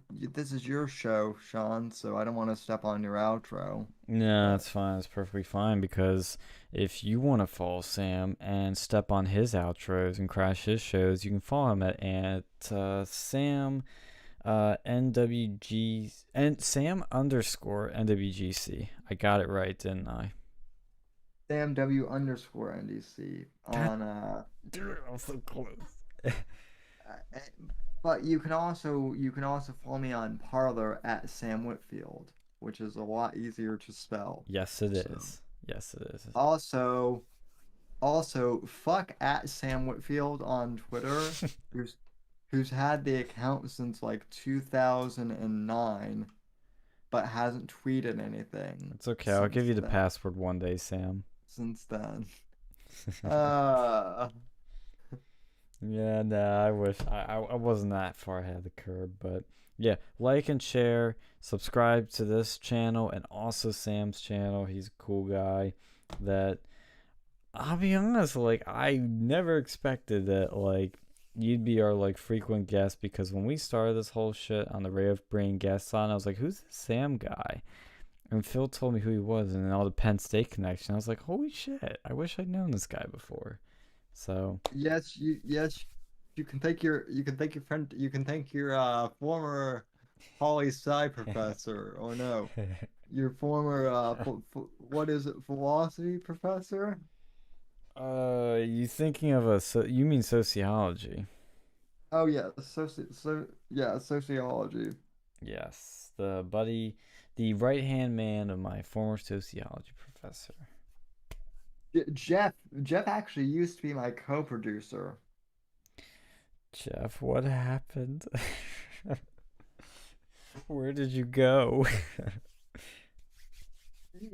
He's around. He just doesn't want to. He doesn't want to. I keep trying to get him into a cage match with Dictator Phil. Yo, I'd be But lit. he always runs away when I tell him that Phil wants to debate him. Oh So my god, dude, it'd be fun. We'll do it for charity or something.